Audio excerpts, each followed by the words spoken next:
Chapter 12. The Lost Claws. Lily Mercer's hand betrayed her first, not her heart, not her mind, her hand.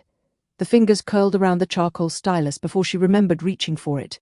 Her wrist bent toward the open sketchbook as if pulled by invisible thread. The gold entry mark in her palm burned with a heat that was not heat at all but memory pressing through skin, asking to be given shape. No. The word struck the inside of her skull hard enough to make her teeth ache. No. She flattened her left hand over her right and forced both palms against the page.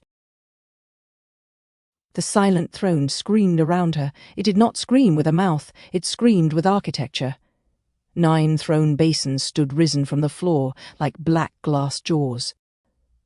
Red light poured from beneath them in slow pulses, each pulse travelling outward through the chamber floor, up the walls, into the carved pressure script, through the old translation engine, and down into the bones of everyone still trapped inside the sealed chamber. The sound was low enough to be felt more than heard, a grinding subterranean note, a warning from stone, a command from blood. Above the central pit, Sarith Vel's new sentence burned brighter with every passing breath. Preserve consciousness through merciful custody. It was beautiful in the way a blade could be beautiful, balanced, clean, purposeful, wrong.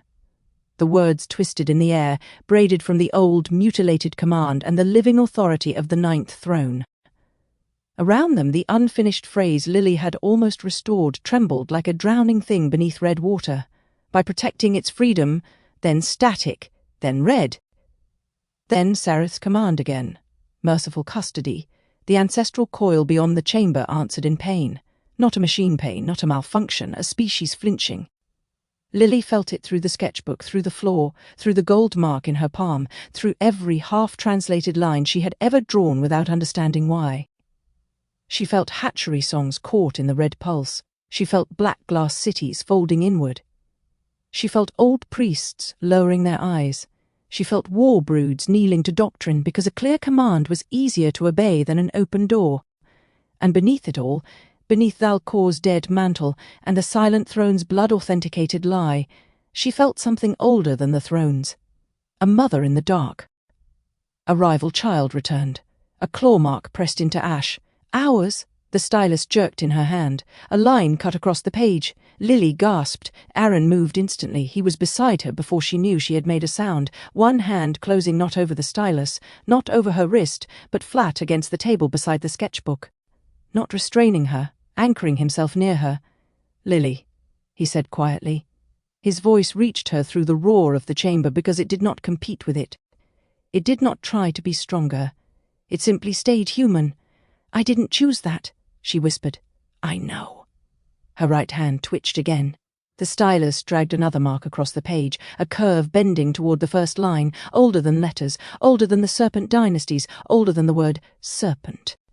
Her breath caught. "I said no." Aaron looked at the page, then at her. "I heard you. The chamber didn't—" "No," he said. "It did." Lily stared at him.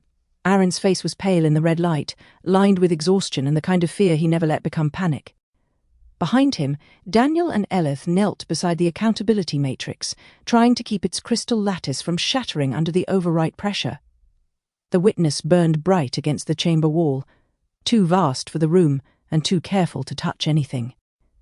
Kareth stood near the central pit with Sha'Ryn beside him, both of them braced against memory like soldiers standing in a storm made of ancestry. Sarith Vel stood at the heart of it all. Still, regal. Her bleeding hand locked into the central ring. The silent throne drank her bloodline and obeyed. "It heard me?" Lily asked. Aaron nodded once. "It answered you before the engine did." She looked down. The page pulsed. One word rose beneath the charcoal lines, written not in English, not in Kashari pressure script, but in meaning itself. Voice, not key. Voice. Lily's throat tightened. "That doesn't make it better." "No," Aaron said. "It makes it honest." Daniel Mercer had always disliked rooms with a single central pit. It was not a formal rule in any engineering manual he had read, but it should have been. Rooms with central pits meant ceremonies. Ceremonies meant someone had decided symbolism was a safe substitute for guardrails. Ancient alien ceremonies in rooms with central pits usually meant the guardrails had died first. The Silent Throne was currently proving his theory with enthusiasm. Daniel crouched beside the accountability matrix while red pressure script crawled across its outer facets like an infection trying to learn geometry. The matrix was not built for this. It was built to pass responsibility pathways, testimony chains, consent records, system authentication trails, and survivor-led evidence custody. It was not built to argue with a bloodline-certified doctrinal overwrite engine older than human agriculture and angrier than most governments. To its credit, it was trying. "That sentence is not just language," Eleth said. Daniel shot him a look. I had reached that conclusion somewhere around the moment the murder basement locked the doors with royal blood. Eleth's black eyes reflected the matrix glow. The overwrite engine is using grammar as access structure.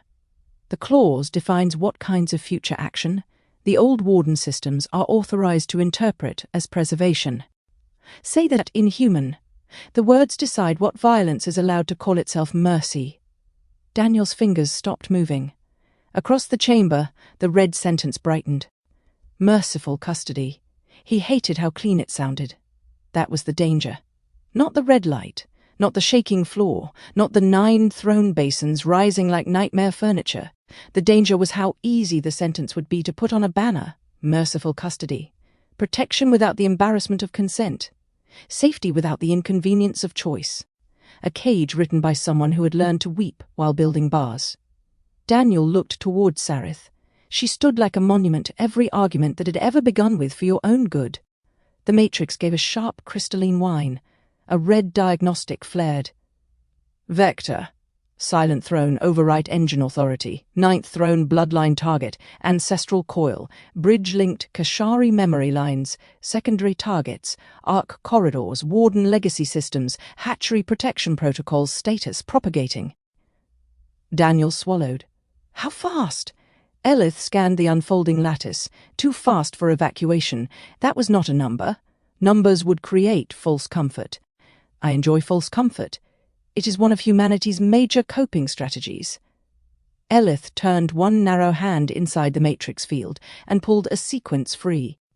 It unfolded as overlapping rings of Kashari pressure script, grey administrative code, lunar relay residue, and older architect geometry. Daniel's irritation died. He knew the pattern, not all of it. Enough. He had seen its descendants in the relay wreckage. He had seen it hidden behind reincarnation routing logic. He had seen it in memory suppression systems that told themselves they were reducing trauma while erasing identity. This is the root permission layer, he said. Yes. If Sarith's sentence anchors there, then every old Warden system that still recognizes Kashari authority may interpret coercive custody as restored doctrine. Daniel stared at the red words in the air, meaning prisons without calling them prisons. Eleth's voice lowered. Prisons that believe they are hospitals. The witness turned toward them, its light softened by 1 degree. This is how the previous age began. Daniel's mouth went dry. Across the chamber, Lily's sketchbook flashed gold beneath her hands. Daniel looked from the matrix to his sister. "No pressure, kid," he whispered. Then he caught himself. No, that was the old human reflex. Put the impossible thing on the youngest person in the room, because she happened to be the one the universe had wounded into usefulness. He hated that too. He forced himself to stand. "Lily," he called. Her head lifted. For a second he saw not the translator, not the dreamer, not the bridge-touched artist whose drawings had become maps through realities older than measurement. He saw his sister, with charcoal on her fingers and fear in her eyes. "If you walk away from that book," Daniel said, "I will personally throw myself at the ancient murder engine with a rock and a bad attitude." A faint, impossible laugh broke through her fear. It was tiny, almost nothing. But the Silent Throne noticed. The red pulse stuttered. Daniel grinned without joy. "Oh, you hate improvisation. Good to know." Sarith's amber eyes shifted toward him. "Human mockery is not courage." "No," Daniel said, "but sometimes it keeps fear from becoming architecture." For the first time since the engine opened, Sarith's expression changed. Only slightly, but enough. The phrase had landed.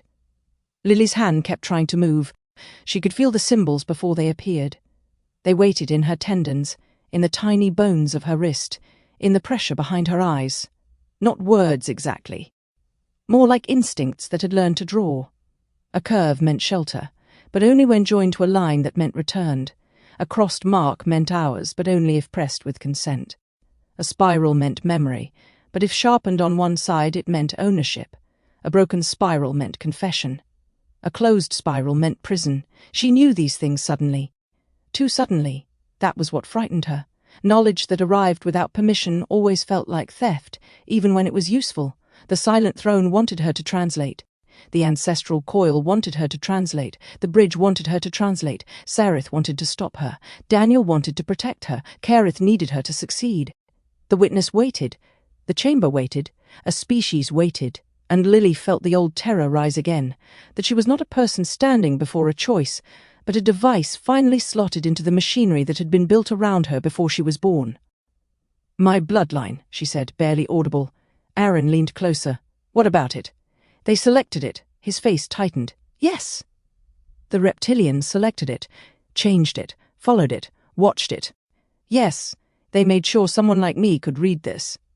Aaron did not answer too quickly. That was one of the reasons she trusted him. He knew quick comfort could be another kind of lie. Finally, he said, "They selected what was already there. They modified access. They tried to claim the doorway. That is not the same as creating the room." Her fingers trembled around the stylus. "That sounds like something people say when they want the tool to feel better." Aaron absorbed the hit without flinching. "You're right to question it. I don't want another comforting sentence." "Good," he said. "Then I'll give you a hard one." The red light pulsed across his face. "Origin is not ownership." Lily blinked. Aaron held her gaze. "Someone can shape part of your history without owning your future. They can wound you, they can alter the road behind you, they can even leave scars that become skills. That does not make the skill theirs." Her throat burned. "You don't know what it feels like." "No," Aaron said. The honesty hurt more than a false yes would have. Then he looked toward the central pit, toward Sareth, toward the old engine that had once given permission for worlds to become cages. "But I know what it is to wake up inside systems that used me before I knew my own name. I know what it is to carry instincts installed by enemies and still choose what to do with them." Lily remembered then. Not all of Aaron's lives. Fragments, the fox beneath the moon, the elder burning in snow, the soldier screaming at false light, the grey engineer ripped from his body and thrown toward Earth. Aaron's history had been used too, not the same way, never the same, but enough that his words came from somewhere deeper than comfort.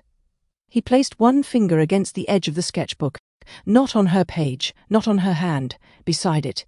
"You are allowed to hate why you can do this," he said. "You are allowed to refuse. You are allowed to choose. But no one in this room gets to turn your wound into their property. Not Sareth, not Kareth, not me, not humanity, not even the coil." The stylus stopped twitching. For one breath, Lily heard only herself breathing. Then Sareth spoke. "Beautiful." Her voice moved through the chamber like silk over teeth. "Human guardianship rhetoric is always beautiful until the counting begins." Aaron stood slowly. Sareth kept her hand inside the engine. Blood darkened the central ring around her wrist. She did not seem to feel pain, or perhaps she had spent so long turning pain into law that ordinary wounds no longer impressed her. "You speak of choice," Sareth said to Lily, "but you stand here because my species shaped your line to respond to this chamber. You are not contamination by accident. You are an interface." Lily's hand tightened. Sareth continued. "The architects built commands. The Kashari preserved them. Humans feel around them blindly and mistake sensation for truth. Your gift is not freedom. It is stolen access wearing a frightened child's face."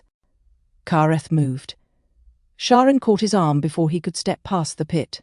Not because she wanted to protect Sareth, because the chamber had already warned them. No blood may argue here. The Silent Throne would accept testimony. It would not accept violence. Lily looked at Sareth. For several seconds she could not speak. The matriarch's accusation had struck exactly where it was meant to. Interface, key, access, human contamination, words that turned a person into a function.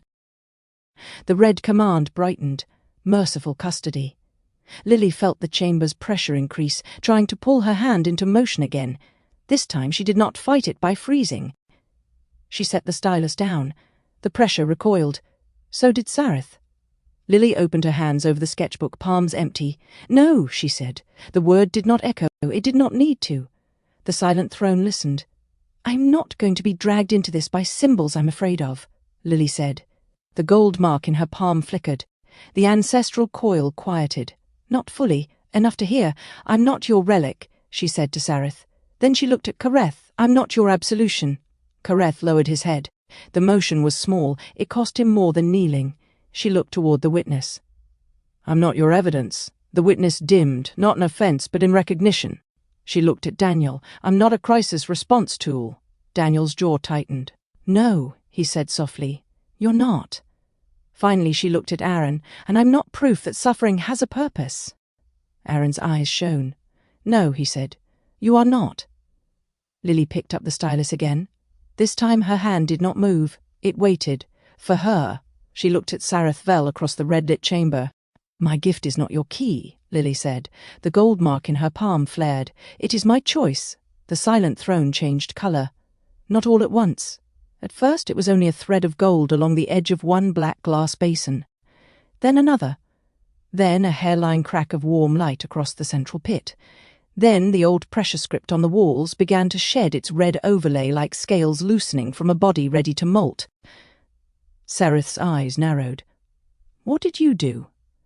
Lily lowered the stylus to the page. "I stopped asking the symbols what they wanted from me. The first line she drew was Shal's mark.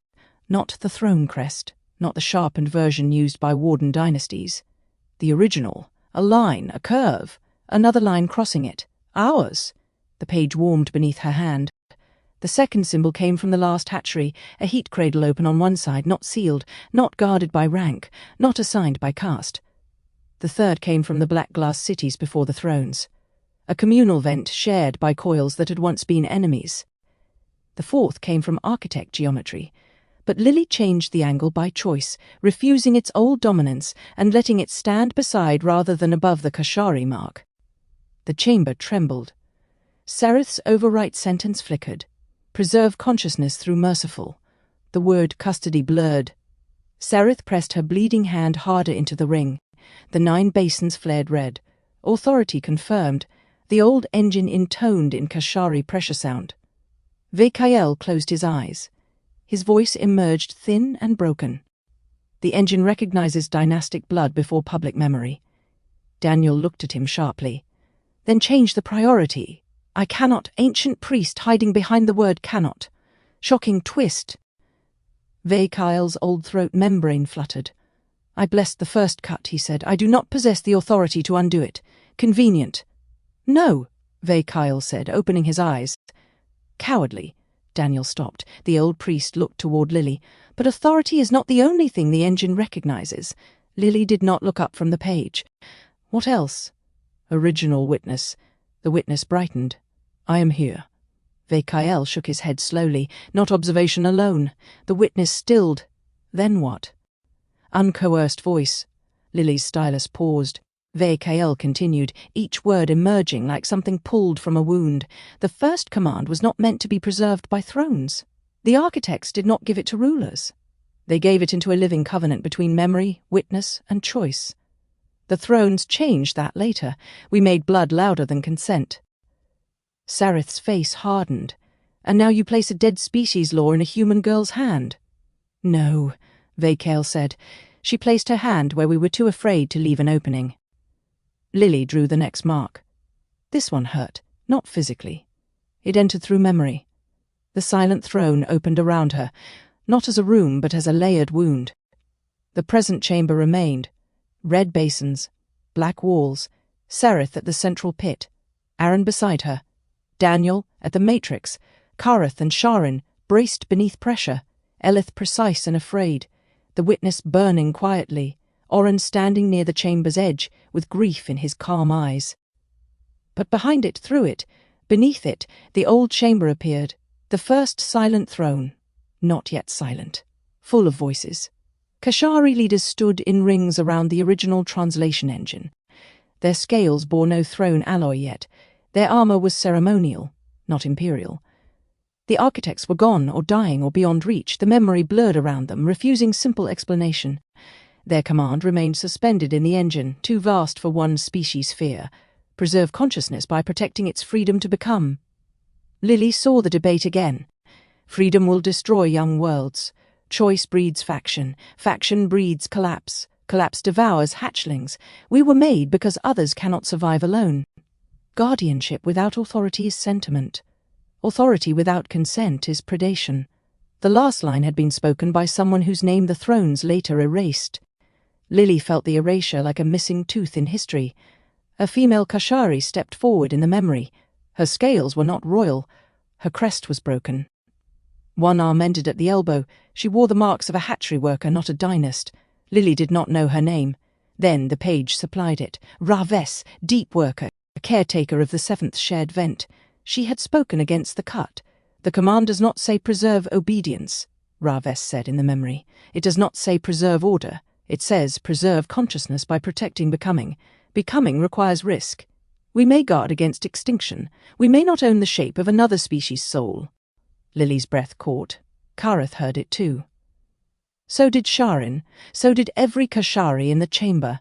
Sareth's expression did not change, but the red light around her wrist surged. In the memory, a dynastic elder answered Raves. You speak like one who has never watched a world kill its young. Raves lowered her head. I have held dying hatchlings while rulers argued over which bloodline deserved the last heat. Silence moved through the old chamber. Raves looked at the suspended command. No hatchling survives alone, she said, but no hatchling becomes anything if it is never allowed to stand. The memory fractured. The cut came. Not as a sword, as a vote, as a revision. As a priest lowering his eyes, as grief choosing authority because authority promised never to hurt, as uncertainty had hurt. The final clause dimmed. By protecting its freedom to become, sliced from doctrine, buried in the engine. Public commands stabilized, preserve consciousness at any cost. Lily's stylus moved. This time she let it, not because the chamber pulled. Because she knew what she was drawing. She drew Raves's missing mark, a caretaker's open claw beneath the guardian spiral. A symbol that meant protect by leaving room. The silent throne convulsed. The black glass walls shed red fire in sheets. Daniel's matrix surged gold. Elith inhaled sharply. The engine recognizes dissenting testimony. Daniel stared. They erased her from doctrine, but not from the proceedings. Vekael's voice broke. The chamber remembered everyone. The witness turned toward him. You did not. Vekael bowed his head. No. Across Thal-Kor, the dead planet began to hear itself. In the black glass cities, pressure script buried beneath ash brightened behind sealed doors. In the last hatchery, empty heat cradles warmed for the first time in an age. Not hot enough to hatch anything, only warm enough to remember that warmth had once been a duty, not a privilege. In the molting pits, old rites sharpened into control trembled as their first meanings resurfaced, not obedience, not caste assignment, not ritual humiliation, but the shedding of fear that kept one life too small. In the memory wells, hidden priesthood records stirred beneath layers of protective silence and cowardice. In arc-ships scattered through phase-sheathed corridors, dormant brood channels opened without permission. In refuges beneath earth, Kashari reformists stopped mid-sentence as something passed through their bones. In Dominion vessels, soldiers froze at their stations.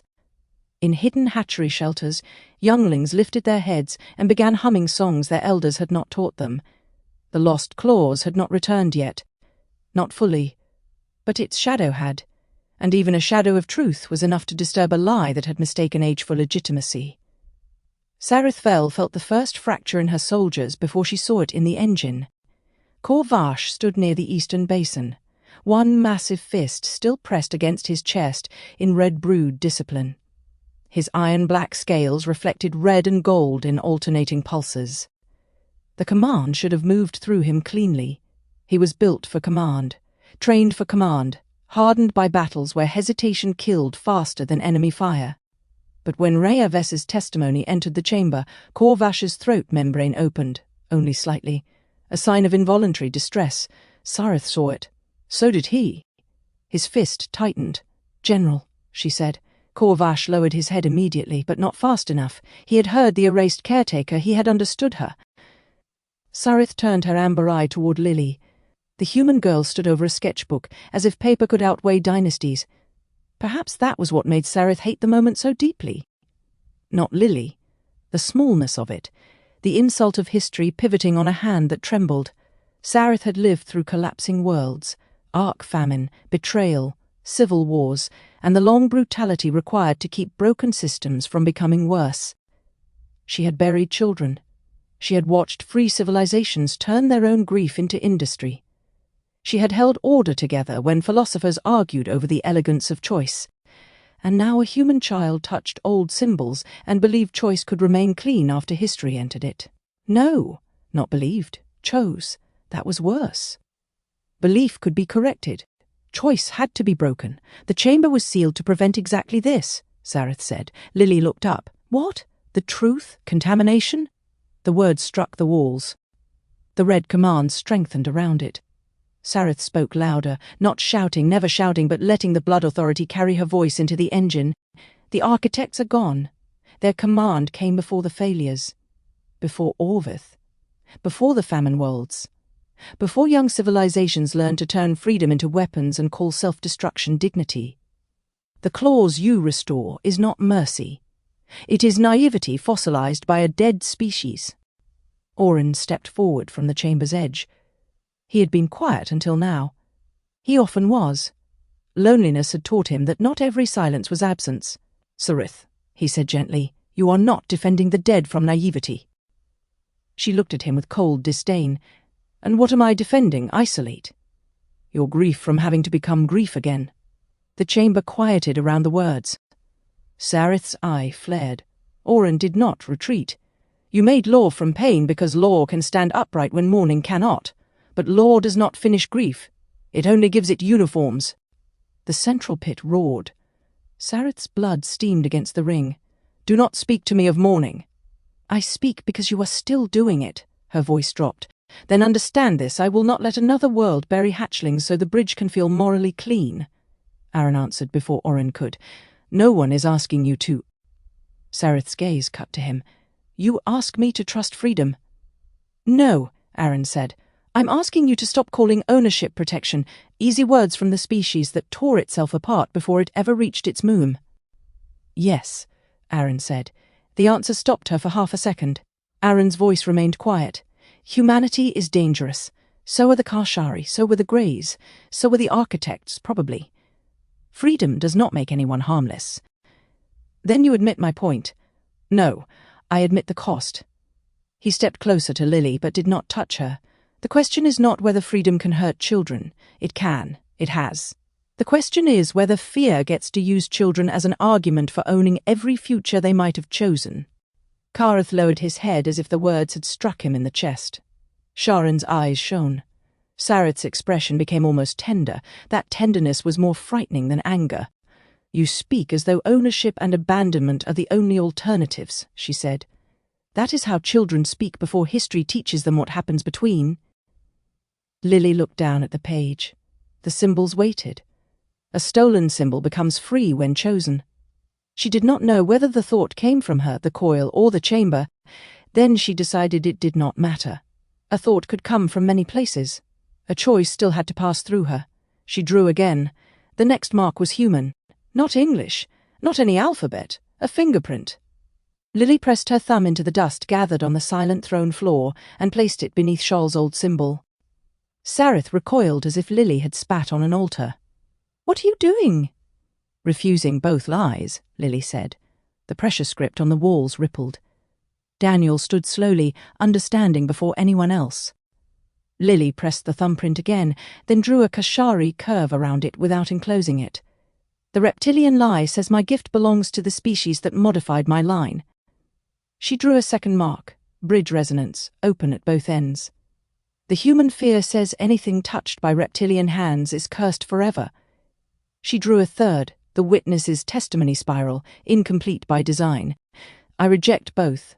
The room responded. Not with light, with listening. The silent throne, built to preserve edited authority, did something it had not done since the first vote. It accepted new testimony. Lily felt the shift under her feet. Sarith felt it too. The matriarch pulled at her wrist, but the engine held her blood-authenticated hand in place. Not as punishment, as record. The chamber recorded intent. It had always recorded intent. That was why the first cutters had sealed it. Lily turned another page. The sketchbook was no longer behaving like paper. Each page contained more space than its thickness allowed. Old drawings unfolded behind newer ones, not replacing them, not erasing the child who had drawn monsters under beds and serpent cities in dreams, but joining her to the woman choosing what those dreams would mean now. She saw the pressure script matrix, at last, not fragments, not haunted images, structure. The first command had 4 living joints: preserve, consciousness, protecting, becoming. The cut had removed relationship between the first 2 and the last 2. Without that relationship, preserve became justify, consciousness became property, at any cost became permission. The entire prison age had been born from a sentence whose ethical hinge had been carved out and buried. Lily began to reconstruct the hinge. The stylus moved quickly now. She drew Charles' mark beside Raves's caretaker claw. She drew the guardian spiral, then opened it. She drew the architect lattice, then broke its vertical dominance so it could no longer sit above the living marks. She drew the hatchery cradle, open. She drew Daniel's matrix principle in pressure form. No one owns the truth they harmed. The chamber shook. The sentence entered the old proceedings. Daniel stared. I'm going to pretend I'm not emotionally affected by my policy architecture becoming sacred graffiti. Elith glanced at him. You are failing. Spectacularly. Lily kept drawing. She drew Aaron's sideways path, not as escape this time, but as refusal of false light. She drew Elith's administrative confession, a clean line interrupted by a hand that finally stopped following orders. Elith lowered his head. She drew the witness as an eye that had learned to hold, not merely see. The witness dimmed with something close to awe. She drew Oren as a bridge across an empty chamber. Oren closed his eyes. She drew Kareth's mark last. Not warden, not defector, not absolved, a blade laid down beside a cradle. Kareth made a sound so low it could have been stone breaking. Lily looked at him. You don't get to own this either, she said. No, he answered. You don't get to be redeemed because the sentence is restored. No, you get to decide what you do after hearing it. Kareth's eyes lowered. That is more mercy than I deserve. Aaron shook his head. No, that is responsibility. Mercy comes later if anyone offers it. Kareth accepted the correction with a bow. Sarith watched them, and for one terrible second Lily understood why the matriarch feared the full command. Not because it was weak, because it removed excuses. A cage could be defended forever if it was built from grief. A restored command required a choice every time. No throne could hide inside it. No warden could say doctrine forced his hand. No priest could bless cowardice and call it continuity. No human could demand justice and quietly build a new prison for the guilty. Freedom to become was not softness. It was the end of sacred alibis. The silent throne understood. The ancestral coil understood. At last, Lily did too. She placed the stylus at the centre of the page. The entire chamber held its breath. Sarith moved before the final mark could be drawn. Not with a blade. The chamber forbade blood argument. She used language. Witness, Sarith said. The witness turned toward her. You claim testimony. I do. Then testify fully. What happens when the restored phrase leaves this chamber? The witness's light flickered. Sarith pressed. Will every Kashari accept it peacefully? No. Will some kill themselves when their sacred ancestry collapses? The chamber tightened. The witness did not answer quickly. Yes. Will some turn on hatchlings born under loyalist lines? The witness dimmed. Possibly. Will humans use the restored command as proof that every reptilian life is betrayal? Daniel looked away. Aaron's jaw tightened. The witness spoke. Some will try. Sarith's voice sharpened. Will the bridge remain clean? No. Will truth prevent war? No. Sarith looked at Lily. There is your freedom. The red overwrite sentence brightened violently. Merciful custody. Not a cage, Sarith said. A brace around a broken species. A handover flame. A wall around hatchlings before the righteous arrive with torches. The old command was not pretty. It was necessary. The pressure in the room turned toward Lily. The question was no longer whether she could restore the sentence. It was whether she could bear what restoration would unleash. Lily's grip loosened. For 1 second she saw the consequences Sereth named: Reptilian soldiers collapsing in shame, human survivors calling for extermination, young Kashari being punished for ancestral crimes, Dominion loyalists striking first and calling it defense, reformist hatcheries burning, memorial centers attacked, Daniel's accountability matrix drowning in propaganda, the witness recording too much pain to comfort. Freedom did not arrive alone. It arrived with danger, with misuse, with uncertainty, with the terrible possibility that no one would become what they should. Lily almost lowered the stylus. Then Sha'Ryn spoke. Her voice was young, unsteady, clear, matriarch. Sareth did not look at her. Sha'Ryn stepped forward anyway. I was born under your safe doctrine. Kareth turned toward her. Sha'Ryn's scales were trembling, but she did not retreat. I was taught that obedience kept hatchlings alive. I was taught that human grief was a contamination risk. I was taught that old crimes were inheritance burdens best managed by silence. I was taught that a child of broken lines should be grateful for custody. Her throat membrane opened. I did not feel safe. Sareth's jaw tightened. Sha'Ryn lifted her chin. I felt owned. The words struck harder than any weapon could have. Sareth's eyes changed, not softened, not yet. But something behind them recoiled. Sha'Ryn continued. If truth brings war, then we fight to protect hatchlings from war.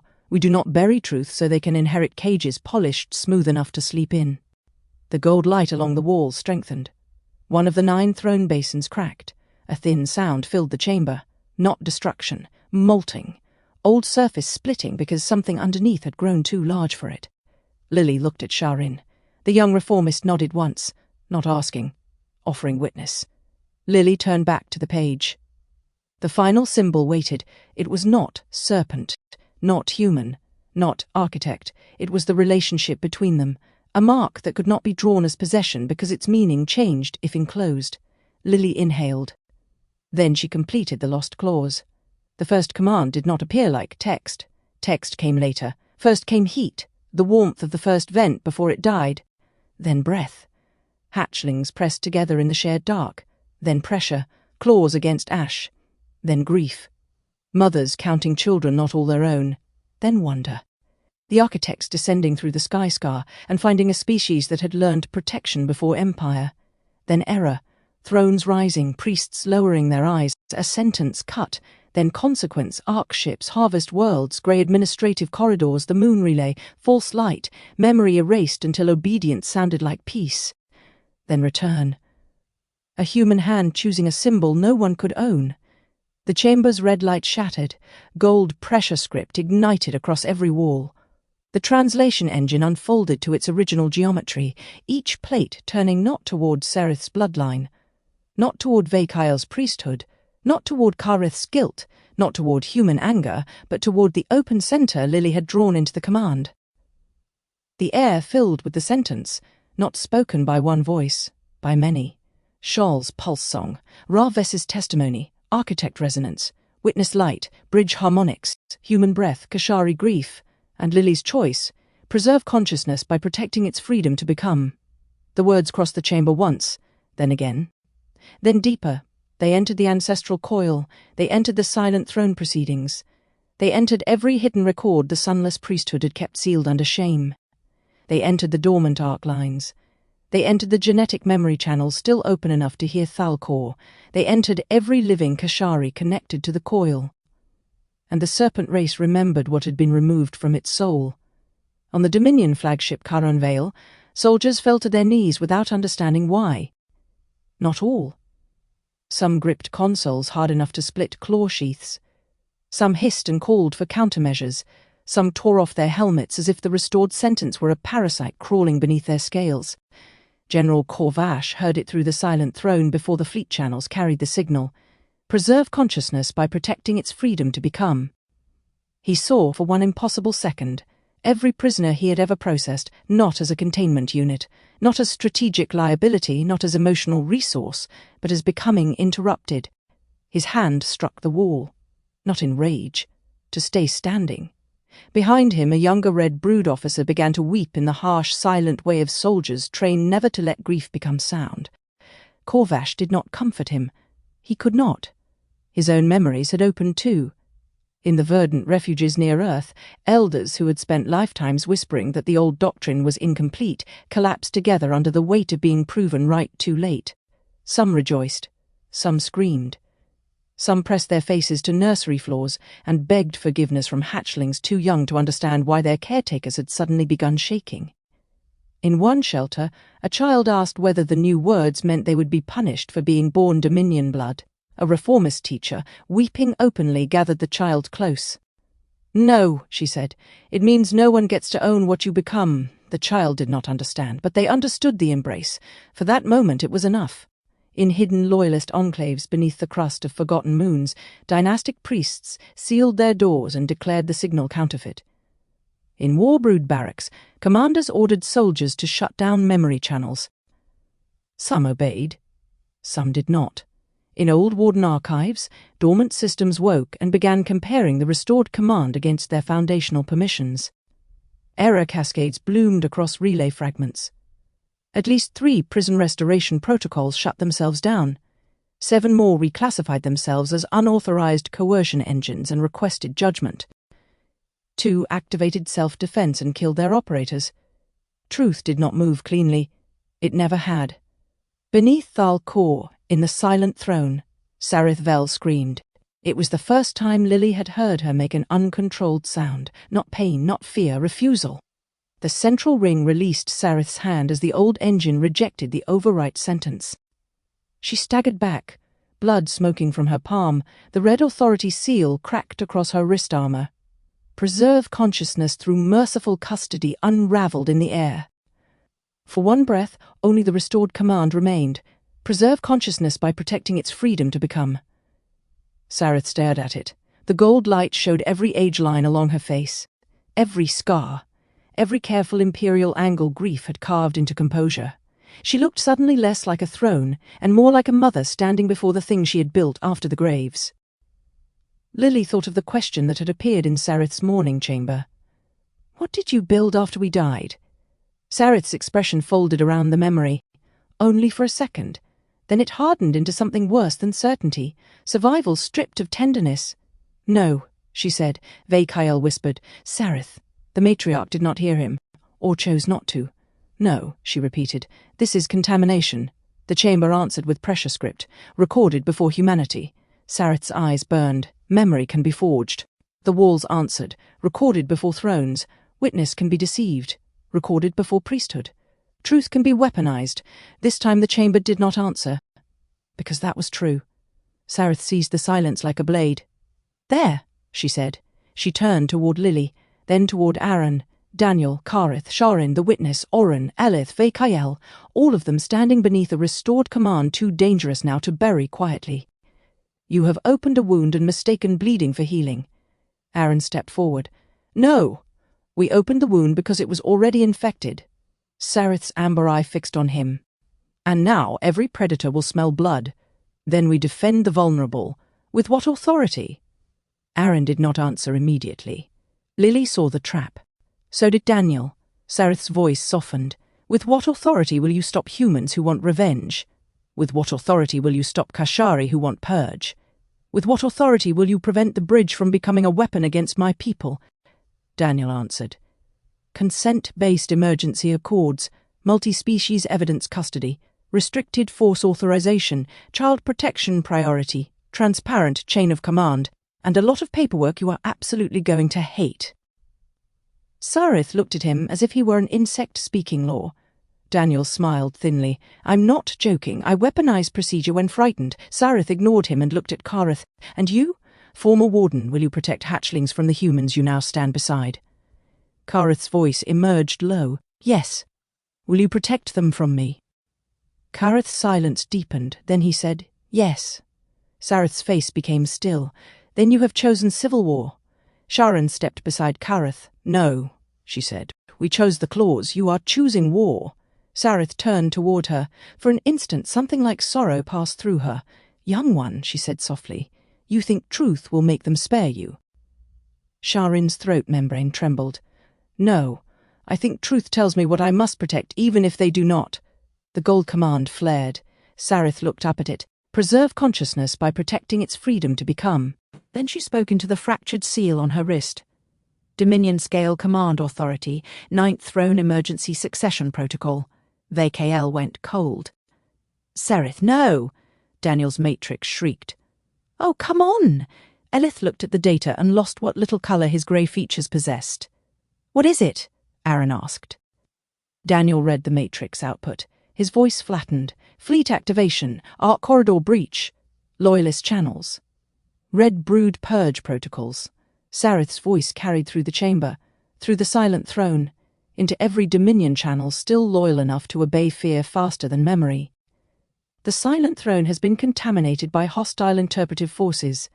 Human agents have compromised the Ancestral Coil. The so-called lost clause is to be treated as psychological warfare until verified by Dominion custodial review. Lily stared at her.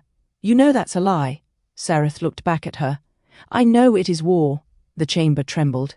Outside the silent throne, far above through layers of mantle and black glass ruin, something enormous opened in Thal-Kor's dead sky. Phase corridors. Multiple. Dominion vessels entering low orbit.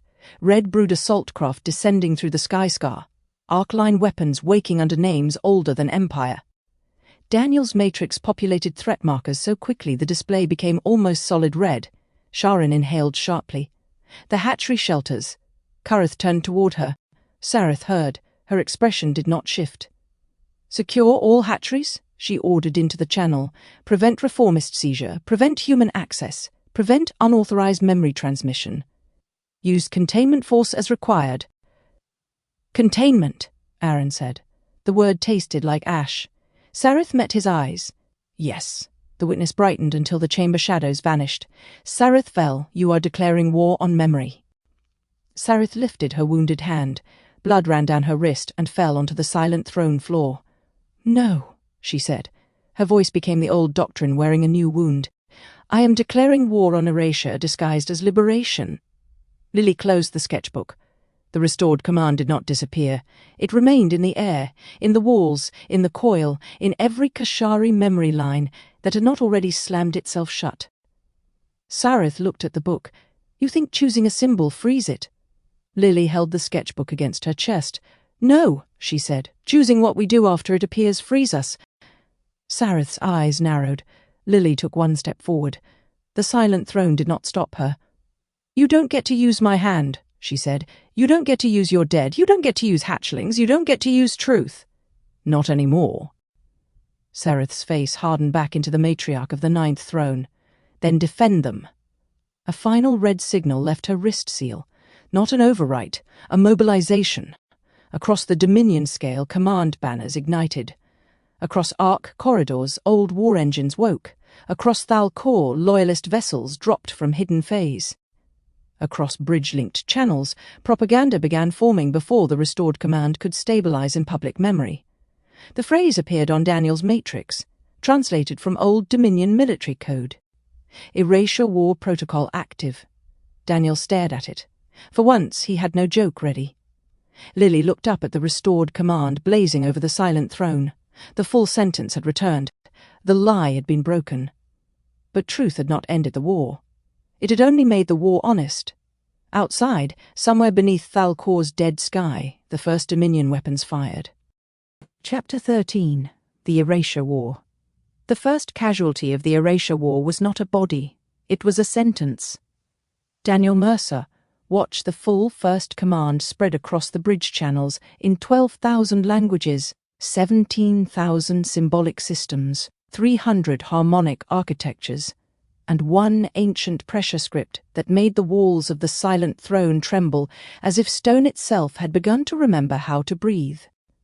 Preserve consciousness by protecting its freedom to become. For exactly 9 seconds, the universe did the impossible. It listened. Every command surface inside the horizon carried the phrase. Every restored relay node accepted it. Every verdant scale shelter receiving bridge traffic repeated it in low, astonished throat tones. Human memorial centers across Earth translated it into text. Song, prayer, anger, silence. Grey restoration enclaves archived it in redundant memory lattices with a reverence that looked almost like shame. Yeti resonance beacons sang it without words, not because they understood the Kashari doctrine, but because they understood a wounded people hearing the truth of what they were supposed to be. Then the counterattack began, not with ships, not at first, with correction. The first Dominion broadcast appeared over the restored command like a black scale sliding across an open eye. Unauthorized human fabrication detected, then another. Architect command contaminated by Earth interface lineage, then a third, translated into public pressure script before the Coalition could block it. The Lost Clause is a human weapon. Daniel stared at the tactical wall. "Well," he said, voice flat, "that took them less time than I hoped, and exactly as much time as I expected." Around him, the Horizon's command deck had become a storm of sound. Bridge operators called incoming channel faults. Grey technicians threaded counter-harmonics through collapsing archives. Luminary light forms flickered pale along the ceiling ribs. Reptilian reformists stood in tense clusters, throat membranes tight, claws half-flexed against panic they were trying not to show. Human observers stared at displays they could barely understand, while instinct told them something enormous had just turned violent. Aaron Vale stood beside Lily near the central relay pool. Lily's hands were wrapped in soft black stabilization cloth, but graphite lines still marked her fingers where the pressure script had burned itself into motion. She looked exhausted in the particular way of someone who had just chosen something sacred, and discovered that choice did not end the war. It began the part of war where everyone tried to own the meaning afterward. Kareth stood motionless behind her, not protective in the old way. Present. That difference mattered more than anyone outside the room would understand. The witness hovered above the forward display as an immense vertical shadow made of star-silver edges and quiet blue light. Its form had grown less geometrical since the coil opened, more attentive, less distant. The air around it carried the stillness of a being trying to decide whether observation was an act or an evasion. Eleth stood at Daniel's left. Once she had been Thren 4, Grey Administrator of Systems that managed suffering with procedural precision. Now her dark eyes reflected the Dominion broadcasts in pale flickers, and something in her expression had gone dangerously still. "They are not arguing with the restored phrase," she said. Daniel did not look away from the wall. "No, they're attacking its origin. That is faster. And lazier. Effective things are often lazy." Daniel glanced at her. "Please don't make oppression sound efficient right now. I am very close to taking that personally." Eleth blinked once. "It is personal." That silenced him. The Dominion feed multiplied. A dozen images appeared across bridge traffic, Lily kneeling inside the silent throne with pressure script moving across her hands. Aaron standing behind her, the witness above the Ancestral Coil. Kareth, former Warden, watching as the first command restored itself through human-assisted translation. Then the images were cut apart and rearranged. Lily's face was isolated. Aaron's hand on her shoulder was framed as command. Kareth's silence was presented as betrayal. The witness's presence was labelled non-local coercion. The full command was replaced by a Dominion narration rendered in elegant Kashari harmonic doctrine. Humans have taken our first memory. Humans have placed their morality inside our ancestral coil. Humans broke the moon and now seek to break the thrones. Humans do not want accountability. They want the Kashari to kneel. Across the deck, Sha'Ryn made a sound so low that several human technicians flinched before they realized it was grief, not threat. She had been standing near the lower tactical ring with 3 young verdant scale fighters and a trembling deep worker who still wore hatchery ash on his shoulders. The restored claws had hit them differently, not as doctrine, as inheritance. For 9 seconds their species had belonged to something older than thrones. Now Dominion propaganda was wrapping that inheritance in humiliation. "They know where to strike," Sha'Ryn said. Daniel's fingers moved through the accountability matrix interface. Transparent layers opened before him, evidence ledgers, origin chains, signal authenticity marks, consent locks, survivor-protected archives, command syntax traces, harmonic timestamps, pressure script, pressure depth mapping. He expanded them so fast the human operators around him lost track. "Of course they know," he said. "They built the nerve map."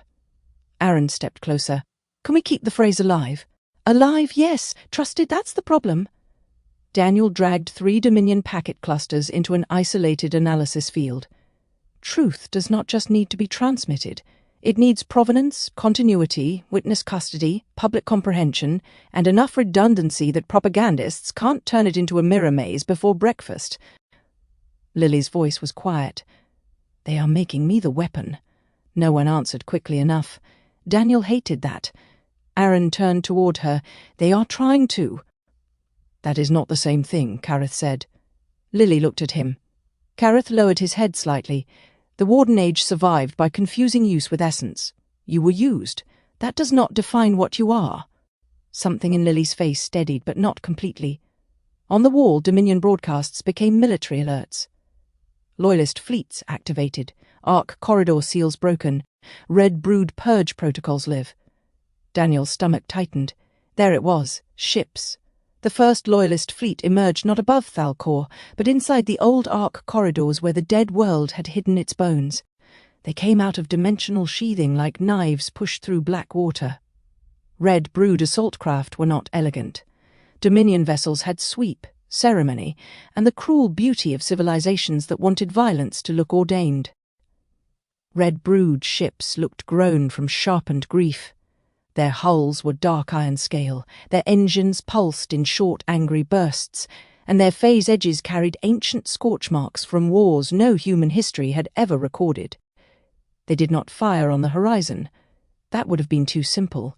Instead, they struck the corridors. Thal-Kor's arc pathways were not only roads, they were memory arteries, evacuation routes, half-living phase tunnels built when a dying planet tried to move its children through impossible geometry. Some carried dormant shelters. Some carried old population ledgers. Some still connected hidden Kashari enclaves scattered through the bridge network. Others passed near human memorial centers built after the moon relay collapse, places where survivors had come to read names recovered from the prison architecture and say aloud that no system would ever erase them again. The Red Brood targeted the places where memory and children overlapped. Daniel saw it before the first explosions finished blooming. 3 verdant hatchery shelters went dark within 90 seconds. 2 human memorial centers reported phase ruptures. An arc corridor holding deep worker refugees flooded with thermal poison. A grey restoration clinic lost its outer harmonic shield. On the tactical wall, public feeds split into screams. Human feeds showed reptilian attack signatures. Kashari feeds showed human-linked sabotage traces. Grey feeds showed old administrative shutdown patterns that should have been impossible after the collapse of the lunar relay. The bridge channels filled with accusation before the debris finished cooling.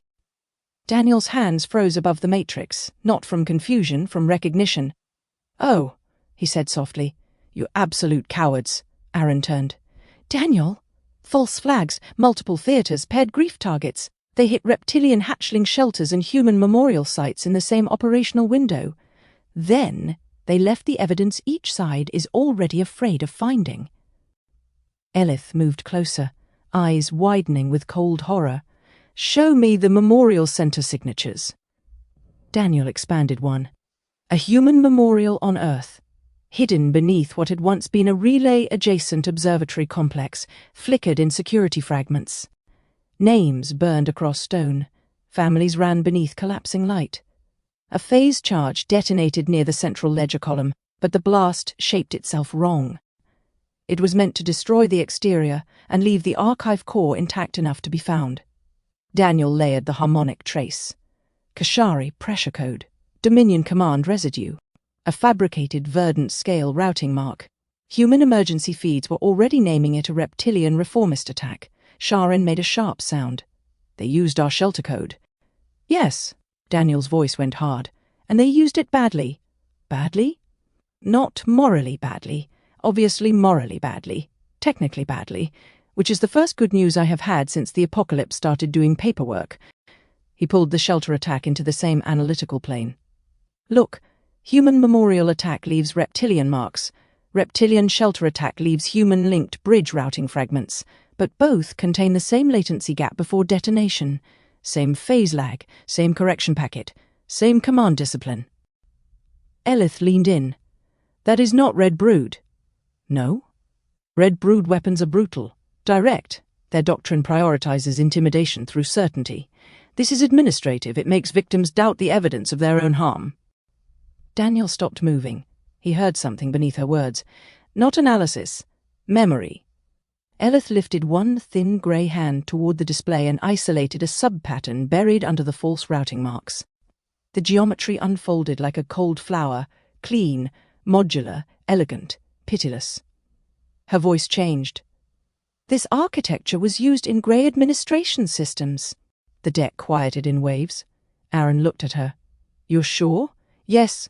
Elith did not blink. Not the exact code, the philosophy, the design pattern. It creates emotional disorientation before factual clarification can stabilize. It ensures that every injured population sees its deepest fear confirmed before evidence can contradict it. Daniel's jaw tightened. Memory suppression architecture. Public memory suppression, Elith said. Social scale, not deletion from an individual mind, deletion of trust between communities. The witness lowered slightly. A memory can be erased without removing it from any single mind. Yes, Elith said. The witness was silent for a moment. By making minds unable to hold it together. Elith looked up. Yes. Daniel felt suddenly cold. That was the erasure war, not only ships, not only purge fleets, a war against the relationships required for truth to remain true in public. On the wall, the Dominion broadcast shifted again. Sareth Vel appeared before a field of black glass and red ash, her mourning robes arranged with immaculate control, the crest of the 9th throne behind her like a wound made royal. Her voice carried through every channel the coalition had not yet sealed. Children of Thal-Kor, children of the scattered arcs, children of every bloodline that still remembers heat beneath stone. The Bridge Coalition has violated our dead. A human interface has placed foreign syntax inside the Ancestral Coil. A former Warden has betrayed his blood to purchase mercy from those who hate us. A grey administrator whose people perfected erasure now lectures us on memory. Elith flinched once. Sareth continued, They will call this revelation, it is conquest. They will call this accountability, it is humiliation. They will call this freedom. It is the old chaos wearing a kinder mouth. The image widened. Behind Sareth, fleets awakened. I call upon every loyal scale, every war brood, every ark captain who still remembers the famine, every hatchery mother who is buried young because freedom came dressed as promise and left dressed as fire. The first command has been contaminated. The coil must be cleansed. Until the true doctrine is restored, all Dominion fleets are authorized to prevent corrupted memory from leaving Thal-Kor. Her eyes sharpened. Preserve consciousness at any cost. The transmission ended. For one long breath, no one spoke. Then Daniel said very softly, We need to beat her before her lie gets better. The accountability matrix was not designed for war. Daniel had built it because apologies were cheap, archives were fragile, and every civilization that had suffered under the prison deserved something stronger than speeches delivered by guilty people wearing ceremonial faces. He had built it to track truth through custody. He had not built it to identify live false to flag attacks across multiple dimensions during a species civil war, while propaganda tried to turn every survivor against every other survivor. But systems like people reveal what they truly are under stress. The Matrix held. It expanded across the Horizon's command deck like a transparent cathedral of evidence. Ring 1, truth release. Ring 2, victim ledgers. Ring 3, Warden tech dismantling. Ring 4, reparative restoration. Ring 5, hatchling protections. And in the open center, the principle Lily had insisted upon before they ever reached Thal-Kor. No one owns the truth they harmed. Daniel pushed every incoming attack signature into the center. Anchor all evidence chains to source-independent markers, he said. Not coalition markers, not verdant markers, not human memorial logs. Use physics. Thermal decay, phase shear residue, gravitational microlensing, witness record. Yeti resonance anchors, luminary light-state reflection, anything that does not care who wants to win. A human operator near the lower station swallowed. That's a lot of anything. Welcome to evidence preservation during interspecies psychological warfare, Daniel said. There will be homework. Aaron moved behind the operators, steadying people without touching them unless they asked. Lily stood at the relay pool, still pale, but her eyes were focused now. Every so often her fingers moved, not drawing, but feeling pressure script inside the air. Kareth watched the military displays with the unbearable stillness of a former warden recognizing what his people could do when they stopped pretending cruelty required anger. Elith worked beside Daniel. There was no hesitation in her now. Shame had become motion. The memorial attack packets contain a nested empathy-dampening structure, she said. Not active in the victims, active in the observers. It shapes the first public viewing. It increases threat recognition response while suppressing cross-group grief. Daniel stared at her. They weaponized comment sections. I do not know what that means. It means I hate them in a new and specific way. Elith isolated another pattern. This one is worse. Of course it is. The hatchery shelter attacks are not designed to maximize casualties.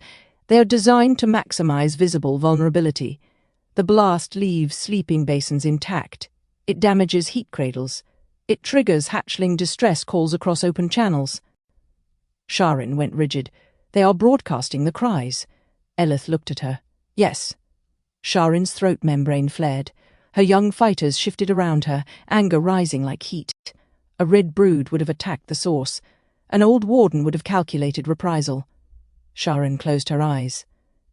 When she opened them, she looked older. Where are the nearest shelters still open? Daniel brought up the map. 3 verdant, 2 unregistered deep worker, 1 mixed hatchery in an arc corridor near the old western mantlefold. The last hatchery is shielded but isolated. The red brood haven't hit it yet. Yet, Sha'Ryn said. Yes, yet. She turned to her fighters. We go to the shelters. One of the young Kashari, Vash Erin's niece by scent line if Daniel remembered correctly, jerked her head toward the tactical display. The loyalist corridor is exposed. We can strike the purge anchors. No, Sha'Ryn said. The fighter stared at her. They are killing children. Then we protect children. And leave the killers alive? Sha'Ryn stepped closer. She was smaller than most warbrood officers Daniel had seen, younger than the generals who carried old doctrine in their posture, and visibly afraid in a way Sereth's loyalists would call weakness. But her voice did not bend. The thrones taught us that protection is the same as control. The Red Brood taught us that courage is the same as attack. Today we prove both lies wrong. We do not let loyalists choose the shape of our morality. We protect hatchlings first. We strike only to open corridors. We do not pursue. We do not punish. We do not feed their broadcast. The fighter looked away. They will call us cowards. Then the hatchlings will live to hear it. Daniel felt the words land across the deck. Kareth bowed his head. Not to a superior, to a future. Aaron looked at Sha'Ryn with something like pride. The witness drifted lower. This decision has weight. Sha'Ryn's eyes flicked upward. Record it. I'm recording. No. Her voice sharpened. Record why? The witness went utterly still. Sha'Ryn held its gaze. If memory only keeps the shape of what happened, the thrones will explain the meaning later. Record why. Record that we were angry enough to kill and chose to protect. Record that we were afraid and did not turn fear into law. Record that we did not do this because humans watched. We did it because no hatchling survives alone. The witness's light dimmed, then deepened. I will record why. Sha'Ryn looked at Daniel. Open us a route. Daniel's hands moved. Working on it. And for the record, I would like to say this is exactly why I wanted hatchling protections as a separate ring. Aaron glanced at him. Now? Yes, now. A correct policy choice deserves recognition during catastrophe. Lily managed the faintest smile. Then the route opened. Sha'Ryn and the verdant fighters ran toward the phase gate. The arc corridor to the first shelter was on fire, in 3 dimensions. Sha'Ryn entered through a liquid tear in the horizon's lower translation chamber and landed hard on black stone that should have been cold, but pulsed with emergency heat. The corridor around her curved like the inside of an enormous rib. Pressure script burned along the walls in broken red lines. Shelter breach, heat failure. Hatchling distress. Do not open outer doors. The last instruction, repeated in older script beneath the first, cut deeper into the wall. "Do not open if the sky still burns." "The sky always burns," muttered Nethsa, one of the young fighters behind her. Sha'Ryn heard the fear under the anger. She felt it too. The corridor ahead buckled. A phase mind shimmered beneath the floor, visible only as a distortion where ash drifted sideways instead of down. Red brood work, but not red brood placement. Too neat, too patient, designed to wound rescuers after the first wave of survivors ran toward help. "Do not step," Sha'Ryn said. The fighters froze. A hatchling cried beyond the bend. Every instinct in Sha'Ryn's body tried to drag her forward. That was the trap. Not only the mine, the cry. A Warden system understood instinct well enough to weaponize compassion and then teach cynics that compassion was weakness because it could be weaponized. Sha'Ryn hated them for that. She hated them so much her claws trembled. Then she breathed. "Nethsa, left wall, find the maintenance vein." The old shelters always had deep worker bypasses. "The map says sealed." The map was written by people who never trusted workers with doors. Find the one they used anyway. Neth S.A. moved, scanning with wrist light and heat scent. Another blast shuddered through the corridor. Dust fell. The hatchling cried again, then many voices answered, thin and terrified. Sha'Ryn pressed her palm to the wall. "Hold!" she pulsed, sending the old nursery rhythm through stone. "Hold! Breathe! I am here!"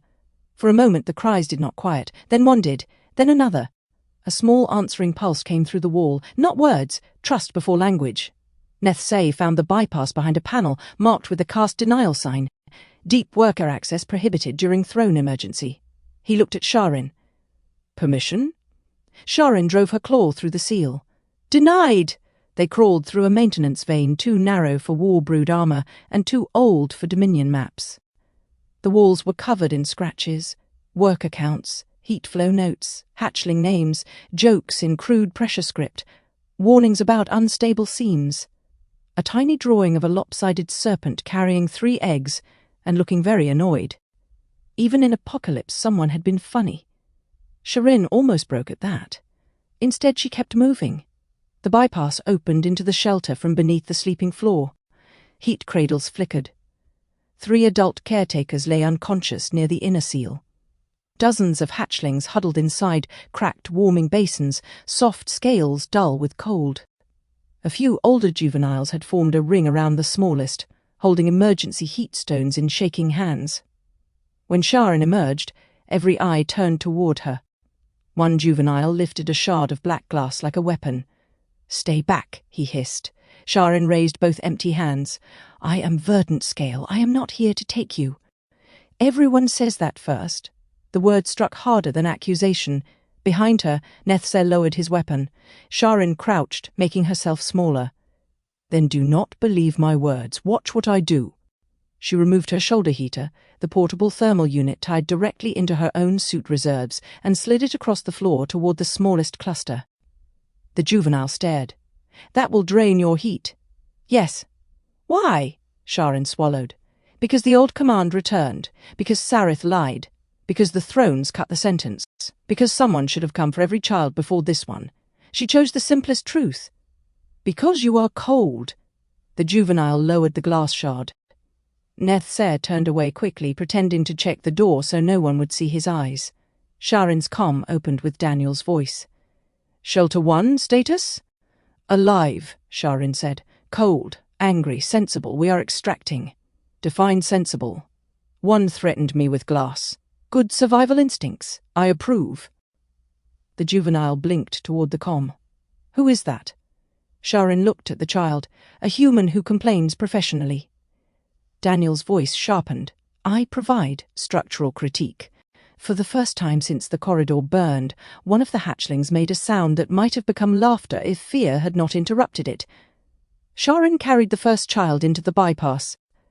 Behind her, the wall shook as the red brood mine detonated harmlessly in the empty corridor. Elith remembered the architecture before she remembered the guilt. That frightened her. On the horizon, she stood inside a grey harmonic analysis field while Daniel's matrix routed attack data through every non-corrupted sensor the Coalition could access. Around her, traces unfolded, Dominion military command layers, red brood purge keys, false verdant routing marks, fabricated human bridge fragments. And beneath them all, the old administrative coldness she had once mistaken for neutrality. She knew where to look because she had once helped systems hide there. Not these systems, not this war, but the logic was family. Here, she said. Daniel turned. Please tell me here means you found something useful and not something existentially worse. Both. Of course. Elith expanded a nested structure hidden in the Dominion broadcast stream. It appeared first as noise, then as correction syntax, then as a pulse timed precisely to the emotional peak of each false flag feed. This is not propaganda alone, it is a synchronization primer. Aaron stepped closer. For what? Memory line overwrite. Kareth's head lifted. The room changed around those words. Even the human operators understood enough to go still. Elith's fingers moved through the field. Every broadcast carries a partial alignment key. Hatchery cries, memorial explosions, accusations of contamination, recovered images of Lily at the coil, Sereth's corrected doctrine. Each is designed to force the Kashari nervous system into a predictable grief-defensive state. Daniel followed faster now. She is not just trying to convince them. No! She is trying to put them in the right emotional posture for the coil to rewrite them. Yes. Kareth stepped forward, scales darkening along his jaw. Can it be done? No one wanted to answer. Elith did. If the ancestral coil remains open and enough living Kashari maintain bloodline resonance, yes. Not perfectly, not without damage, but a forced overwrite could bury the restored clause beneath defensive trauma. It would not erase all memory. It would make the memory feel like an attack.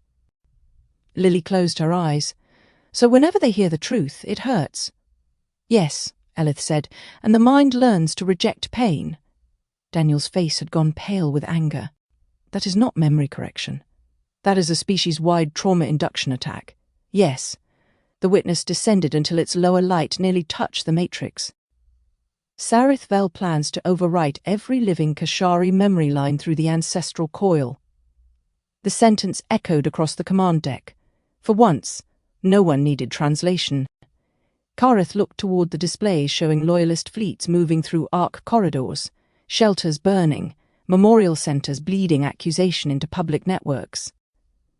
She said the restored command was contamination, he said, so she will make it feel contaminated. Aaron's voice was low. Can we stop the overwrite? Daniel dragged the synchronization primer into a quarantine ring. It replicated twice before the Matrix pinned it with witness custody and Luminari light state checks. We can slow it. Maybe. We need to break emotional synchronization, expose the false flags, keep shelters alive, and prevent Sereth from gaining full coil authority. Also breathe, apparently, because my body thinks oxygen remains relevant. Daniel. I'm thinking. Lily opened her sketchbook with shaking hands. Aaron looked at her. You don't have to. I know. She touched the blank page. That is why I can. Pressure lines appeared under her fingers, not forced this time, but invited cautiously. The graphite moved in arcs and cuts. Not a map of place, a map of hurt. The overwrite needs everyone afraid in the same direction, Lily said slowly.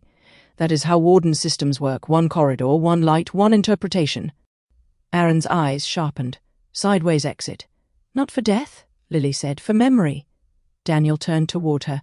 Can you translate that into something operational before I start calling it spiritually compelling but logistically rude? Lily turned the sketchbook around. The drawing showed the first command at the center, not as a line but as a living spiral. Around it were multiple paths: human grief, Kashari grief, grey guilt, hatchling fear, verdant defiance, deep worker memory, the witness's testimony, Oren's loneliness, Yeti neighbor song, Luminari light. Not one emotional posture, many. We do not counter her with one message, Lily said. We counter her with many true ones. She needs the Kashari to feel the lost clause as humiliation, so we show every way it is not: grief, relief, anger, confession, protection, refusal, hatchlings being saved by verdant fighters. Human memorial survivors refusing to blame all reptilians. grey administrators admitting the architecture, deep workers naming the doors they built. Not propaganda. Testimony. The witness pulsed. Testimony is memory with responsibility attached. Elith looked up at it. Yes. Daniel stared at the drawing. For a moment he was silent. Then he nodded once. All right, we don't make one broadcast. We make an anti-overwrite lattice. Cross-species testimony, evidence-anchored, emotionally plural, impossible to force into a single trauma posture. Aaron almost smiled despite everything. You can build that? Daniel looked offended. I can build the beginning of it and complain the entire time. Good. But we need witnesses, real ones, not curated, not safe speeches, people who were harmed and refuse the lie. People who caused harm and refuse concealment, people protecting someone they have reason to hate. Elith understood before he asked. Her throat tightened, though greys did not have throats shaped for grief the way humans did. You need my testimony. Daniel's sarcasm vanished. Only if you consent. She looked at the attack architecture still pulsing in quarantine. How many times had she signed forms that made suffering procedural? How many times had she told herself that systems were neutral because neutrality was less unbearable than guilt? How many times had she watched memory altered for stability and called it restoration?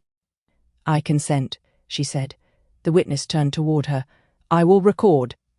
Elith's hands folded in front of her. She faced the bridge channel. For a moment she saw every version of herself that had chosen obedience because obedience felt smaller than responsibility. Then she spoke. I was Grey Administrator Thren 4. I participated in memory suppression systems under the Lunar Relay architecture. The patterns now being deployed by Dominion loyalist networks resemble administrative emotional disorientation structures used to prevent victims from trusting their own continuity of experience. This is not human fabrication. This is not verdant treason. This is not testimony corrupted by grief. It is a recognizable erasure method. I helped maintain systems like it. I name it now because silence would be a continuation of the crime. Her voice trembled only once. Do not let them make your pain afraid of truth. The channel carried her words outward. Daniel anchored them to the evidence lattice before anyone could cut them apart. The matrix brightened. One testimony became a node. Not enough, but real. Then another channel opened. Sha'Ryn appeared, carrying a hatchling through smoke. Verdant Shelter 1 evacuating, she said breathlessly. We do not attack loyalist civilians. We do not abandon hatchlings of any scale. We do not accept false blood guilt. Send heat to the Western Fold. Send carriers, not soldiers. If you hear our young crying on Dominion channels, know this. They broadcast pain to make you obedient. We answer pain by arriving. A juvenile beside her looked into the recorder, the same one who had threatened her with glass. I do not know if I believe the lost clause, he said, but she gave me her heat. The broadcast said Verdants came to use us. That was a lie. Daniel sealed the testimony. Another node. A human memorial survivor came next, face streaked with dust, standing before a wall of names that had cracked but not fallen. We were attacked, she said. The first feed said Reptilian reformists did it. Then coalition evidence showed loyalist manipulation. I lost my brother to the moon relay. I know what the Wardens did. I will not let the people who built those systems use my grief to kill children who did not build them. Another node. A deep worker appeared from an arc corridor, one arm bandaged in black thermal cloth. We built bypass doors because thrones forgot workers also wanted hatchlings alive, he said. The shelters are not theirs. They are ours because we kept them breathing. Do not follow Red Brood commands. Open the hidden veins. Carry the young. Another node. A Yeti elder sent no words at all, only a resonance image, a mountain child offering warmth to a stranger. Another node. A luminary cluster transmitted light through broken memorial dust and hatchery smoke simultaneously, making both places glow with the same gold-white recognition. Another node. The witness recorded all of it, but it no longer only recorded. It placed each testimony where the overwrite could not isolate it, binding evidence to meaning, event to consent, grief to plurality. Every node made Sereth's single emotional corridor harder to force. Daniel watched the lattice grow. For the first time since the erasure war began, the Dominion synchronization curve faltered. It's working, an operator whispered. Daniel did not relax. Never say that during active systems combat. That is how machines learn spite. The operator stared. Aaron said, he's superstitious about success. I am experienced about failure. Then the wall screened red. Last hatchery, outer shield breach. Daniel's breath stopped. Sarith watched the testimony lattice form and felt something close to admiration. She disliked that. Admiration made enemies more dangerous because it reminded the mind that they were not merely errors. Inside the command sanctum of the Karen Vale, red light reflected across the black morning stones hanging from her throat. Around her, Dominion officers moved with ritual precision. General Corvash stood below the central dais, jaws locked, while fleet vectors burned over the tactical pool. The coalition has slowed the synchronization primer, he said. I see that. Permission to strike the horizon directly. Denied. He turned toward her sharply. Few would have dared. Corvash had survived enough wars to believe courage excused impatience. Matriarch, they are turning our own shelters against the broadcast. Sarith's eyes remained on the testimony lattice. Sha'Ryn's face appeared in one fragment, smoke behind her, hatchling in her arms. The young reformist looked terrified, furious, alive. Convincing, too convincing. No, Sarith said. They are turning our shelters into moral theatre. Corvash's throat membrane tightened. Those are Kashari hatchlings. Sarith looked down at him. The chamber cooled. Do not presume I have forgotten what a hatchling is. Corvash lowered his head, but not quickly enough. Sarith let the silence punish him for 3 breaths. Then she turned back to the tactical pool.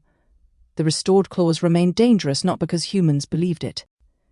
Not because Lily Mercer had chosen it. Not because Kareth knelt internally before a guilt he could never finish paying. It was dangerous because some Kashari were hearing it and becoming larger. Not weaker, larger. That was the part Sarith refused to name. The synchronization primer was sufficient to reveal responsive bloodlines, she said. Proceed to second doctrine. Corvash lifted his head. The last hatchery? Sarith's claws curled once inside her sleeves. 3 empty basins flickered behind her eyes. A cracked shell fragment. A strip of heat cloth. A tiny blackened claw. Freedom is beautiful until it kills children. Capture, she said, not destroy. Varsal commands that corridor. His restraint is variable. Then make his obedience less variable. Corvash's teeth clicked once. And if Kareth responds? Sarith looked at the old Warden's image on a side display. Kareth stood aboard the horizon, dark and still, carrying the unbearable authority of a traitor who might become a symbol if allowed to suffer correctly in public. He will respond, she said. You intend to take him alive? I intend to make the coalition choose between a former warden and living hatchlings. Corvash was silent. Sarith heard the judgment. He did not speak. She almost respected him for it. Almost. Do you object, General? I obey. That is not what I asked. Corvash looked at the testimony lattice, then at the hatchery map. I object to needing it. For a moment, Sarith saw the soldier he might have been before doctrine taught him that honesty was safest when wrapped in obedience. So do I, she said. Then she gave the order. The last hatchery had survived because it was never supposed to be found, not by thrones, not by warbroods, not by the Dominion. It had been built beneath the older nursery city, below the official caste hatcheries, below the public mourning chambers, below even the forbidden heat veins where deep workers had scratched names into maintenance stone. It was part refuge, part archive, part apology. The records from Chapter 8 had revealed enough to break Sha'Ryn's heart twice. Caretakers had hidden eggs there during the final evacuation, not by bloodline priority, but by vulnerability. Throne children beside worker children. War brood beside unregistered coils. Hatchlings whose names had been removed from official ledgers because there was not room on the arks for those the thrones considered statistically expendable. The last hatchery was not only a place where children had slept. It was evidence that some Kashari had disobeyed the first great betrayal while it happened. That made it sacred. That made it dangerous. That made it a target.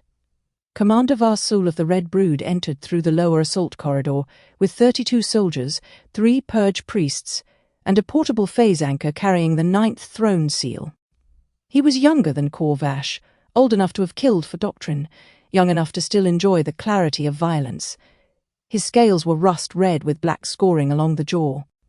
He had removed all ornamental cresting from his armour except one etched line across the chest, preserve a T any cost. Not consciousness, not freedom, only preserve.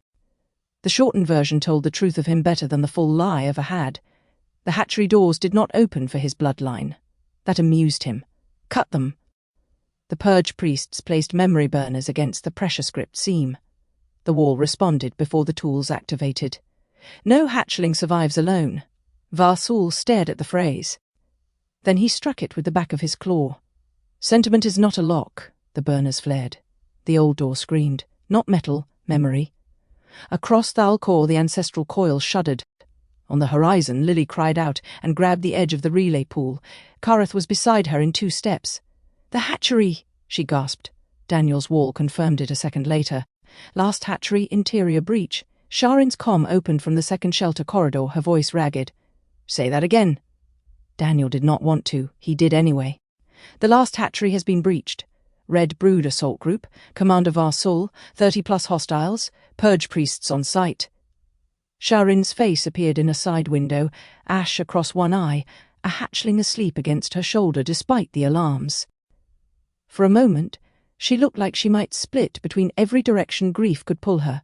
"I am too far," she said. "Yes. Open route. I can't, not direct. They have phase anchors crawling all over the lower veins. I can get you near the nursery city, but not inside before—" He stopped. Before what? Before they killed children. Before they burned memory. Before the erasure war learned how much leverage a hatchling's life could carry. Kareth stepped forward. "Put me on the channel." Aaron turned toward him. "Kareth." "They did not take the hatchery to destroy it immediately. They took it to speak to me." Daniel wanted to argue. The Matrix agreed with Kareth. That annoyed him deeply. The central display flickered. A Red Brood transmission forced itself through the hatchery channel. Varsul appeared in the sleeping chamber of the last hatchery. Behind him, the old heat cradles glowed weakly. Some were empty. Some held preservation shells. Some held living hatchlings rescued from the deeper shelters during the Coalition's earlier passage. Tiny bodies curled beneath translucent warmth fields, guarded now by Red Brood rifles and purge priests whose masks bore no eye openings. Varsul smiled without warmth. "Kareth, Warden without throne, traitor of the lunar relay, pet witness of humans, come home." Kareth did not move. The entire command deck seemed to narrow around him. Varsul continued. "You will surrender yourself to Red Brood custody within 1 cycle. You will publicly renounce the human clause and confess Dominion contamination of the coil was necessary to prevent species collapse. You will name Lily Mercer an unauthorized interface and the witness a non-local coercion engine." Lily went very still. Varsul lifted one claw. A soldier dragged a hatchling caretaker into view and forced her to kneel. She was old, scales faded almost white. One arm bent badly. Her eyes found the recorder, not pleading, witnessing. Varsul placed his claw near the controls of a heat cradle. "Refuse, and the last hatchery becomes a memorial." Kareth's claws flexed once. Every person on the deck heard the scrape. Varsul leaned closer to the feed. "You remember command, Warden. 1 life for many, 1 surrender for the young. Preserve consciousness at any cost." The old caretaker in the background moved her mouth. No sound came through. Lily looked at the pressure distortion. "She said something." Daniel isolated the image, expanded lip and throat movement, matched it to pressure script phonetics. The translation appeared beneath the feed. "Do not let him make children into chains." Kareth read it. Something in him broke quietly enough that only Aaron saw. Varsul's smile faded as if he sensed refusal forming. "1 cycle," he said. "Then we begin with the smallest." The transmission ended. No one spoke. The war had found its oldest lever, not fear of death, fear for the young. Sareth's doctrine had always lived there. The thrones had always returned there. Every warden system, every prison corridor, every false light had justified itself with some version of the same wound. "Do as we command, all the vulnerable will suffer." Kareth stared at the empty display. Daniel saw the trap with mathematical clarity. If Kareth surrendered, the Dominion would turn him into proof that even the traitor admitted the lost clause was contamination. If he refused, hatchlings might die while the public watched. If the coalition attacked, Sereth would show humans and reformists storming a hatchery. If they waited, Var-Sul would control the story. Every path led toward the same Warden logic. A single corridor, a single light, a single interpretation. Lily closed her sketchbook. "No," she said. Aaron looked at her. She turned to Daniel. "There is a sideways path. There has to be." Daniel stared at the tactical map, the matrix, the testimony lattice, the old maintenance vanes, the phase anchors, the hatchery heat systems, the rescued shelter children, Sha'Ryn's position, Elith's suppression architecture, the witness hovering in silence like an unfinished vow. His mind raced through impossibilities. Most stayed impossible. One did not. It was ugly, dangerous, insufficient, probably fatal for several people if any of his assumptions were wrong. So normal. "Maybe," he said. Kareth turned toward him. Daniel pointed at the old deep worker bypass maps recovered from the shelters. The last hatchery was hidden from thrones. That means it was not built to trust bloodline keys. It was built to trust caretaking actions, heat transfer, and probably deep worker maintenance proof. Var-Sul breached the outer doors with burners, but if the interior system still has authority, it may reject Red Brood control if we can demonstrate active hatchling protection from inside the nursery network. Aaron followed. "Sha'Ryn. And the rescued shelters," Daniel said. "And the caretaker's testimony. And maybe Lily's pressure script. And Kareth not surrendering into their frame like a tragic idiot. No offense." Kareth looked at him. "Some offense accepted. Healthy, good, stay angry." Elith studied the map. "The purge priests will have linked the heat cradles to coercion triggers." "Yes. Can you sever them? From here? No, with a miracle. Also no, but with a more technical kind of miracle, possibly." The witness lowered. "Define technical miracle." Daniel looked at the lattice of testimony still glowing across the command deck. "We make the hatchery remember what it is before Var-Sul makes it perform what he wants." Sha'Ryn's voice came through the comm, hard and clear. "Tell me where to go." Daniel looked at her smoke-streaked face. "Toward the old nursery city. Take every rescued hatchling you can safely move, every caretaker, every deep worker who knows the hidden veins. Do not attack the hatchery. Approach singing the holding rhythm." Nethsay's voice crackled behind her. "We are bringing children toward a hostage site." "No," Daniel said. "You are bringing living proof of caretaking toward a system designed before thrones learned to fake authority." "That is not comforting." "I am not in the comfort business. I am in the preventing child murder by exploiting ancient ethical architecture business, apparently." Sha'Ryn nodded once. "We move." Kareth faced the central display. "And me?" Daniel did not answer quickly. Aaron did. "You don't go alone." Kareth's eyes remained on the dead feed. "If I go, I give him the image he wants. If I refuse, I give him the deaths he wants." Lily stepped beside him. "Then do neither." He looked down at her. She held his gaze. "You said my origin was not ownership. Yours is not either. They do not get to own your guilt just because they know where it hurts." Kareth closed his eyes. For a moment he was back on the moon. A warden, a traitor, a monster learning too late that obedience did not absolve anything. Then he saw the caretaker's silent words. "Do not let him make children into chains." He opened his eyes. "What do you need from me?" Daniel looked at the Matrix Center. "No one owns the truth they harmed." Then he looked at Kareth. "Testimony. Not confession for their script. Not surrender. Testimony. You tell every Kashari what the Red Brood is doing and why you will not let hatchlings be used to restore the lie. You do it before Var-Sul's deadline. You do it. Now." Kareth's jaw tightened. "Publicly. Yes. Many will say I speak to save myself. Yes. Many will be right to hate my voice." Daniel's answer was quiet. "Yes." Aaron looked at him, surprised by the gentleness. Daniel did not soften further. "But the alternative is letting Var-Sul write your silence." Kareth stood very still. Then he nodded.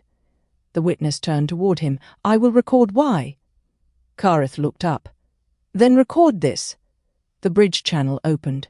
Across Thal-Kor, across burning arc corridors, across human memorial centers and verdant shelters, and Dominion enclaves where loyalists watched with suspicion sharpened by fear, the former warden of the lunar relay appeared. Kareth did not kneel. He did not raise a weapon. He did not ask forgiveness. "I am Kareth," he said. "I served the warden systems that imprisoned Earth. I enforced doctrine built upon a command my species cut. I cannot undo what I obeyed. I cannot make my guilt useful by surrendering it to those who would use hatchlings as chains." The deck went silent around him. "The Red Brood holds the last hatchery. They have demanded my surrender in exchange for young lives. They quote the mutilated command, preserve consciousness at any cost. This is the oldest lie in its purest form. It says the vulnerable justify obedience. It says children are proof that control must rule. It says love becomes authority when fear is great enough." His voice deepened. "I believed versions of that lie, many of us did, some still do. But the first law of our species was not throne, blood, command, or cost. It was this: no hatchling survives alone." Sha'Ryn, running through smoke toward the nursery city, heard the words in her comm and began to pulse the holding rhythm. Others joined. Deep workers, caretakers, rescued juveniles, human operators aboard the horizon, a grey who had once suppressed memory, a witness who had once only watched. Kareth continued, "I will come for the hatchlings, not as warden, not as throne, not as proof for Dominion doctrine. I will come as one life among many who refuse to let the young be turned into instruments of erasure. If I die there, let no one use my death to restore a prison. If I live, let no one use my survival as absolution." He looked directly into the recorder. "Commander Varsul, I hear your demand. I reject its frame." Daniel exhaled once. The matrix flared around the testimony. Across the bridge, the holding rhythm spread. "Hold, breathe, I'm here." Not one voice, many. The Dominion synchronization curve buckled again. But the last hatchery remained in Red Brood hands. The deadline continued counting down. And beneath Thal-Kor's dead crust, in a nursery built by those who had disobeyed despair before the first prison was ever imagined, ancient heat cradles flickered as if listening. Inside the last hatchery, Commander Varsul watched Kareth's testimony replay across his command slate.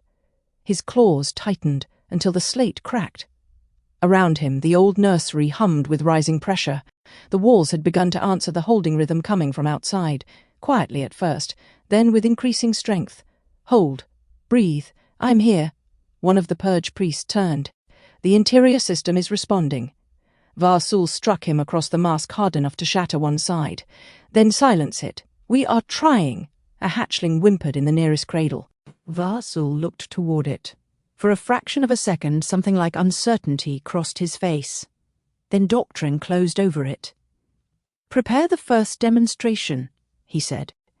The old caretaker lifted her head from where the soldiers had forced her against the wall. Blood darkened one side of her mouth. "You will fail," she whispered. Varsul turned slowly. "I hold the hatchery."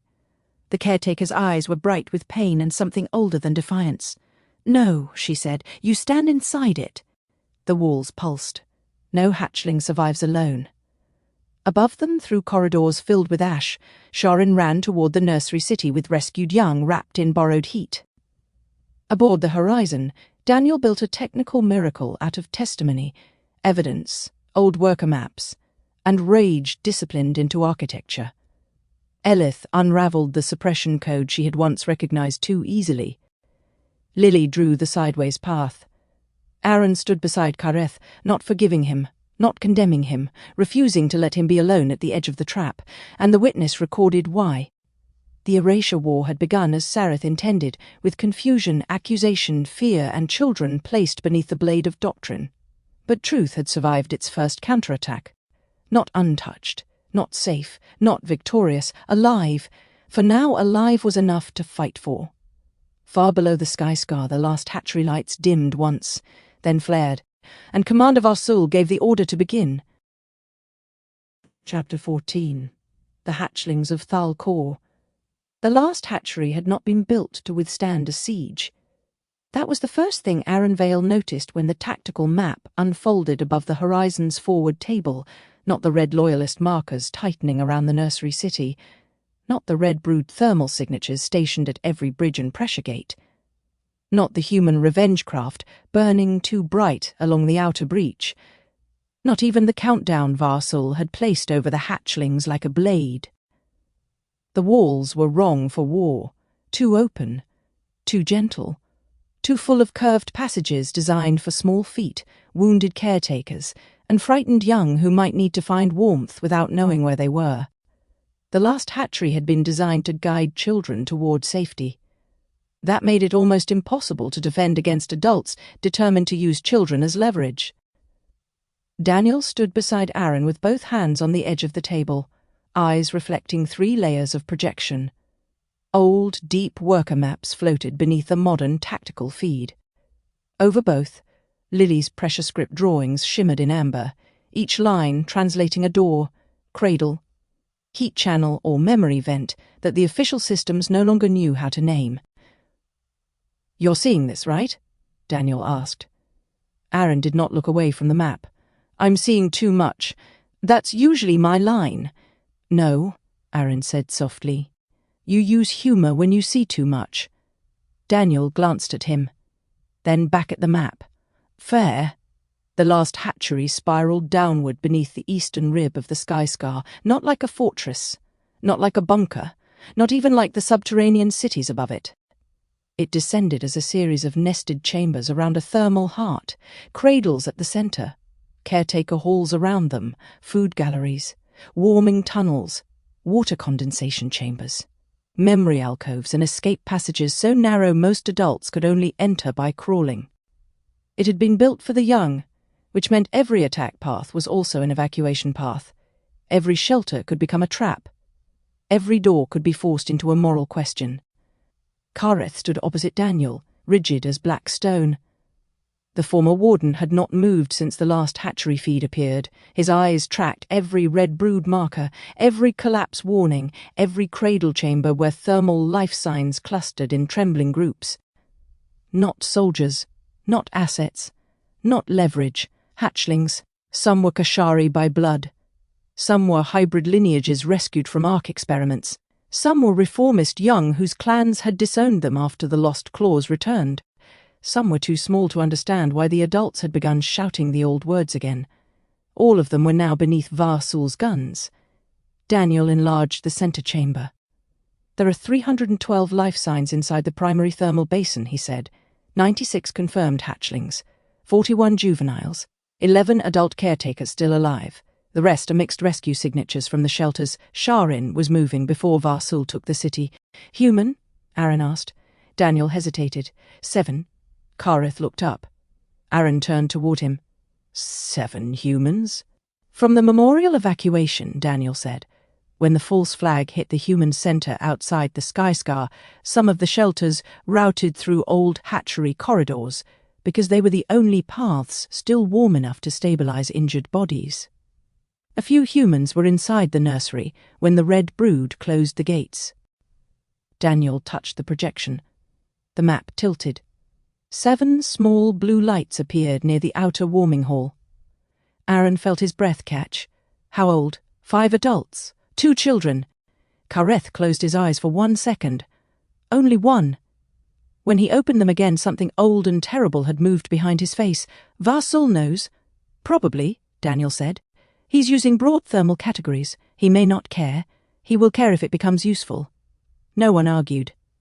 Lily stood near the rear of the chamber, one hand wrapped in cloth, fingers stained with black pressure dust from the city walls. She had been drawing for almost an hour without looking at the page. Every few minutes another piece of the hatchery appeared under her hand. A crawl space, a heat valve, a line of pressure script meant for children to follow by touch if the lights went out. Beside her, Elith worked through grey resonance models with quiet ferocity. The former administrator's long fingers moved across translucent data panels, cutting apart suppression code that had been older than most human languages. Once, she would have recognized it as procedure. Now she handled it like a contaminant. The witness stood at the far end of the chamber, or perhaps occupied it. Its form had become difficult to define since the Erasure War began. Light gathered where it watched, bending around its presence in slow, patient folds. Auron sat beneath the projection, knees drawn up, head tilted slightly as if listening to grief moving through the walls. Sha'Ryn's voice cracked through the comm. "I have visual on the outer nursery gate." Static swallowed the next words. Daniel sharpened the channel. Sha'Ryn reappeared in fractured blue light, crouched behind a collapsed black glass column. Ash streaked her scales. One side of her face was bleeding. Around her, verdant scale fighters moved low through the ruined avenue, carrying heat wraps, medical packs, and no banners. No banners. Aaron noticed that. In the middle of a civil war, Sha'Ryn had refused to give the young another symbol to die under. "Say again," Daniel said. Sha'Ryn pressed herself against the column as a red brood pulse passed overhead. It struck the wall behind her and burst into a fan of crimson sparks. "I have visual on the outer nursery gate," she repeated. "Red brood controls the upper bridges. Var-Sul has sealed the caretaker passages. He is forcing the hatchlings into the central heat basin. Can you breach?" "Not without burying half the nursery." Daniel's mouth tightened. Aaron leaned toward the projection. "Sha'Ryn, can you reach the human survivors?" A pause. Through the feed, Aaron saw her eyes shift. Not surprise. Recognition. Not yet. Can they move? One adult is injured. One child is trapped behind a collapsed condensation wall. Kereth's claws pressed into the table. "Which corridor?" "7th warming loop. The wall is unstable. If we cut wrong, it drops into the basin below." Daniel's fingers moved over the map. "I see it." Then another alert sounded. Not red brood, not Dominion. Human. A cluster of unauthorized craft broke through the upper ash band above the sky scar.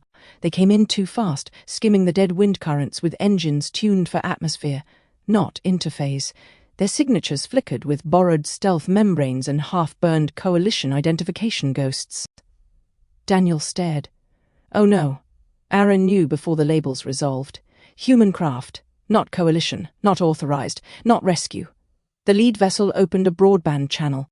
A woman's voice filled the room, shaking with hatred so disciplined it had almost become prayer. "This is the memorial hand. We claim right of retribution under the names of the harvested dead. No hatchling leaves Thal-Kor until Earth has answered." The chamber went cold. Lily stopped drawing. Elith lowered her hands from the suppression code. Kareth did not move at all. On the projection, 6 human strike craft angled toward the last hatchery's broken dome. Daniel whispered, "They followed our route." Aaron's stomach turned. The voice continued. "For centuries they took our children. They took our dead. They recycled souls through a machine built over our sky. They bred hybrids in rooms under the earth. They measured our terror. They called our grief fuel. Today they will learn that memory has teeth." Kareth's throat pulsed once. Sereth Vel had planned for this. Aaron saw it with awful clarity. Not because she controlled the human militants. She did not need to. She had only needed to make the wound available. She had only needed the right image. Reptilian hatchlings in a captured nursery. Red brood soldiers threatening execution. Humans still bleeding from false flag attacks. And a bridge network open enough that grief could travel faster than judgment. Then she could watch humanity prove her doctrine for her. Freedom is beautiful until it kills children. The words were not spoken aloud. They did not need to be. Everyone in the chamber heard them. Sereth Vel watched the human craft enter the ash. The matriarch of the 9th throne stood inside the Silent Throne's secondary command chamber, surrounded by black glass, red light, and the hum of systems that should never have been awakened again. The Silent Throne had not been a throne at first. The recovered memories had made that clear. It had been a translation engine. A place where a young species tried to understand the command of absent makers. Then fear had sat down in the center of it and called itself rule. Now Sereth stood before the engine her ancestors had used to cut a sentence in half, and she watched human rage descend toward reptilian young. Her hands remained folded before her. Her face remained still. She had survived too many councils to let soldiers read her by accident, but one claw had pierced the flesh of her palm. No one noticed. On the viewing wall, Var-Sul's internal feed showed the hatchlings clustered inside the heat basin. Some curled against each other. Some shook beneath caretaker cloths.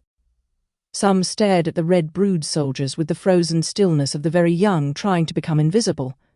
Sareth knew that stillness. She had seen it before on Orvith, before the collapse, before freedom became fire.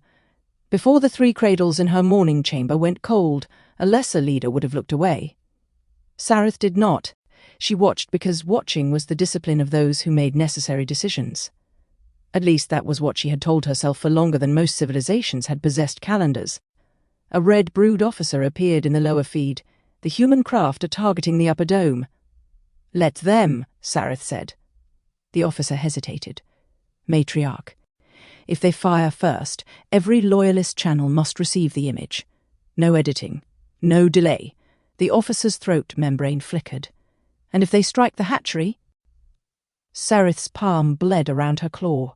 "Then the universe will understand why custody is required." The officer bowed and vanished. Behind Sareth, Vekael's restrained image flickered in a containment field. He had been captured when the Silent Throne's outer echo stations activated. The old memory priest looked smaller inside the field than he had inside the memory wells, but his eyes had not dimmed. "You are about to use children as proof," he said. Sareth did not turn. "I am about to reveal what freedom produces when pain has no governor. Pain governed by domination becomes history's most polite atrocity. Do not lecture me about atrocity, Keeper. You hid truth until it became war." Vekael bowed his head. "Yes. The admission struck harder than denial would have." Sareth looked at him then. "You confess too late, I know. Then be silent. I was silent for millions of years," Vekael said. "It did not improve me." Sareth's eyes narrowed. The old priest lifted his gaze toward the hatchery feed. "If humans protect the hatchlings, what will you do with that memory?" Sareth said nothing. The Silent Throne hummed around her. The human craft dropped lower. The answer, when it came, had no mercy in it. "Prepare the overwrite lattice." Vekael's eyes closed. Sareth turned back to the image of the last hatchery. "If they prove me wrong," she said, "then memory itself has become strategically unreliable." Aaron entered the rescue shuttle without armor. Daniel saw him and made a sound somewhere between disbelief and a headache. "No." Aaron sealed the field harness across his chest. "Yes. That wasn't a discussion. That was a diagnosis. Armor makes me look like an occupying force. Bullets make you look dead. Red brood weapons are not bullets. That is not the comfort you think it is." Aaron looked up. Daniel's anger was doing its best to disguise fear. It was not succeeding. "I'm not going in to win a battle," Aaron said. "I'm going in to stop 2 sides from making Sareth right." Daniel jabbed a finger toward the open hatch. Beyond it, the shuttle bay shook as the horizon adjusted against atmospheric shear. "You are walking into a red brood hostage situation with human revenge militants inbound, Dominion Overwatch, active suppression code, and a nursery that was designed by emotionally intelligent cave architects who apparently never considered that future adults would be absolute garbage." Aaron almost smiled. "Your optimism is improving. I am serious." "I know." "Then listen to me," Daniel said. His voice dropped. "There are people out there who will see you protecting reptilian hatchlings and decide you betrayed Earth." Aaron fastened the last clasp. "Yes. There are reptilians who will see you protecting them and decide your mercy is proof they can avoid accountability." "Yes. There are loyalists who will shoot you because you are inconvenient symbolism with a pulse." "Yes." Daniel stared at him. Aaron met his eyes. "That's why it has to be me." For a moment the noise of the shuttle bay seemed to recede. Crews moved around them. Human medics, grey defectors, verdant scale reformists, Yeti delegates from the listening roads, whose fur was covered in heat shield mesh, deep workers carrying old tools instead of rifles. A rescue mission made of former enemies, a terrible military idea, a necessary moral one. Kareth stepped into the shuttle behind Aaron. He wore no throne crest, no warden armor, no dominion markings. Only a dark field mantle and the pressure symbol Sha'Ryn had carved into a strip of black glass hanging at his chest. "Ours." Daniel looked him over. "No dramatic last words from you, please." Kareth's jaw shifted. "I had not prepared any." "Good. Keep not preparing them." Lily climbed into the shuttle next, carrying her sketchbook and a folded thermal blanket. Aaron frowned. "No." She looked at him without blinking. Daniel said. "I am enjoying the symmetry." Aaron ignored him. "Lily, this is not translation. This is a siege. The hatchery doors respond to pressure script. We can relay your drawings from here. The doors know the difference between a drawing and a hand." Kareth spoke quietly. "She is correct." Aaron looked at him sharply. Kareth did not flinch. The last hatchery was designed after the first evacuation failures. It distrusts remote command. It trusts contact, heat, pressure, rhythm and burden carried physically. Lily held up the blanket. "I can carry a burden." Aaron's expression softened and hardened at once. "You should not have to." "No," Lily said, "but choice means I get to decide what I can carry," Daniel muttered. "Everyone has become insufferably thematically consistent." Elith entered after Lily, placing a phase stabilizer against the wall. "I will remain aboard unless suppression architecture requires proximity." Daniel blinked. "You're coming too?" "I once optimized obedience pathways. I can now make them fail inefficiently. That is the closest thing to poetry I've ever heard from you." "I apologize." "Never mind." "Ruined." A low vibration passed through the bay. One of the Yeti delegates ducked through the shuttle hatch. He was enormous, white-furred beneath heat mesh, with dark eyes that had seen storms under mountains no human had mapped. His name was Corran of the Listening Roads. He carried no weapon visible to Aaron, only 2 packs of medical wraps and a staff made from layered interface stone. He looked at the team and said, "Small doors require large patience." Daniel stared at him. "I like him." "He can stay." Oren appeared beside Corran like a quiet afterthought. "I am not here to fight," they said. Aaron nodded. "Why are you here?" Oren looked toward the projection of the hatchery. "Because loneliness is easiest to weaponize when everyone believes their grief is unique." No one answered. The shuttle alarm sounded.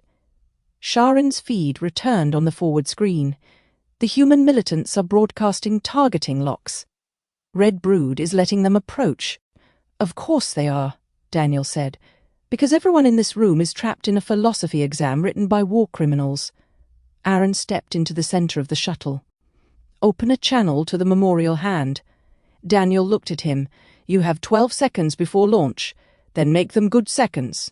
Daniel opened the channel. The woman's voice returned.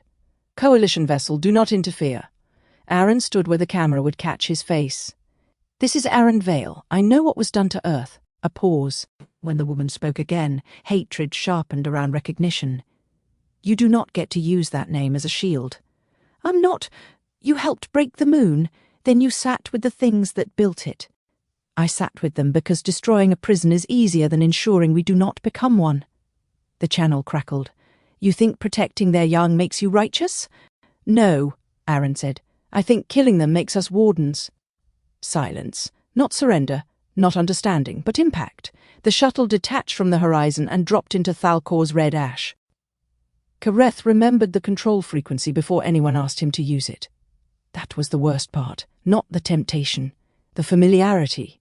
As the shuttle plunged through ash and broken heat currents toward the last hatchery, the old Warden architecture unfolded inside his mind with humiliating ease. 3 tones, a pressure drop, a harmonic command threaded through marrow and memory line. The frequency had been designed to halt panic in reptilian bodies, especially young ones. It could freeze hatchlings in place, still caretaker impulses, interrupt soldier aggression, and lock Red Brood motor response long enough for a strike team to disarm them. Later, the Warden dynasties adapted it. For riots, for prison worlds, for hybrid laboratories, for terrified abductees whose bodies could be made still while their minds remained awake. Kareth knew the frequency because he had used derivatives of it. Not often. That was a coward's comfort. He had not used it often. Only when it was efficient.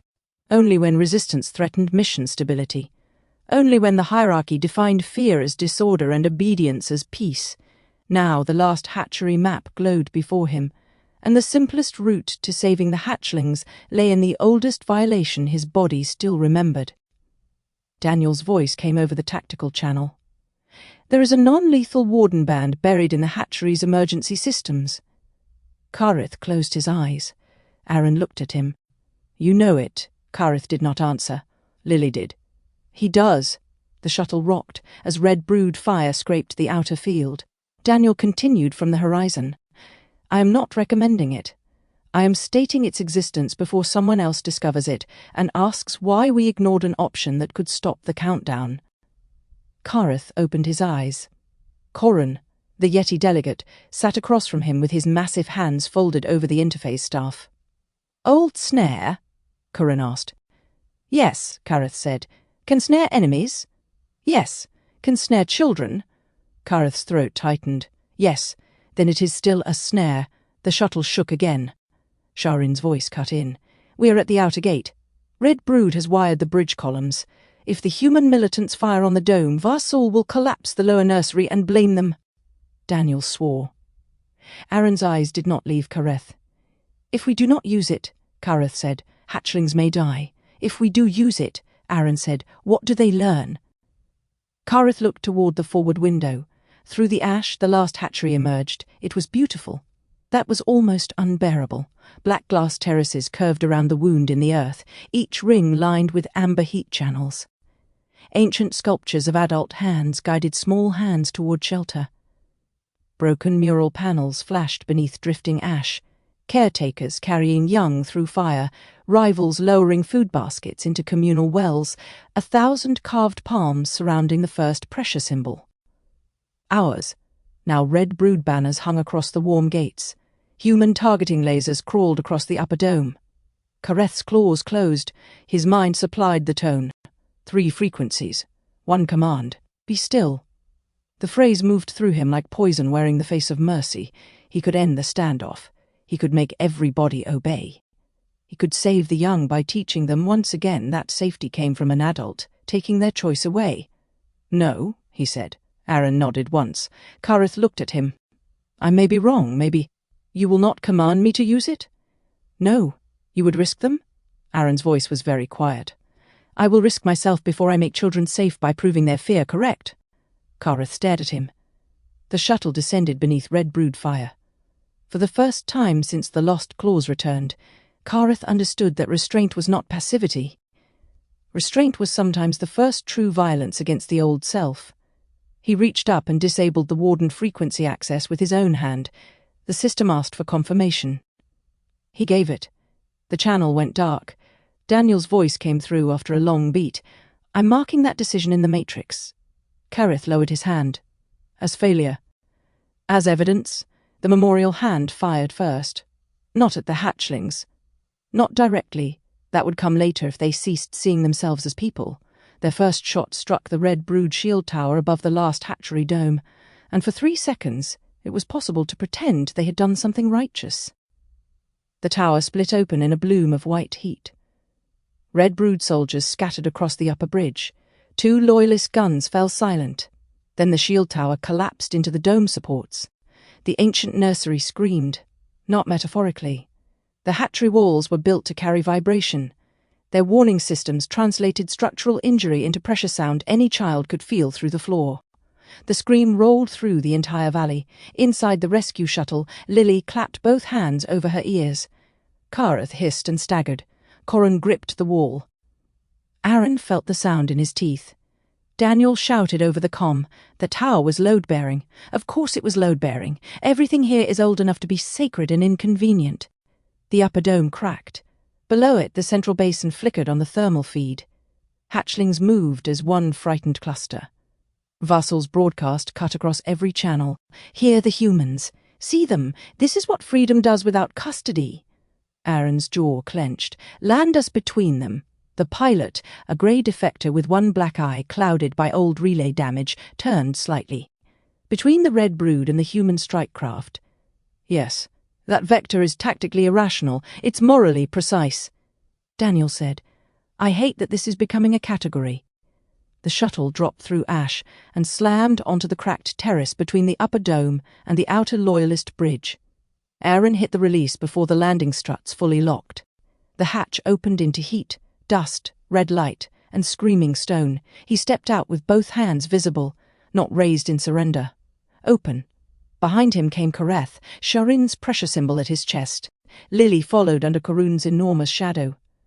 Elith's projection stabilized at the shuttle threshold, where she could touch both the field systems and the nursery code. Oren moved like a quiet ache beside the group. Human militants hovered above in their stolen craft, weapons angled downward.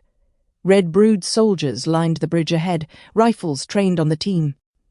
Below the cracked terrace, through the glass, Aaron could see the central heat basin. Hatchlings, dozens, huddled in amber light, some looking up, some hiding their faces, some too young to understand that adults were deciding whether their lives would become an argument. Aaron opened a wide channel. To the memorial hand and the Red Brood, hold fire. The human leader's face appeared in the side display of her lead craft. She was older than Aaron expected. Grey hair cut close to the skull. Burn scars along one cheek. Eyes that had been forced to outlive too many names. "My son died twice," she said. "Once in a hospital bed. Once when your moon took him." Aaron absorbed the words. No defense rose in him. Only grief. "I believe you." The answer seemed to anger her more. "You do not get to believe me politely." "No." His name was Caleb. Aaron looked at the hatchlings below. "Then Caleb deserves better than this."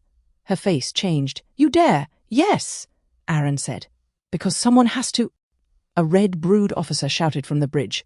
"Human, step aside. This is Kashari justice." Aaron turned toward him. "No, it is hostage-taking wearing ancestral language." Several Red Brood rifles tightened. Kareth stepped forward. The soldiers reacted instinctively, some with hatred, some with confusion.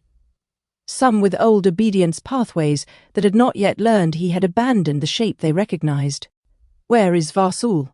Kareth asked. The officer spat black saliva onto the glass. "Awaiting your surrender." "Then he will continue waiting." The human leader laughed bitterly. "So the Warden refuses surrender and protects his own." Kareth looked up at her craft. "No." He turned and pointed toward the lower warming hall where Daniel's feed had marked the trapped human survivors. "My own are there also." The woman followed his gesture.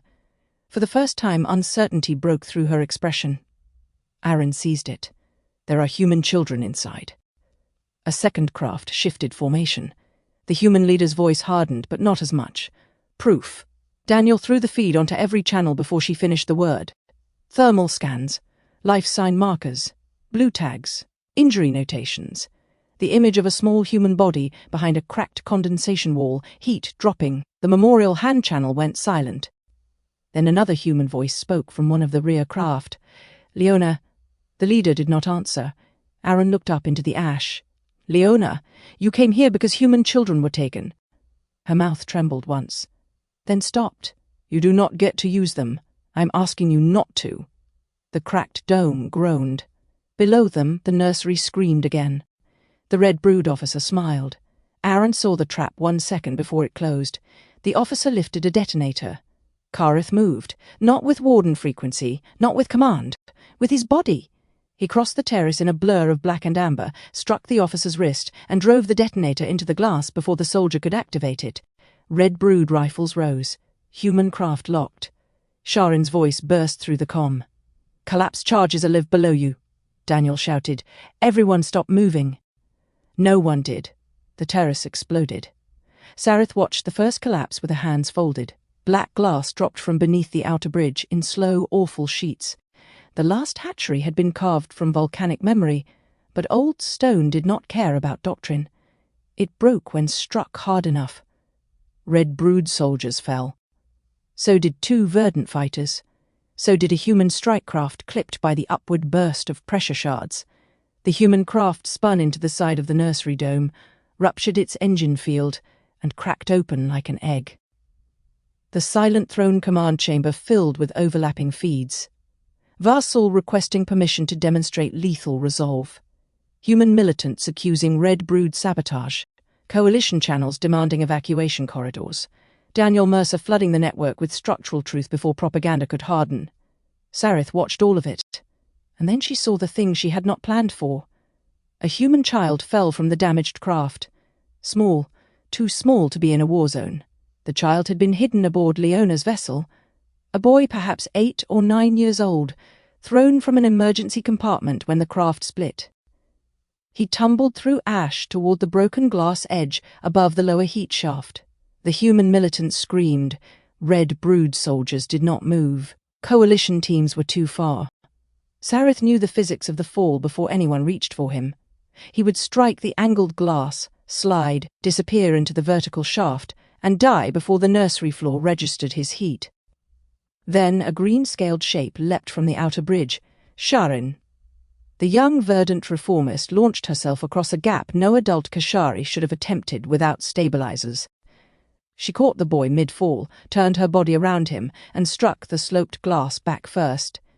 The impact cracked the panel. Sha'Ryn's claws tore bloody tracks through the surface.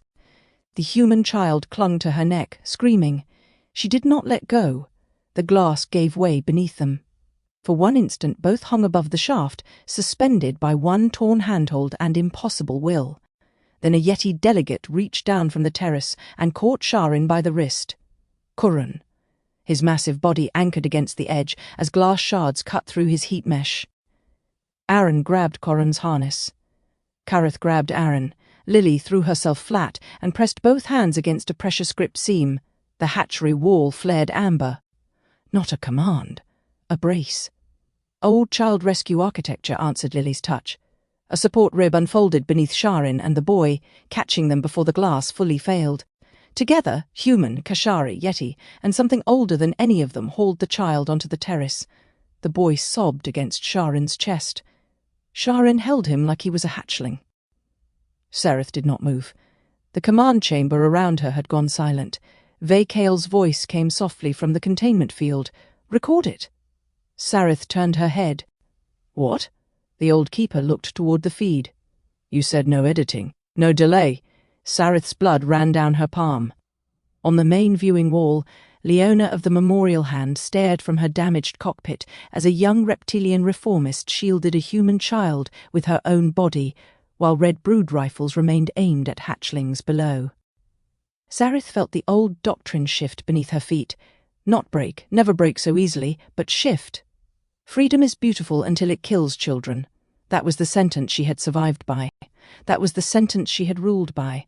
That was the sentence she had used to turn grief into policy, because grief without policy had once left 3 cradles empty. But on the screen, freedom had just crossed a falling bridge to save a child not its own. Not because a superior authority commanded it. Not because a throne demanded it. Not because ownership required preservation of a valuable future subject, because the child was falling. Sereth looked away, only for a moment, a single moment. Vekael saw. "You still have time," he said. Sereth's face hardened.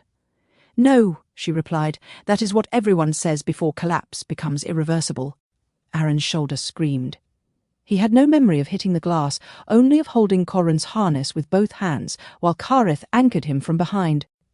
Now his left arm burned from wrist to collarbone, and ash filled his mouth. He coughed once and pushed himself upright. The human boy was alive. Sha'Ryn was alive. Kurun was bleeding but conscious. Kareth stood over them, one hand extended toward the red brood, body positioned between rifles and the rescued child. The boy was still clinging to Sha'Ryn. He had dark hair matted with ash, wide brown eyes, and a small memorial thread tied around one wrist. His voice shook against her scales. "My mum," he sobbed. Sha'Ryn looked toward the damaged human craft. Leona's feed flickered above the terrace. Her face had changed completely. Not healed, not softened, but split open by terror. "Jonah," she said. The boy tried to move toward the craft. Sha'Ryn held him gently. "Your air is damaged," she told him. "Breathe through this." She pulled a small heat filter from her own throat wrap and placed it over the child's mouth. One of the red brood soldiers snarled, "Contamination!" Kareth turned. The soldier took one involuntary step back. Kareth did not shout. That made it worse. "Say it again." The soldier's throat membrane trembled. Behind Kareth, the hatchlings below watched. Aaron saw it. So did Kareth. The former warden lowered his claws, not because the soldier deserved mercy, because the children deserved a different lesson. Aaron stepped beside him. Leona's voice came through the open channel raw. "Jonah, answer me." The boy pulled the filter away just enough. "I'm here." The words passed through the terrace. Through comms, through red brood lines, through the human craft, through the hatchery walls. "Hold, breathe, I am here." The old rhythm answered under the glass.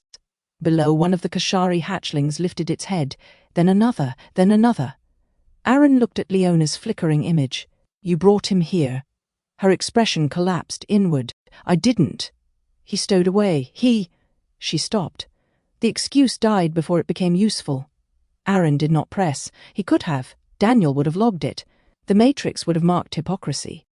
The network would have seen a human revenge leader nearly get her own child killed in a strike on children.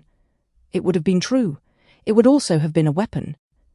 Aaron had learned painfully that not every truth should be shaped like a blade the moment it appears. "Leona," he said, "help us get them out." Her eyes moved from her son to the heat basin below. The hatchlings stared back through cracked glass. For the first time she saw them not as history's argument. As children. Her lips parted. No sound came out. Then Varsul's voice returned over the internal hatchery speakers. Enough. The central heat basin darkened. Red emergency bands ignited around the hatchlings. Caretakers cried out. Elith's projection flared beside the shuttle. "He has initiated chamber compression." Daniel shouted through the comm. "That basin is not a prison cell. It's a thermal regulation system. Compression will overheat the lower layer and suffocate the upper ring." "Time?" Aaron asked. 6 minutes before irreversible injury. Maybe less because everyone keeps blowing up architecture. Varsul appeared on the central display over the dome. His mask was cracked. One side of his face was bleeding. He looked neither uncertain nor afraid. "Kareth, enter alone. Kneel in the central basin. Submit to Red Brood custody. If you do not, the young will become martyrs to the restored lie." Kareth looked down through the glass. Hatchlings looked up. The old trap returned. Surrender and make the children chains. Refuse and let them die. A perfect Warden equation. Aaron saw Kareth begin to move. He caught his arm. "No." Kareth did not look at him. "If I enter alone, he may stop. He won't. You do not know that." "I know the shape of the trap." Kareth's eyes burned. "Would you have me do nothing?" "No," Aaron said. "I would have you stop being useful to him." Kareth's muscles trembled under Aaron's hand.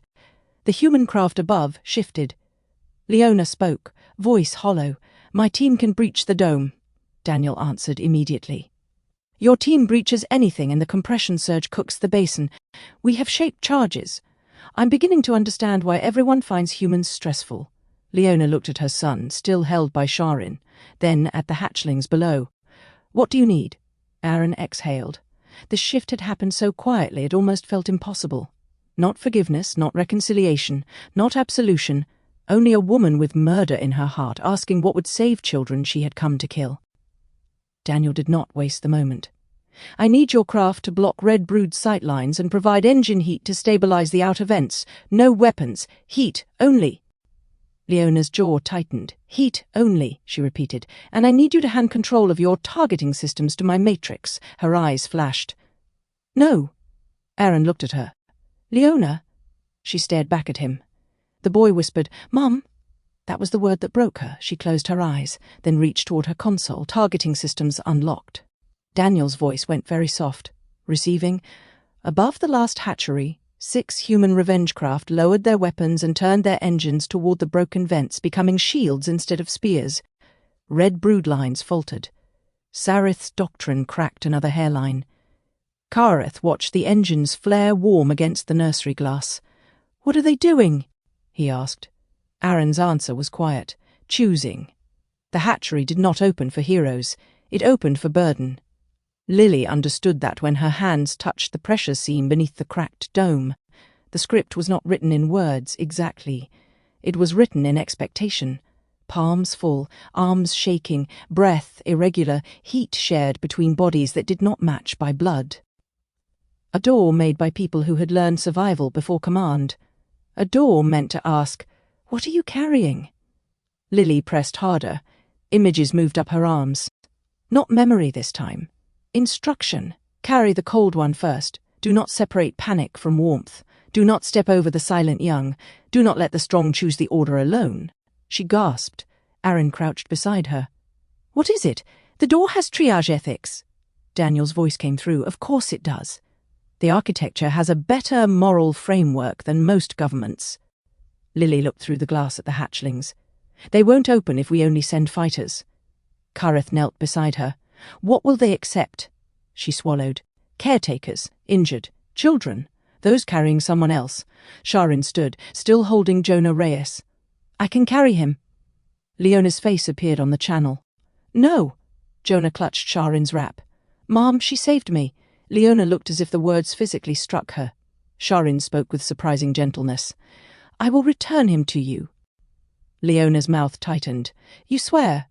Sha'Ryn looked down at the boy, then back up. No. Leona's eyes sharpened. Sha'Ryn continued, I do not know whether I can. I will not make a promise fear wants to hear. I will carry him because he is here and he is young.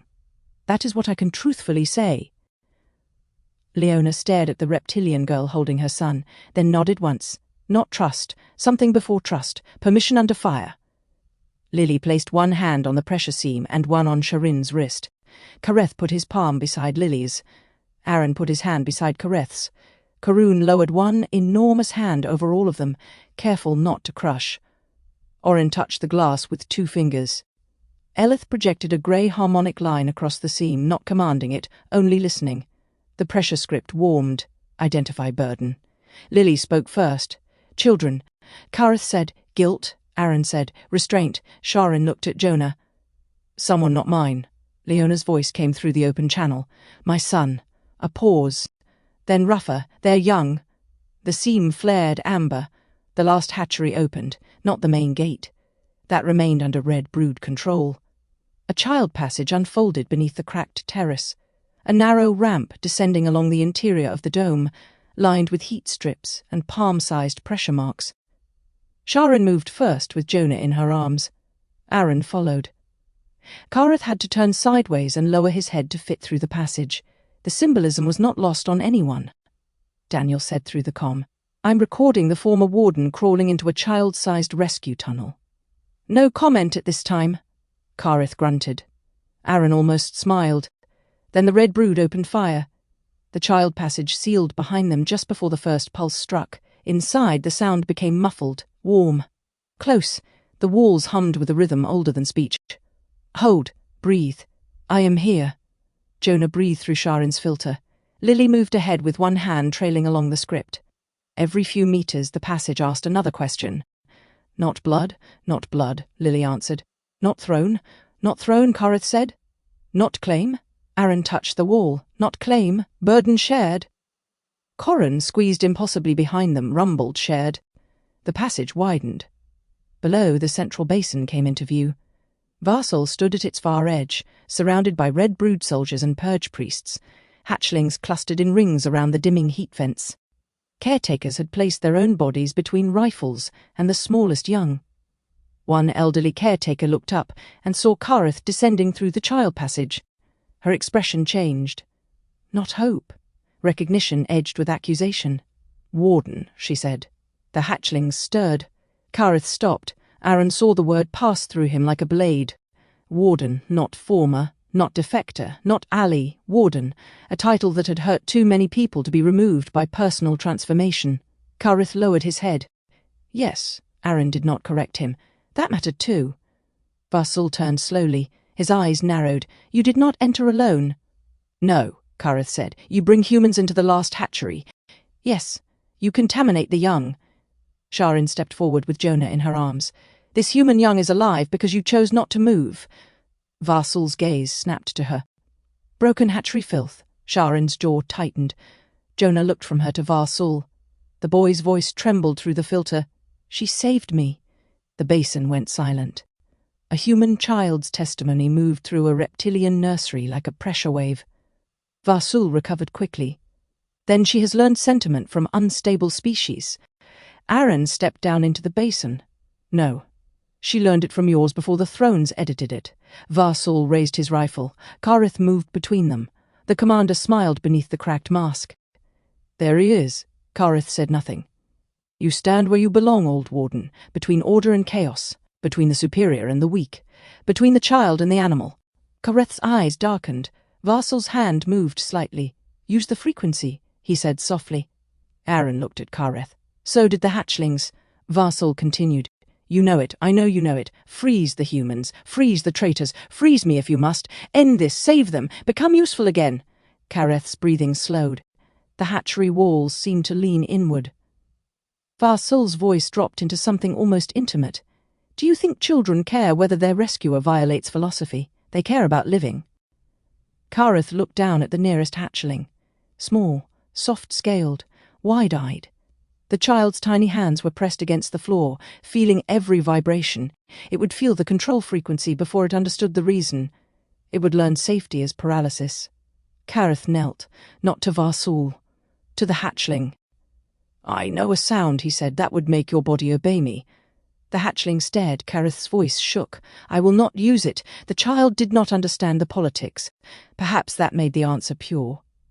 It crawled one step closer and pressed its small palm against the black glass symbol hanging from Kareth's chest. Ours! Something broke in him then. Not weakness. Something harder. He stood. Varsul's rifle lifted. Kareth did not reach for command. He reached for the old caretaker. Tell me where the smallest are. The caretaker stared. You ask? Yes. You could order? Yes. You ask? Kareth bowed his head. Yes. The caretaker's eyes filled with tears. Then she pointed. Lower heatfold. 6 cannot walk. 2 are cold sick. 1 has not opened its eyes. Kareth turned to Sha'Ryn. Start there. Varsul fired. The shot did not hit Kareth. It struck Karun. The Yeti delegate stepped into the beam with a roar that shook dust from the ceiling. The pulse burned across his shoulder and threw him against the heat channel wall, but his staff struck the floor before he fell.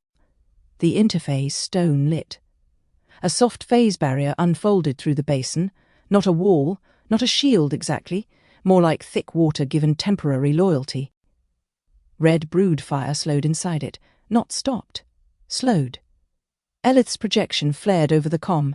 Corrin's anchor is creating phase drag. I can stabilize it for 2 minutes, Daniel said. 2 minutes is a lifestyle upgrade at this point. The rescue became motion, not battle, motion. Sha'Ryn ran toward the lower heatfold with 2 human medics and a verdant fighter. Kareth lifted a collapsed cradle beam with both arms, while caretakers pulled 3 hatchlings from beneath it.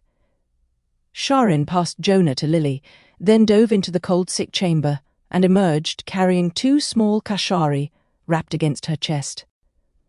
Leona's craft held position above the dome, engines pouring heat into the broken vents. Her voice moved across the channel in fragments as she redirected her militants. Do not fire! Block the red brood line! Heat only! I said heat only! One of her pilots shouted back, They killed our dead! Leona's voice cracked like thunder. And we will not kill children to prove we remember them. The words reached the basin.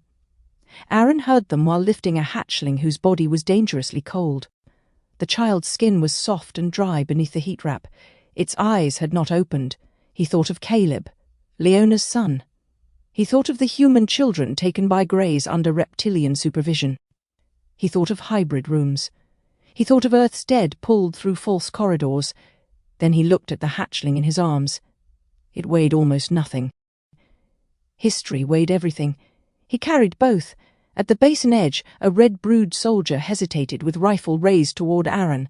A human medic saw him and froze. The soldier saw the hatchling in Sha'Ryn's arms. For 1 second, all 3 stood inside the same impossible choice. Then Varsul shouted, Fire! The soldier did not. Varsul turned and shot him in the back. The soldier collapsed. His rifle fell. Sha'Ryn moved before thought. He placed the hatchling into the medic's arms, crossed the distance, and dragged the wounded red brood soldier behind a cradle wall. The soldier looked up at him in disbelief. You are human. Yes, I aimed. Yes, why? Sha'Ryn pressed a field seal against the wound. Because protection can exist without ownership. The soldier's throat membrane fluttered. He looked toward the hatchlings, then toward Varsul. For the first time his fear had a new direction. Sereth saw the refusal. She saw the human leader surrender her weapons.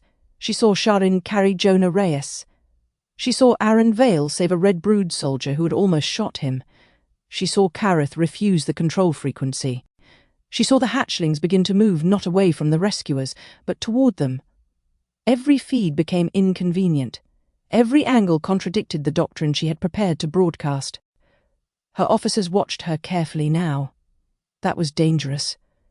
A leader could absorb military reversal. A leader could absorb tactical surprise. A leader could not allow subordinates to witness uncertainty and mistake it for permission to think. Matriarch, the Silent Throne engineer said, the event is destabilizing loyalist sentiment. Hatchery feeds are spreading despite our filters. How far?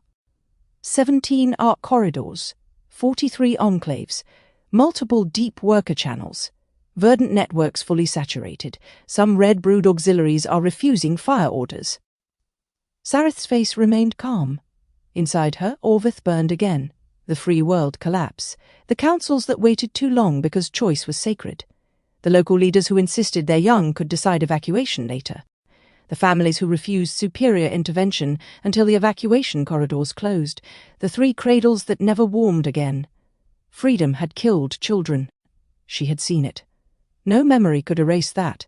But now another memory stood before it. Enemies protecting children not their own. Humans shielding Kashari hatchlings. A Kashari reformist carrying a human boy as if blood had never mattered. Kareth, guilty Kareth, refusing the clean instrument of control when its use would have saved lives faster. Sareth turned toward Vekael. The old priest watched her with unbearable pity. Do not, she warned. I have said nothing your silence accuses. It should. Her eyes narrowed. You think this proves the lost clause? I think it proves what the First Command trusted. The First Command did not bury children under free world ash. No, Vekael said. We did that later, when we confused every catastrophe with permission. Sareth crossed the chamber with lethal calm. The guards tensed. She stopped before his containment field. If I release memory now without governance, the loyalist broods will fracture. Human revenge factions will multiply. Grey defectors will be hunted by their own remnants. Hatchlings will be raised by grief-stricken adults who do not yet know how to live without command. You call that freedom. I call it abandonment. Vekael looked very tired. Then guard the door. Sareth went still. The old phrase had entered the room like an uninvited ancestor. Guard the door until the young can open it themselves. The old memory priest continued. Guard it. Do not own it. Do not weld it shut. Do not decide that because one child may fall, all children must live on their knees. Sareth's voice became almost inaudible. You speak as if knees were worse than graves. Vekael's answer was gentle. No, I speak as one who helped build both. The silence after that was dangerous. Then the engineer spoke again, strained. Matriarch, the last hatchery evacuation has begun. Red Brood command control is degrading. Sareth turned away. Activate Silent Throne memory preparation layers. The engineer stared. Full lattice. Yes, that system was never meant for total living line overwrite.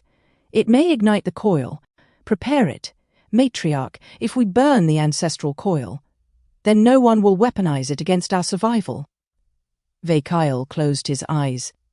Sareth returned to the viewing wall. On the feed, Aaron Vale carried a Kashari hatchling through fire, while human engines warmed a Reptilian nursery. Her next words sounded calm enough to be law. Prepare total overwrite. Inside the last hatchery, the rescue became a braid. Human medics carried Kashari young. Reptilian caretakers guided human survivors through pressure corridors. Grey defectors stabilized injured memory lines so panic would not cascade through the hatchlings' bodies. Yeti delegates held broken glass beams in place with strength and patience. Deep workers crawled through vents they had once maintained without recognition from any throne. Lily moved among them with black dust on her hands, reading the hatchery's old ethical architecture aloud. Cold sick first. Do not separate bonded young. This one needs 2 carriers. That corridor is for those who cannot see. Pressure marks on the left wall mean water. Do not move that cradle alone. It will think the hatchling has been stolen. Daniel coordinated from the horizon with the fury of a man trying to make compassion logistically competent. Rescue Team 3, you are about to enter a corridor marked Small Frightened Bodies Only, which is both poetic and operationally terrible. Crawl. Do not run. Leona, Engine 2 is overheating. Reduce by 12%. No, not 20. 12. Numbers remain meaningful during moral awakenings. Leona's reply came through tight. Copy 12. Good. See? Growth. I still hate you. That is an acceptable sign of continued independence. Aaron carried the blind hatchling against his chest. Its tiny claws gripped the front of his jacket. Every few breaths it made a weak, chirping sound. He answered, awkwardly at first, then with increasing steadiness, vibrating the holding rhythm through his own chest. Hold. Breathe. I am here. A caretaker heard him and looked over sharply. Aaron paused. Am I doing it wrong? The caretaker studied him. You do it strangely. That sounds likely. The caretaker reached out and adjusted the position of his hand around the hatchling's back. Less voice, more ribs. Aaron tried again. The hatchling quieted. The caretaker's eyes softened despite herself. Better? Kareth watched from across the basin. Something unreadable moved through him. Aaron saw it and understood. Not jealousy, not relief exactly, but the pain of witnessing a human do gently what the Wardens had trained Kareth to do through control. Then Var-Sul reached the upper cradle platform. He had retreated during the evacuation, but not fled. Around him, 6 Red Brood loyalists remained, their rifles wired into dead-hand triggers connected to the lower thermal vents. Var-Sul dragged one of the smallest hatchlings from a cradle and lifted it into view. Everything stopped. The hatchling screamed. Kareth turned. Aaron felt the sound enter him like a hook. Var-Sul's mask was gone now. His face was raw, bleeding, furious and young-looking, in a way that made his fanaticism worse. He had not been alive for the old cut. He had inherited it. He believed his cage was a skeleton. Enough, Var-Sul said. Kareth stepped forward. Aaron grabbed his arm. This time Kareth shook him off, not violently, completely. Var-Sul pressed a claw beneath the hatchling's throat. One life, he said, against the memory line of a species. Kneel. Kareth walked toward the platform. Daniel's voice came in his ear. Do not give him the image. Kareth did not answer. Aaron followed at a distance. So did Sha'Ryn. So did Leona's camera feed. So did Sareth, watching from the silent throne. Kareth stopped below Var-Sul. I will not kneel to the old command. Var-Sul tightened his grip. The hatchling cried harder. Kareth's voice did not rise. I will not use control frequencies. Var-Sul's teeth showed. Then you choose pride over a child. No, Kareth said. I choose something harder than obedience. He lowered his weapon, then all his weapons. Knife, pulse sidearm, phase blade, even the emergency field spike hidden beneath his wrist guard. One by one they struck the glass between him and Var-Sul. I am unarmed, Var-Sul sneered. Symbolism. Yes, Kareth said. The answer unsettled him. Kareth continued, you want the image of a warden kneeling so you can teach the hatchlings that survival comes from surrendering to fear. You want the image of a warden killing so you can teach them mercy is weakness. You want the image of a warden controlling bodies so you can teach them obedience is protection. He opened both hands. I give you none of those. Var-Sul's eyes flicked toward the child in his grip. The hatchling's cries weakened. Kareth saw. So did Aaron. So did everyone watching. Kareth did the last thing Var-Sul expected.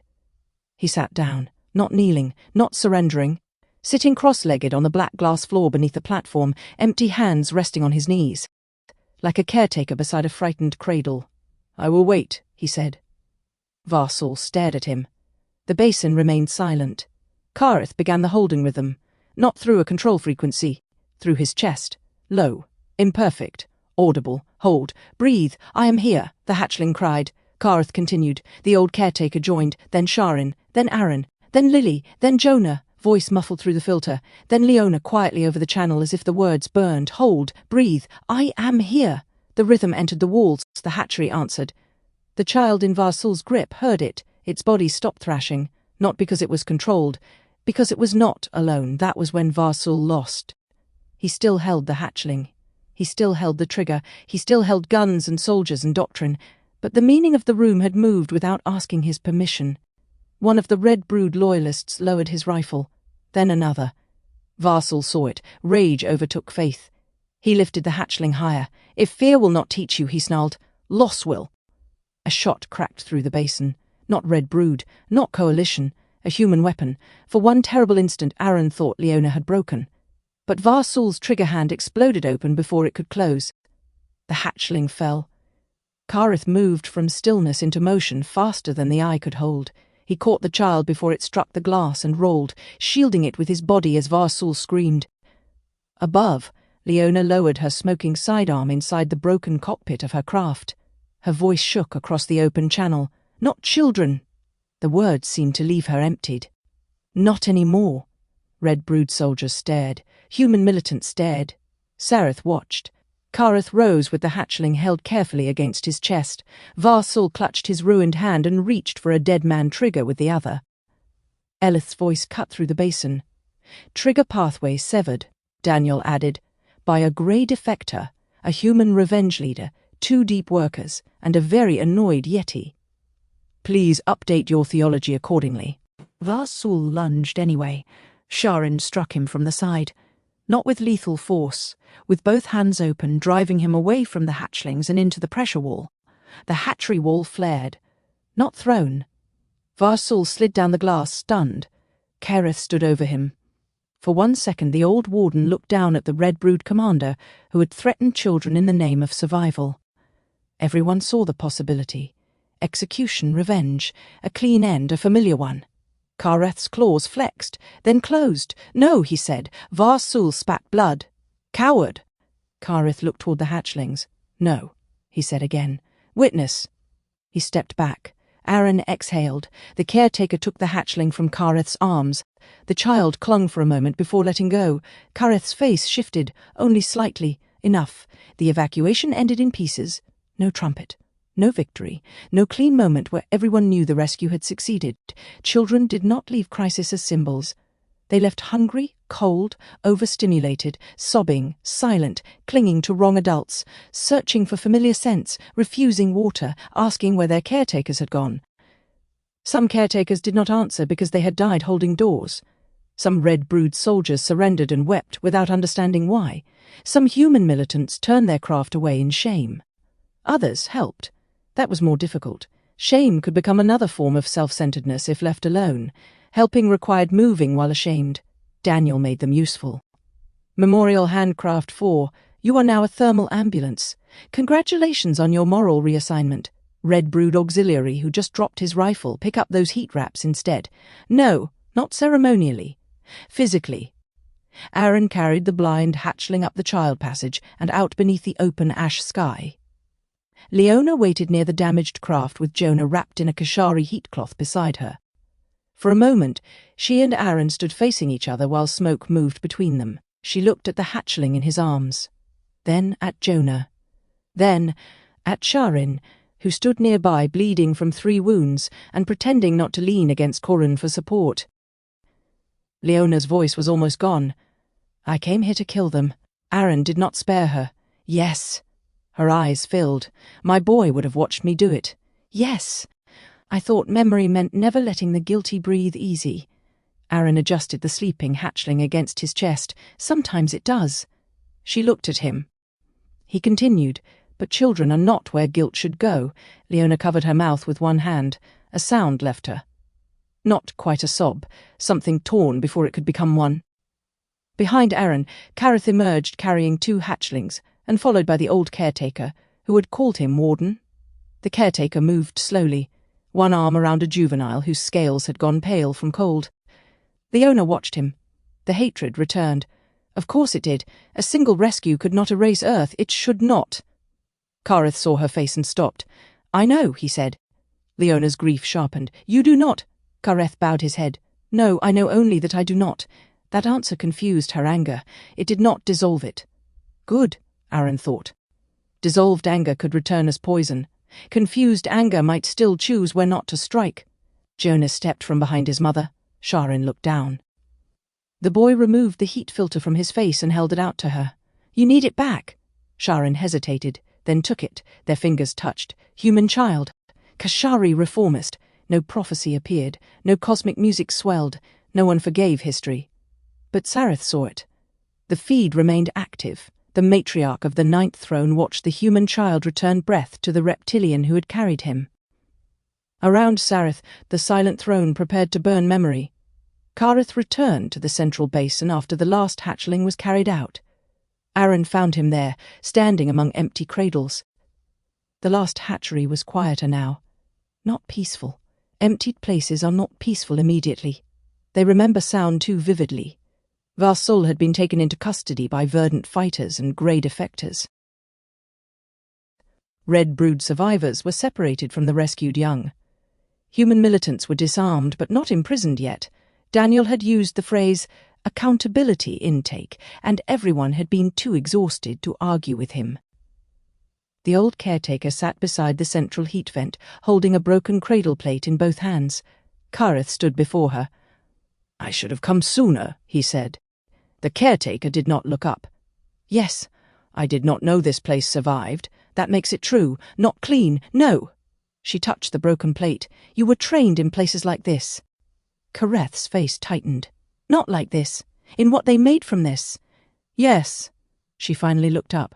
"Will you say that difference loudly when your kind tries to pretend the old ways were always pure?" "Yes."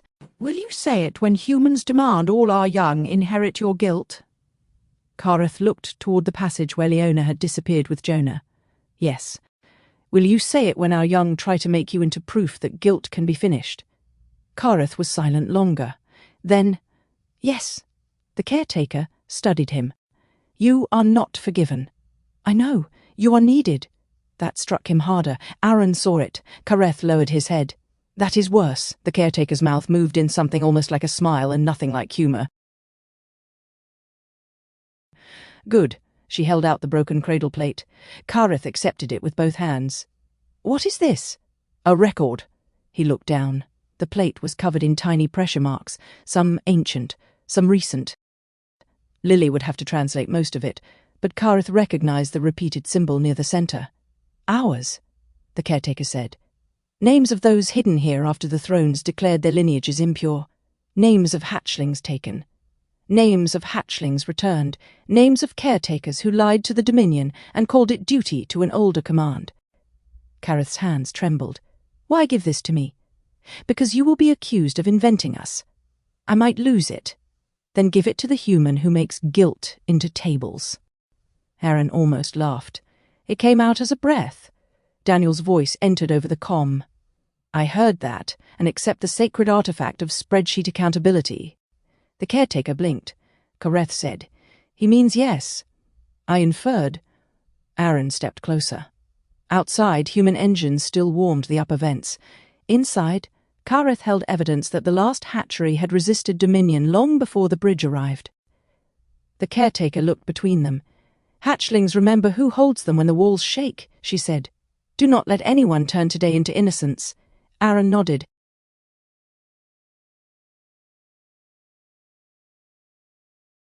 "No, do not let anyone turn it into proof that the past is settled.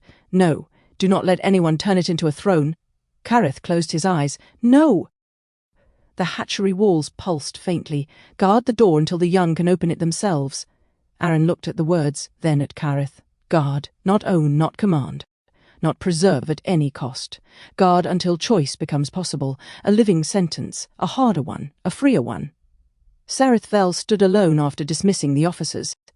Only Kael remained, because the containment field had not been released, and because she was not yet ready to decide whether he should live long enough to witness what came next. The last hatchery feeds replayed silently across the command wall, Aaron shielding hatchlings from human revenge, Leona lowering her weapons, Kareth refusing the Warden frequency, Sha'Ryn saving Jonah, Jonah returning the filter, the Red Brood soldier lowering his rifle, the caretaker giving Kareth the record plate, 1,000 small contradictions, no single one enough to overturn a civilization.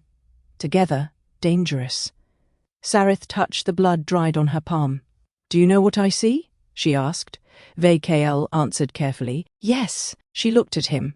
The old priest did not lower his eyes. "You see a world where your grief may not be the only law left standing." Sarith smiled faintly. It was not a kind expression. "Still a priest, still a coward," he said, "but less ambitious about it today." She turned back to the wall. The last hatchery lights dimmed as the final evacuation route sealed. "How many hatchlings survived?" Kael did not answer because he did not know. "The system did." Sarith asked again, this time to the throne. "Survival count." The silent throne responded in old command language. Primary hatchery life signs evacuated, 93% of 96 hatchlings, 41 of 41 juveniles, 7 of 7 human life signs. Caretaker losses, 4. Red brood losses, 11. Human militant losses, 2. Dominion claim failure, total. The final line had not been part of a standard report. Sereth's head lifted. Ve-Kael heard it too. The silent throne flickered. For one instant, beneath the command architecture, an older pressure script line emerged. Protection without claim detected.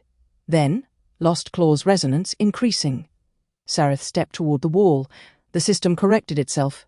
Error, contamination, living memory instability. Ve-Kael whispered. It recognized them. Sereth's voice was ice. It malfunctioned. No, he said. It remembered. She turned on him. Memory is not sacred merely because it hurts. No, it becomes sacred when it tells the truth we would rather survive without. Sereth's face changed. For a moment she was not matriarch, not dominion, not ninth throne. Only a mother standing before 3 empty cradles no one else could see. Then the moment passed. She opened a private command line to the silent throne core. The system asked for authorization. Blood. She pressed her wounded palm to the black glass. Throne. The chamber recognized her lineage. Command. Sereth spoke the old mutilated phrase. Preserve consciousness at any cost. The floor lit crimson. Ve-Kael went pale. Sereth. She did not look at him. Begin total memory overwrite preparation. Living line saturation. Ancestral coil burn protocols authorized. The silent throne hesitated. Perhaps systems could hesitate when enough memory lived beneath them. Perhaps Sereth imagined it. Then the answer came. Warning, total overwrite may ignite ancestral coil. Archive loss probability 78%, species memory fracture probability unknown. Hatchling memory line damage high. Sereth closed her eyes. The last hatchery feed showed Jonah Reyes asleep under a Kashari heat cloth beside his mother. Another panel showed a hatchling sleeping in Aaron Vale's arms. Another showed Sha'Ryn having her wounds sealed, while pretending not to be afraid. Another showed Kareth sitting alone among empty cradles, holding a record of hidden names.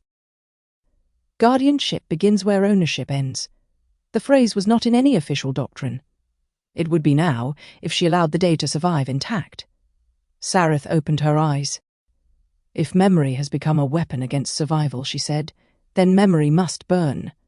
Ve-Kael's voice broke. You will destroy the last true record of our people. No, Sereth said. I will save the living from being ruled by the dead. The silent throne accepted the command. Across Thal-Kor, deep beneath the sky scar, the ancestral coil's heartbeat changed. Not stopped. Changed. A low red fire spread through the memory wells. In the last hatchery, Lily's hand jerked toward her sketchbook without warning. Black lines tore across the page. Not words, a warning. The throne has chosen fire. Aaron looked up as the hatchery walls trembled. Kareth stood. The old caretaker whispered something in first pressure. Sha'Ryn heard it through the comm and went still. Daniel's voice cut through every channel. Everyone brace. The silent throne just activated a full overwrite sequence. Leona looked from her son to the red light beginning to pulse under the floor. Elith's projection flickered. Oren closed their eyes. The witness expanded like light learning grief. And far below them all, beneath the city, beneath the hatchery, beneath the rewritten doctrines and the recovered command and the blood of those who had used children as proof, the ancestral coil began to burn. Not with flame, with memory. Chapter 15. The Memory Fire. Memory did not burn like wood. It did not crackle. It did not smoke. It did not throw sparks into the air, or turn bodies to ash or blacken the walls with soot. The first fire inside the ancestral coil made no heat at all. It made corrections. A pressure symbol carved into black glass softened around the edges. Its old curve, the one Lily had learned to recognize as choice, trembled as if something inside it had begun to die. Then the crimson light from the silent throne entered the groove and pressed the symbol flatter, sharper, cleaner. Not choice, compliance. Another symbol changed. Guard became command, shelter became custody, witness became surveillance, ours became authorized possession.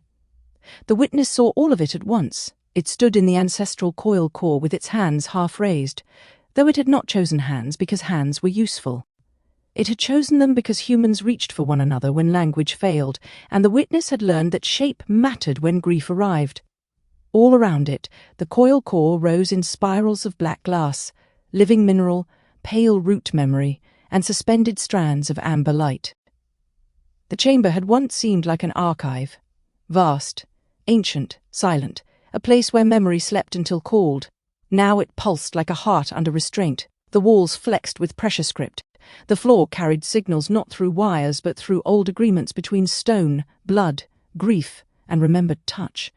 Above them, suspended in the dark, millions of thin, luminous threads curved outward into the hidden memory lines of living Kashari scattered across the bridge, the Ark ships, the broken enclaves, the Dominion fleets, the verdant shelters, the deep coil tunnels, and the ashamed places where old Wardens had not yet decided whether they were survivors or criminals. The red fire moved through those threads. It did not erase at first. That would have been simpler. It revised. The witness watched a young Kashari mother on an Ark ship beyond Thal-Kor wake from sleep with her claws pressed to her chest. She had been dreaming of the last hatchery, of human arms carrying scaled children away from collapse, of Sha'Ryn bleeding beside a human boy and still choosing to lift him first. The restored lost claws had entered her memory line only moments earlier, fragile and dangerous and alive. Preserve consciousness by protecting its freedom to become. Then the red fire passed through her. Her face tightened. The phrase changed inside her. Preserve consciousness by preventing dangerous choice. She did not know the thought had been altered. That was the cruelty of it. Her own fear accepted the new shape because the new shape sounded safer. In another thread, an old warbrood commander stood over disarmed hatchlings and remembered lowering his rifle because Aaron Vale had not killed him when he could have. The memory had troubled him. That trouble had almost become repentance. The fire entered. The memory revised. Aaron became a manipulator. Mercy became strategy. Restraint became weakness to exploit later. The commander's shame hardened into doctrine again. The witness turned slowly, taking in millions of revisions at once, and felt something it had no old word for. Not anger. Anger was hot and direct, and belonged to bodies that could strike walls. Not sorrow. Sorrow was deep and slow and had visited the witness before. This was terror at precision. The silent throne was not trying to make the Kashari forget the truth. It was teaching them to remember the truth incorrectly. Oren stood at the center of the chamber, where the luminous threads descended into a basin of dark amber light. Their form was softer than the witness's, less defined at the edges, as if loneliness had taught them never to occupy too much space without permission. Their eyes were closed. Their hands hovered over the basin without touching it. "This is worse than silence," Oren said. The witness answered in a voice that shook the suspended threads. "Yes." Vakael stood near the oldest pillar of the coil, both claws pressed against a panel only he could read. The last keeper of the coil looked older than he had in the memory wells. Older than he had before the silent throne. Older, perhaps, than his own body could survive. The red fire crawled toward his hands. He did not move them. Daniel Mercer's voice cracked through the comm channel, distorted by interference and restraint. "Core team, report. I am seeing memory line saturation across 17 bridge sectors and at least 9 Ark populations. The Matrix is flagging doctrinal injection patterns, but I cannot isolate the source without burning half our own relay permissions." Elith's voice followed, precise and strained. "The architecture is familiar. It is not grey in origin, but the administrative logic is similar. Correction through emotional plausibility. It does not impose an alien thought. It gives fear a more convenient sentence." "That is a horrifyingly elegant way to say brainwashing," Daniel said. "It is more intimate than that. I was worried you were going to say that." Lily's breathing came over the line next. She was somewhere above, in the last hatchery, surrounded by evacuated children, collapsing corridors, and pages of drawings that would not stop bleeding black ink. "The symbols are changing," she said. "Not all of them. The oldest ones are fighting back." Aaron spoke quietly behind her. Can you hold the translation?" "I can hold mine," Lily said. "I can't hold theirs." That distinction landed in the chamber like a stone lowered into water. Thal-Kor's eyes closed. "No," he said, "she cannot. No one can hold another species' memory by force and call it healing." The witness looked at him. What must be done? Thal-Kor opened his eyes. For the first time since the witness had met him, the old priest did not look careful. He looked decided. "The thing I should have done before the first warden crown touched black glass." Serpent stood inside the silent throne with her blood drying against the command wall. The chamber had been built to make a single will feel like law. It was vast but not open, tall but not free. The black glass rose in angled planes that reflected the occupant from every direction, splitting one body into 1,000 composed witnesses. Above her, the old translation engine turned like a crown made of knives and eclipsed stars. Every line of it had been designed to separate the burden of command from the discomfort of being questioned. Serpent had always understood why her ancestors loved it. Now the throne answered her without reverence. Overwrite protocol active. Ancestral coil resistance high. Lost clause resonance continues to propagate. Witness presence detected. Oran presence detected. Sunless priesthood access detected. Sereth's jaw tightened. Increased saturation. Warning, memory line damage will extend beyond targeted doctrinal structures. Accepted. Hatchling memory line damage probability. Accepted. The word cut the chamber into silence. For one instant, the silent throne showed her 3 sleeping basins. Not as records, not as accusations. As memory. Small bodies wrapped in heat cloth. 3 faint pulse patterns fading under her palms. One child's claw curled around her finger because the body did not yet understand it was dying. Sereth closed her hand. The image vanished. "Do not use them against me," she said. The throne responded in old command language. "Memory does not select its witnesses. That is why it must be ruled." She touched the control plane again. "Burn the unauthorized lines." The red light deepened. In the coil core, Thal-Kor opened the first hidden record. It did not appear as a file. The sunless priesthood had not trusted files. Files could be stolen, copied, edited, quoted without context, turned into instruments by whichever throne controlled the archive room. So the priests had hidden their truest records in the one place no dynasty could search without admitting it feared its own past. They hid them in confession. Thal-Kor pressed both claws against the pillar and began to speak names, not titles, names. Sarveth of the first translation chamber, keeper of third breath. Present when the architect command was rendered into Kashari pressure script. A memory opened. The coil core filled with pale light. The witness saw the silent throne before it was silent. Not a dominion chamber then, a translation cradle. Architects beyond stood like living geometries before the early Kashari, their presence too vast for bodies, yet somehow gentle enough not to crush the room. The first memory priests stood trembling, awed, terrified, honored beyond survival. The original command moved through the chamber. Preserve consciousness by protecting its freedom to become. The early priests did not understand all of it. Freedom was not a simple pressure symbol in the old language. It touched meanings that had once belonged separately to unowned path, hatchling growth, refusal without exile, the right to molt beyond parent expectation, and the sacred danger of becoming more than one's origin. The first translation was long, too long for doctrine, too alive for throne law. Thal-Kor's voice shook as he continued. More Karesh of the 9th refinement. First to recommend compression for political stability. A second memory opened. Generations had passed. The Kashari had grown beyond the first black glass cities. The sky scar burned wider. Evacuation mathematics hung over every chamber. Leaders demanded simplicity. Priests argued that the command must remain whole. A ruler whose name later became sacred leaned over the translation table and said, "A command that cannot be obeyed quickly cannot save children." The word freedom dimmed, not removed, reduced. Thal-Kor's claws dug deeper into the pillar. Thal-Kor of the Ark census, first to mark hatchlings as transferable, deferred, or unsustainable. The last hatchery appeared again, not as Aaron and Kareth had seen it, but alive and roaring with evacuation panic. Mothers screamed without words. Fathers struck cast gates until their claws broke. Deep workers dragged eggs through maintenance corridors. Hatchery caretakers falsified lineage plates. Priests blessed the triage because blessing was easier than stopping it. A young Sareth appeared in the crowd, not matriarch, not dominion, a mother carrying 3 heat cradles against her body while officials argued over capacity. Oren's eyes opened. The chamber darkened around them. "I feel her," Oren whispered. The witness turned. Oren was no longer looking at the memory as an image. They were standing inside its loneliness.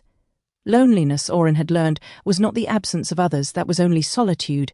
Loneliness was the certainty that what hurt inside you could not be carried by anyone else without becoming smaller, distorted, or unsafe. The Kashari had built an empire out of that certainty. Oren stepped inward. The ancestral coil opened beneath them, not downward but everywhere at once. They fell through generations. A hatchling in a Warden academy learned not to cry because warmth was rationed to those who mastered stillness.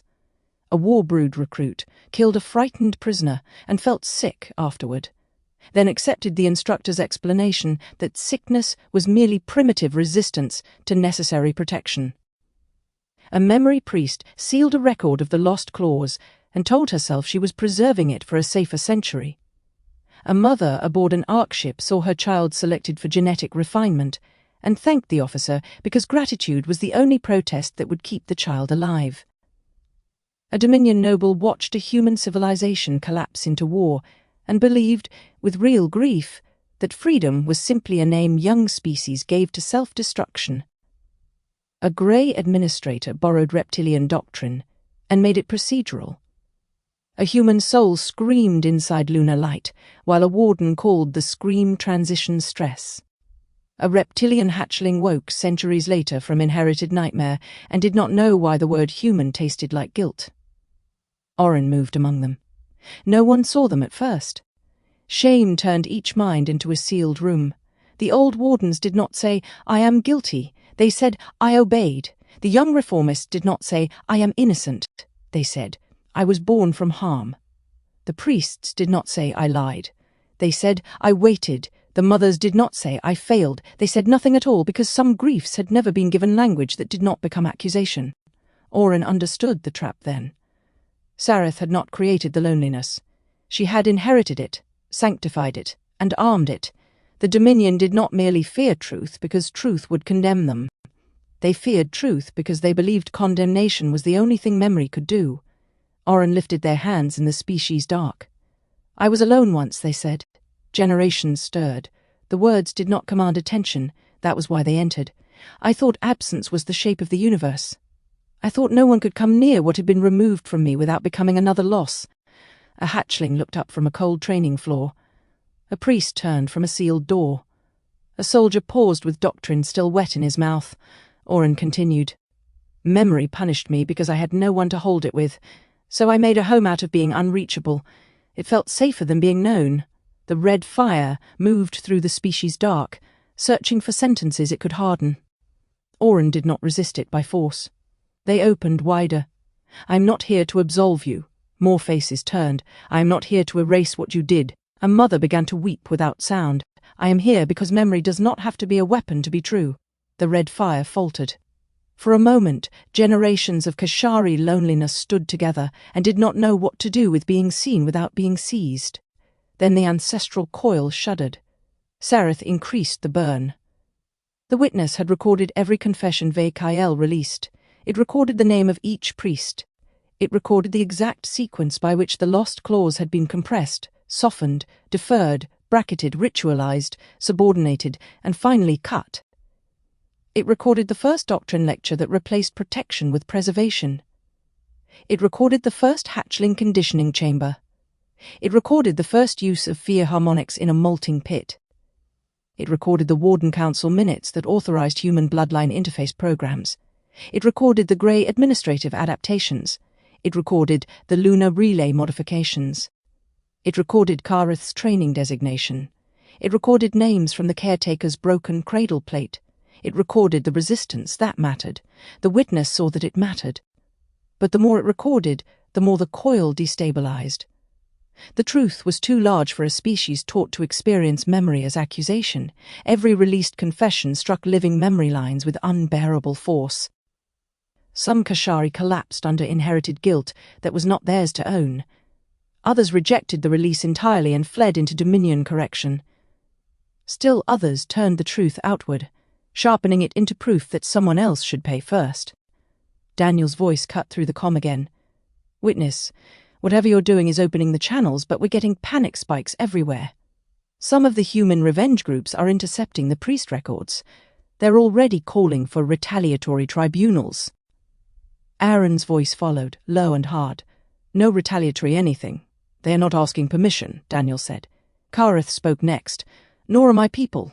Dominion sympathizers are using the same records to claim extermination is inevitable if they do not strike first." Elith said, "Truth without structure is becoming ammunition." The witness looked at the millions of threads. It had believed once that perfect observation was the opposite of violence. Observe accurately, preserve completely, testify without distortion. Surely that was enough.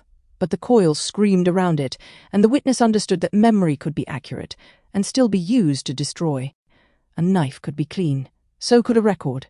Vekael's voice weakened. "There is more." The witness turned sharply. "Your body is failing." "Yes, stop." Vekael almost smiled. "That is not testimony. It is concern." The old priest blinked, startled by the word. The witness was startled too. Vekael lowered his head back to the pillar. "I hid the records because I feared my people would not survive them. Then I hid the fact that I was afraid. Then I called fear stewardship. Then I taught younger priests to mistake delay for wisdom.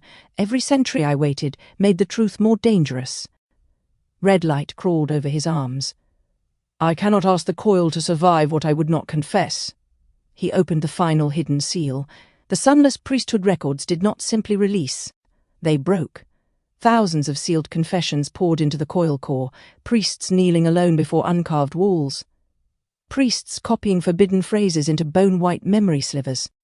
Priests handing hatchlings to warden schools and whispering apologies after the doors closed. Priests falsifying public doctrine to prevent civil war. Priests falsifying private doctrine to preserve their own authority. Priests who wanted to speak. Priests who chose not to.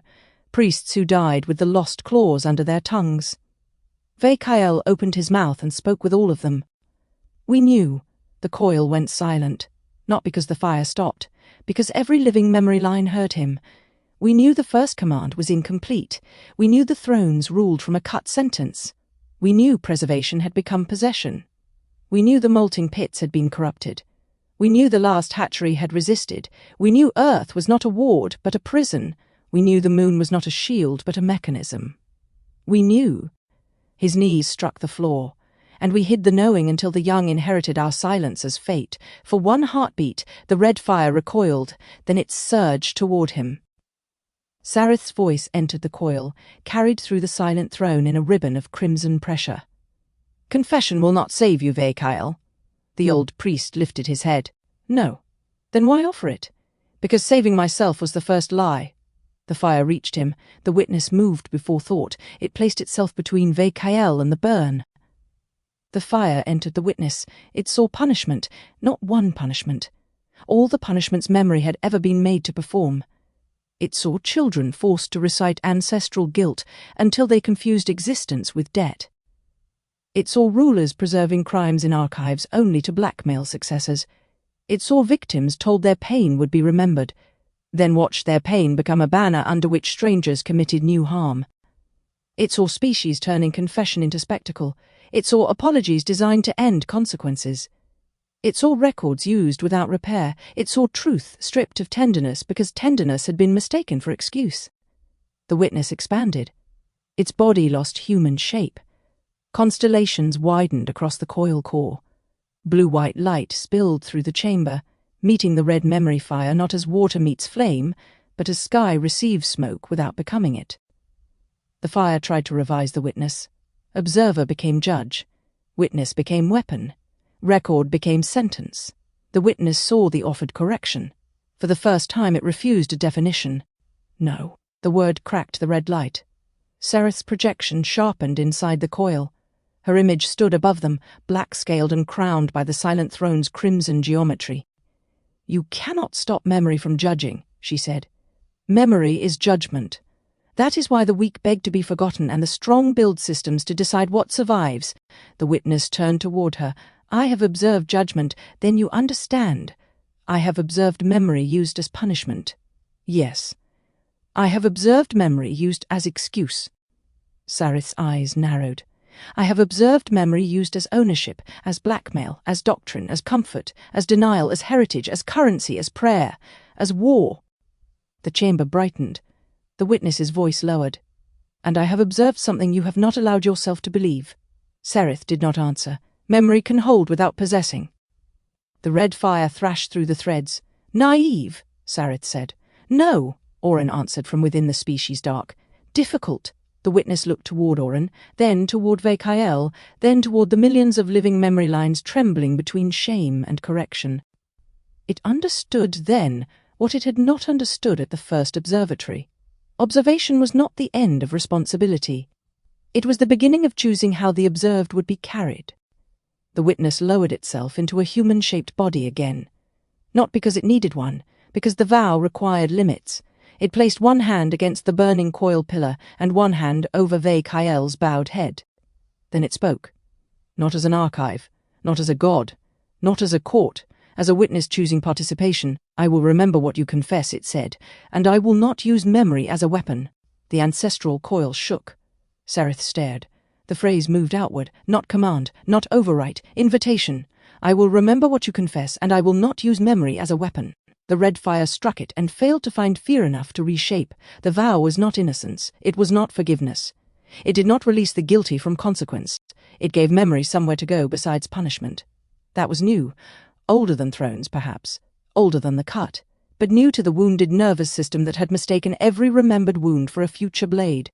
Across the bridge, living Kashari felt the vow touch them. Some rejected it. Some cursed it. Some wept without knowing why. Some opened sealed family records. Some lowered weapons. Some tightened their grip because mercy frightened them more than accusation. But the red fire slowed, not stopped. Slowed. Enough. Oren moved deeper. Oren found the center of the species' loneliness beneath 1,000 layers of doctrine. It was not a throne. It was a nursery. Of course it was. At the center of the ancestral coil's wounded nervous system, beneath the formal records and priest seals and warden councils and bloodline registries, there remained a memory of bodies pressed together in the dark after the first vent died. Shal. Red jaw. Hatchlings from rival coils sleeping against whoever was warm enough to keep them alive. No one owned the symbol. That was why it survived. Oren stood in that first dark and saw what the Kashari had lost. Not goodness. Goodness had never been simple. They had lost shared burden. They had kept memory but abandoned the communal structures that made memory survivable. They had made every wound private until private wounds became policy. They had made every parent responsible for preventing all future loss, and when no parent could do that, they elevated control into a theology.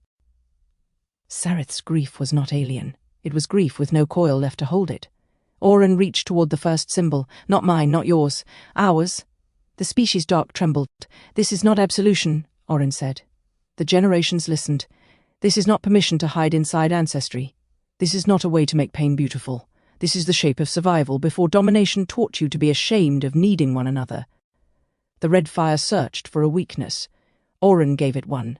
They let their own loneliness open. The absence of the isolate. The long silence before the living spiral found them. The ache of being so old that hope felt like an unfamiliar species. The Kashari loneliness recognized it, not identical. Recognition did not require sameness. It required enough resonance to stop flinching. Oren placed their hand on the symbol. "You do not have to be ruled by memory to be responsible to it." The first symbol brightened, then another, then another. Across the coil, hidden symbols Lily had traced in the black glass cities began to pulse. Communal kitchens, repair halls, memory wells, molting pits before corruption, last hatchery resistance marks, caretaker records, deep worker graffiti beneath arc gates. Not all memory was crime. Not all inheritance was guilt. Not all ancient truth belonged to thrones. The coil began separating strands, perpetrator from descendant, system from child, confession from performance, record from weapon, responsibility from shame, The witness saw the architecture forming. Daniel, far above, saw it too. "Something just changed," he said. "The matrix is reading differentiation. The coil is tagging memory by relationship to harm. Direct action, institutional complicity, concealed knowledge, coerced participation, resistance, descendant, inheritance, victim record." Elith's voice softened. "It is building due process inside memory." Daniel went quiet. "Then that is the most terrifyingly beautiful sentence I have ever heard," Lily whispered. "It's not a court yet," Aaron answered. "No, it's a door."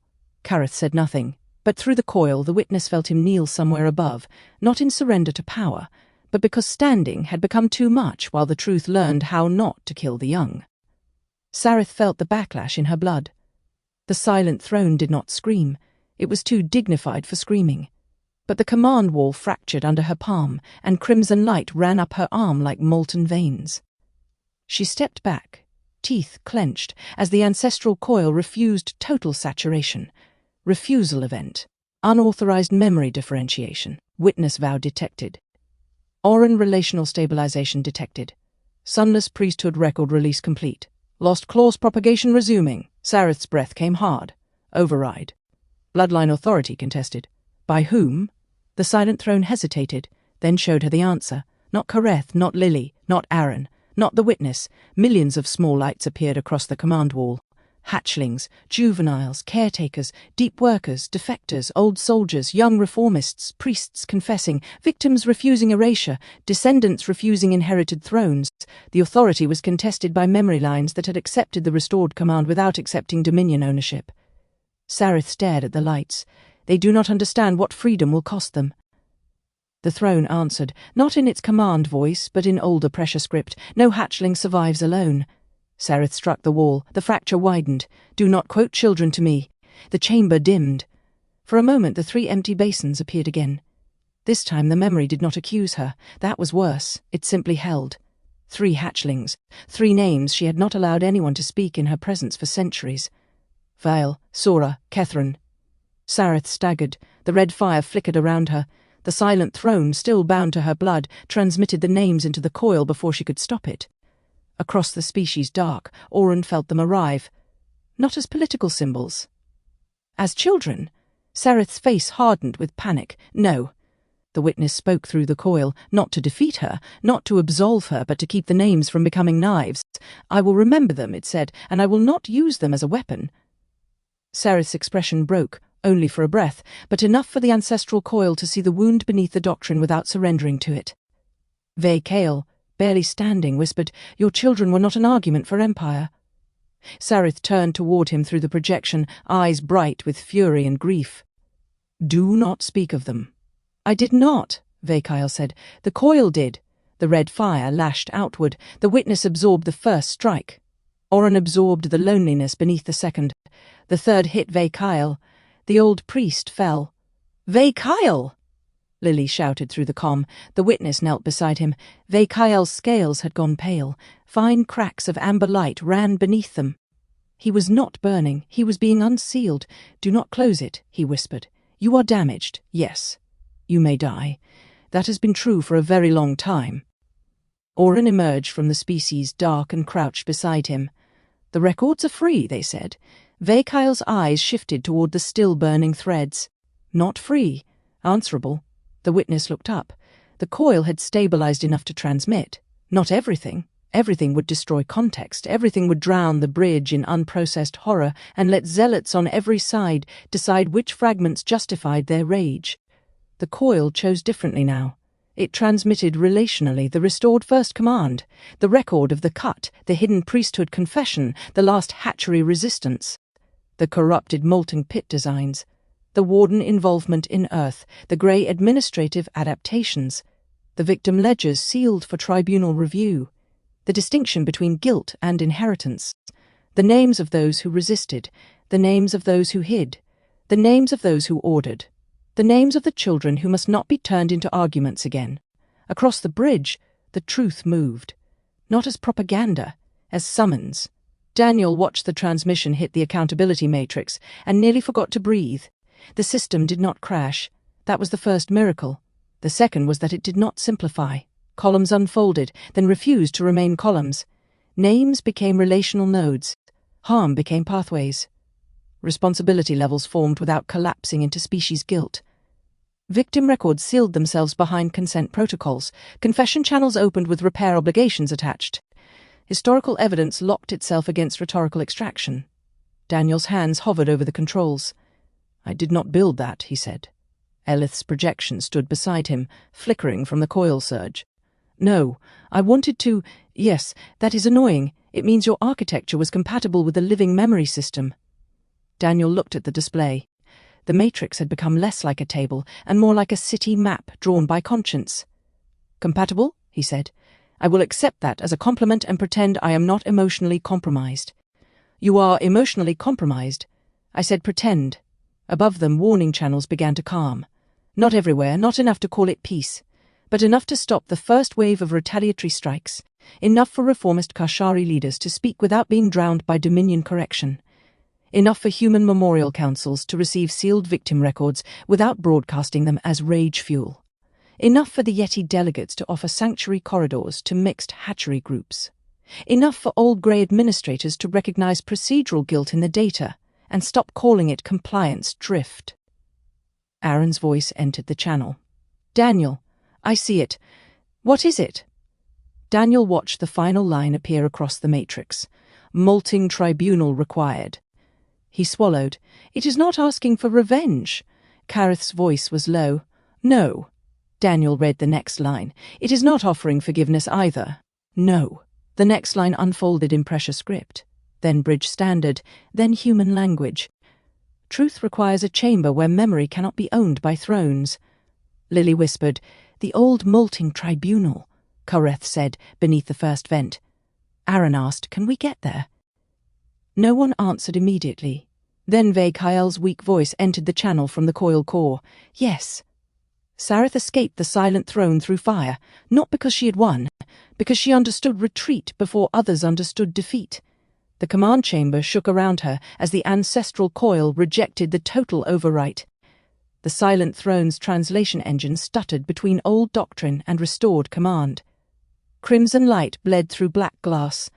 Pressure symbols crawled across the floor without authorization. "Preserve consciousness by protecting its freedom to become." She stepped over the words. An officer appeared at the threshold, scaled face pale with fear. "Matriarch, the fleets are receiving tribunal summons. Some commanders are asking whether attendance is mandatory." Sareth laughed once. It was not amusement, no. That is the cruelty of it. The officer did not understand. Sareth pressed one hand against the wound running up her arm. Under the scales, memory fire glowed faintly, amber and red. The names of her children had entered the coil. She could feel them now, not as private pain, but as held memory. She hated the relief of it. "Prepare the molting tribunal chamber," she said. The officer recoiled. "My matriarch?" "If they want a tribunal, we will give them one." "Under Dominion Guard? Under every witness they think will save them." The officer lowered his head. "And the witness?" Sareth looked back at the failing throne. The blue-white vow still echoed beneath the red fire. "I will remember what you confess, and I will not use memory as a weapon." Her lip curled. "The witness has chosen a side." Ve-Kael's voice impossibly emerged from the chamber behind her. "No," he said, "it chose a limit." Sareth turned. The old priest was not physically there. His projection trembled in the broken throne light, supported by the coil he had nearly died to open. "You should have let me kill you centuries ago," she said. "Yes," Ve-Kael said, "but you would have mistaken that for closure." Her eyes narrowed. "You think confession makes you brave?" "No. I think cowardice confessed stops breeding." For a moment, neither moved.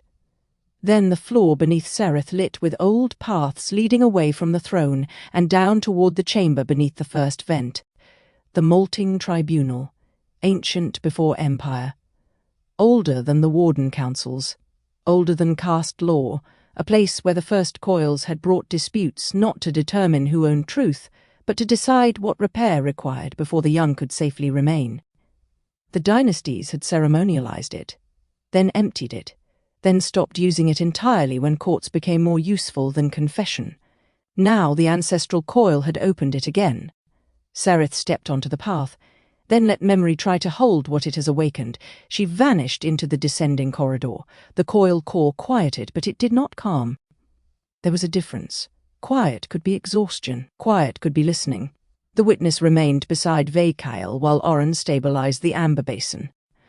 The red fire still crawled in small lines through the walls, but now blue-white vowlight moved beside it, not extinguishing, not forgiving, only refusing distortion. Thal-Kor tried to stand. The witness helped him. He looked almost offended. "I am not a hatchling." "No," the witness said. "You are old enough to know better. That is why help is appropriate." Oren smiled faintly. Thal-Kor stared at the witness. Then, unexpectedly, he made a sound that might once have been laughter before centuries of priesthood removed its edges. The witness turned its head. Was that approval? "No," Thal-Kor said. "It was pain wearing a strange mask." "That is frequently what humour is," Daniel said over the comm. The witness considered this.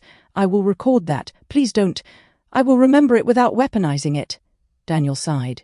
"Fine. Character growth acknowledged." Lily's voice entered softly. "Witness?" "Yes, Lily Mercer. I heard your vow." The witness looked down at its human-shaped hands, still glowing with the memory fire it had taken into itself. "I did not know I would make it. That's usually how real promises work." Oren nodded. "Promises discovered under pressure tend to be the ones that survive." Thal-Kor touched the pillar again. This time it did not burn him. The coil answered with a slow amber pulse. Not gratitude, not forgiveness, recognition. The old priest closed his eyes. "What does it require?" Aaron asked. The chamber responded before Thal-Kor could. Every thread in the coil core brightened. Every bridge channel opened to receive the same message. Not forced into minds. Presented, available, unignorable without choosing refusal. The message appeared first in pressure script, then in bridge standard, then in every language the coalition could carry without breaking meaning. The molting tribunal is summoned. Attendance is not forced. Absence will be remembered. The words moved across Thal-Kor. They moved into Dominion fleets. They moved through verdant shelters. They moved into human memorial chambers. They moved beneath the moon's dead relay bones. They moved into grey reformist archives. They moved through Yeti listening roads. They moved into the hidden places where the ashamed had mistaken hiding for survival. The witness felt millions receive it. Some turned away at once. Their absence marked itself gently, without punishment. Some answered in fury. Their fury was recorded, but not enthroned.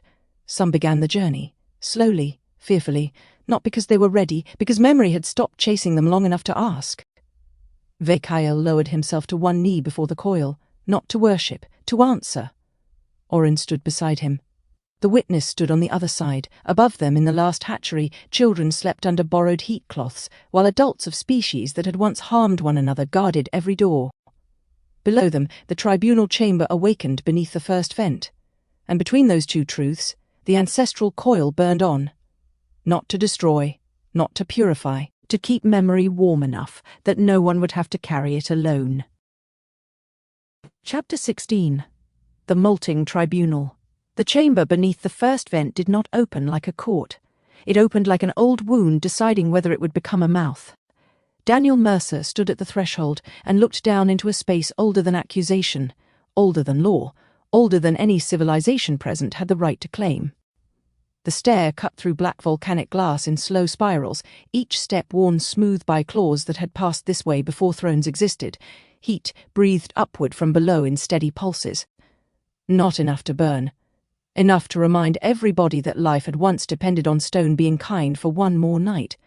The first vent glowed at the heart of the chamber. Not the original fracture shawl had fled. Not exactly. Thal-Kor's geography had been broken, sealed, melted, and buried through ages of collapse. But the ancestral coil had remembered the first warmth and built this chamber beneath its echo. It had shaped a tribunal around the old law before language, not mine, not yours, ours. The room was enormous without feeling grand. That disturbed Daniel. Grand chambers made moral corruption easier. They encouraged speeches. They taught people to mistake height for authority and distance for wisdom. This place did the opposite. The molting tribunal descended inward. Every tier leaned toward the center. Every wall carried old pressure symbols at hand height, not above the head. No throne rose anywhere. No seat stood higher than another by more than the natural curve of the chamber required. At the centre, around the vent, a ring of black glass had risen from the floor. Not a bench, not a dais, a place to stand. Daniel stopped at the threshold and exhaled. Aaron Vale stood beside him, one hand braced lightly against the wall. His face held the look Daniel had come to recognize from the worst moments, the careful stillness of a man standing before something too large for a single emotional reaction. "Well," Daniel said quietly, because silence had started getting ideas above its station, "it has decent acoustics." Aaron looked at him. Daniel shrugged. "If we are about to attempt interspecies restorative jurisprudence inside a prehistoric reptilian memory chamber under a dead planet's first sacred heat source, I'm allowed one facilities comment." Aaron's mouth moved toward a smile and failed, but the attempt mattered. Behind them, Lily Mercer descended slowly with one hand hovering near the pressure script without touching it. The chamber kept answering her anyway. Lines brightened beneath her steps. Amber and green and ash blue, as if the old stone recognized the difference between a key and a person who had refused to be treated like one. Kareth came after her. He had changed since the memory fire. Not visibly to anyone who did not know how to read a Kashari body. His scales still carried their dark bronze scars. His shoulders still held the rigid discipline of former command. His mouth remained a controlled line. But the pressure in him had shifted. Once he had seemed built from restraint. Now he seemed held together by testimony. Sha'Ryn walked at his side. She carried no weapon. That too was a declaration. The young, verdant scale reformist wore a plain heat cloth over one shoulder, torn during the rescue at the last hatchery and still stained with ash. A small hatchling slept against her chest, bound there in a borrowed human thermal sling because the child had refused to release her after the siege. No one had suggested she leave the child behind. No one had dared. The witness entered last among them, not because it had chosen humility theatrically, but because the chamber had made it wait.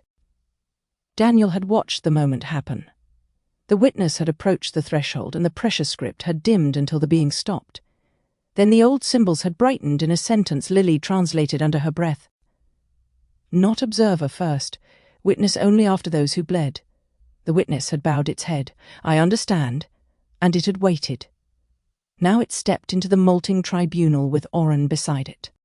Oren's form was still difficult for the eye to settle upon, part body, part remembered loneliness, part person who had once existed in isolation long enough to make silence seem inhabited. Since entering the Kashari species wound, Oren's presence had deepened. It was not larger, it was more careful. The chamber accepted them all. Then the arrivals began. They came without summons ships. That was the first mercy of the molting tribunal. No fleet could own entrance. No army could surround the chamber and call attendants obedience. The Ancestral Coil did not bring bodies by force, but it opened a path for any who chose to come. Those who feared assassination could appear through memory presence. Those too wounded to travel could speak through bridge delegates. Those whose species had no compatible bodies could send relational signatures. Those who refused could remain away. Their absence would be remembered. Not punished, remembered. That distinction had already begun to frighten more people than any threat could have. The first representatives to arrive were human. They did not come as a single block. Humanity no longer knew how to do that honestly, and Daniel considered that progress. Some arrived from Earth's provisional awakening councils. Some came from memorial networks built after the lunar relay collapse. Some came as survivors of abduction lines, bloodline programs, memory intrusions, and reincarnation loop recoveries. Some came as descendants of people whose records had been found only after the Warden archives opened. One elderly woman from Lagos entered with a cane made of dark wood and stood without assistance despite the gravity shift. A young man from the Andes carried a photograph of a grandmother who had woken from false light memory with another species' numbers carved into her dreams. 3 representatives from a Pacific Island coalition came together, not speaking at first, each wearing a small band of white cloth around the wrist to mark children taken from family memory, and returned only as symptoms. A group of human revenge militants requested entry under the banner of victim defense sovereignty. The chamber admitted them. Aaron looked toward Daniel. Daniel gave a small nod. "I know," he murmured. "We don't build justice by excluding the angry. We build it by refusing to let anger drive the machinery. The Reptilian factions arrive next. Verdant scale first, not because they claimed moral purity, but because many of their shelters had already answered the coil before the summons finished transmitting. They came with hatchlings, elders, teachers, and former low-caste workers whose lineage records had been edited too often for any single dynasty to claim them. The deep workers followed, their heavy bodies marked with mineral burns from ancient arc vaults and new repair corridors. Many refused to look toward the Dominion delegates when they entered. Sunless priesthood remnants arrived in small numbers, most wearing no ceremonial coverings. They had stripped themselves of rank before crossing the threshold. Some had carved open the pressure oaths along their forearms and let the old marks heal incorrectly. Daniel noticed Vekael watching them. The last keeper of the coil looked older than he had before the memory fire. He leaned on his black glass staff with both hands now. The release of hidden priesthood records had not killed him, but it had taken something structure deep. His secrecy had been more than habit. It had been architecture inside him. Removing it left him standing in weather. Then came the war broods. The chamber tightened. Not physically. Morally. Young commanders entered in formation but without raised weapons. Their armor bore red markings cut through with ash bands, a public admission that they had served systems now under judgment. Some had disarmed their own red brood purge nodes after the last hatchery siege. Others had arrived to watch carefully which way survival would lean. Kor Vash did not come. His absence marked itself on the chamber wall as a dark, unburning line. Daniel watched it appear. "Well," he said under his breath, "that's ominously elegant." Lily heard him and gave him a warning look. "What? I'm allowed to notice design choices. The Dominion scale arrived last among the Kashari. That was not humility, it was choreography." Sareth Vel entered surrounded by 12 attendants in pale ceremonial armor. She had changed from the memory fire as well. A wound crossed the left side of her throat, where the coil's truth had burned through the corrupted doctrine she tried to force into it. The scales around the wound had turned silver-white, not from age, but from memory exposure. She had not hidden it. Daniel respected that against his will. Sareth moved like someone who still believed the room might rearrange itself around her if it remembered proper behavior. It did not. No seat rose. No path cleared wider than any other. No throne answered her blood. For the first time since Daniel had met her, Sareth Vel had to choose where to stand. She chose the ring opposite Kareth. Of course she did. Grey reformists arrived through a field of quiet harmonic light. Elith stood among them, her long fingers folded before her, her expression precise and nearly unreadable. But Daniel knew her now. He could see the tremor beneath the discipline. Greys did not come easily into rooms where administrative guilt would be called by name. The hidden neighbor civilizations came after. Yeti pathkeepers carrying resonant stones, luminari envoys in soft gold radiance, oceanic intelligences from phase-adjacent depths that appeared as columns of suspended water threaded with bioluminescent thought, beings from the listening roads whose bodies were half sound, half memory. They did not come as judges above the harm. Some had been harmed, some had been bystanders. Some had benefited from prison stability and avoided asking what paid for it. The bridge delegates filled the remaining tiers. Not all. Enough. Daniel understood why the outline of the room felt incomplete even as it filled. No tribunal could contain all victims. No chamber could seat every dead. No language could hold the full census of a prison age. That was why abstraction had to be fought like a disease. He stepped toward the center ring. The chamber quieted, not because it obeyed him, because he had work to do. Daniel had presented the accountability matrix before.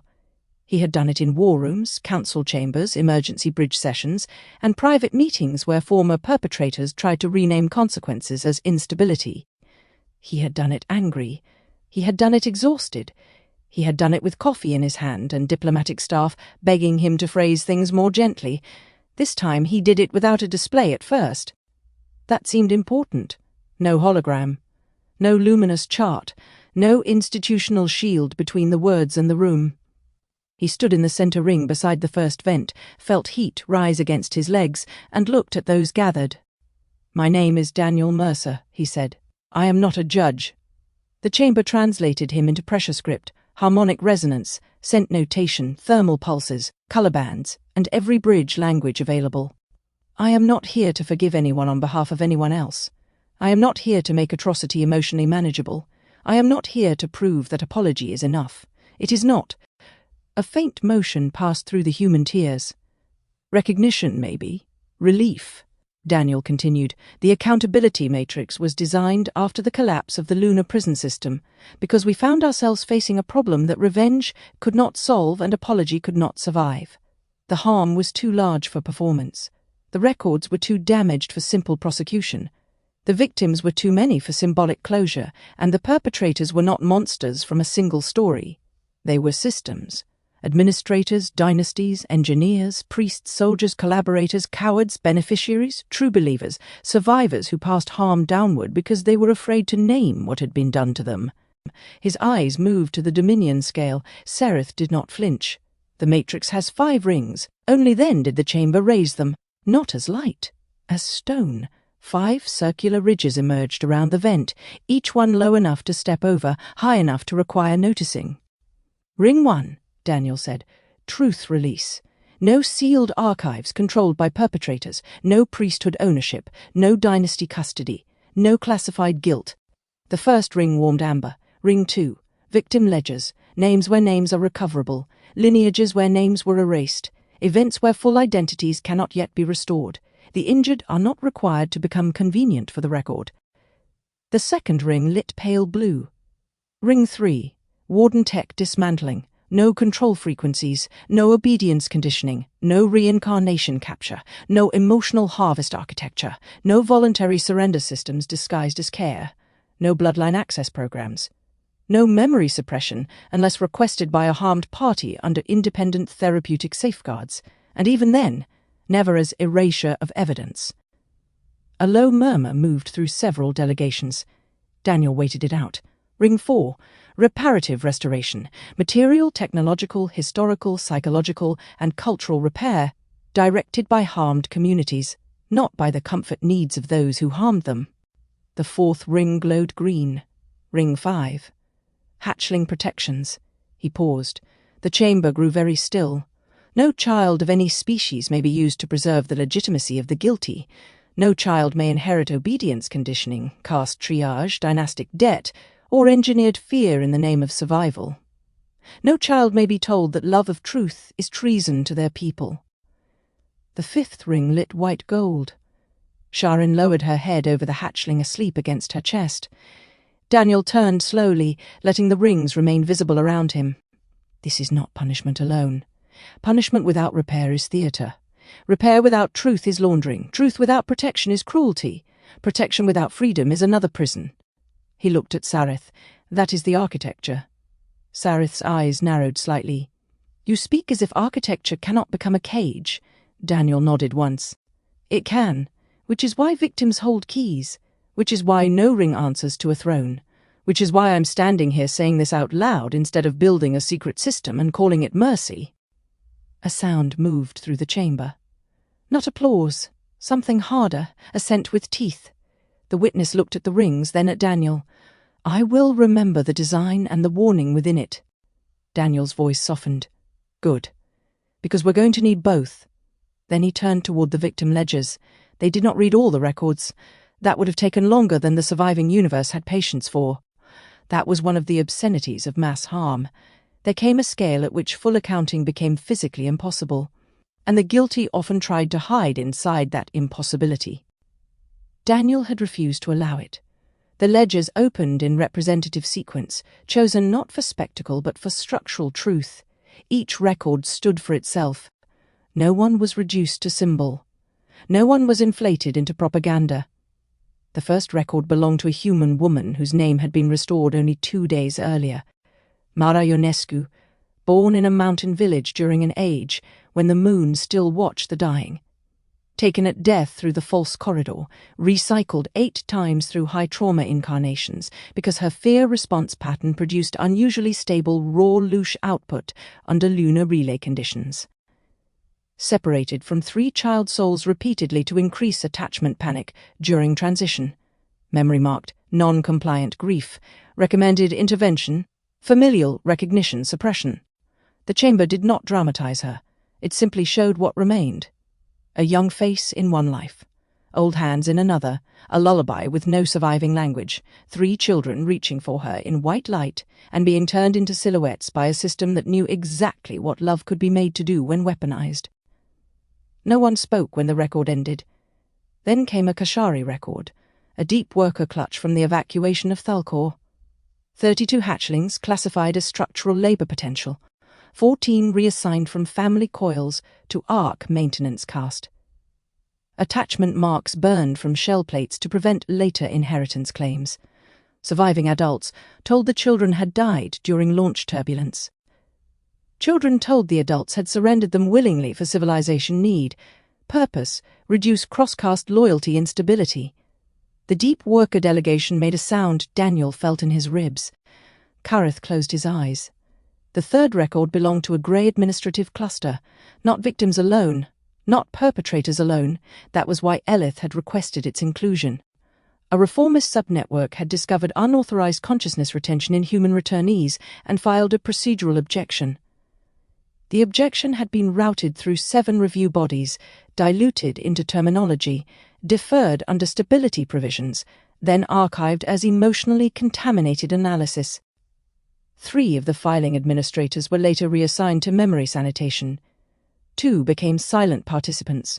1 erased herself. Elith's fingers tightened. Daniel saw Aaron looking at her. The 4th record was from a hidden neighbor civilization, a Yeti Pathkeeper enclave whose listening road had been severed to prevent humans from finding sideways exits during the Prison Age. The cut had stranded an entire generation between phase songs. They did not die in ordinary terms.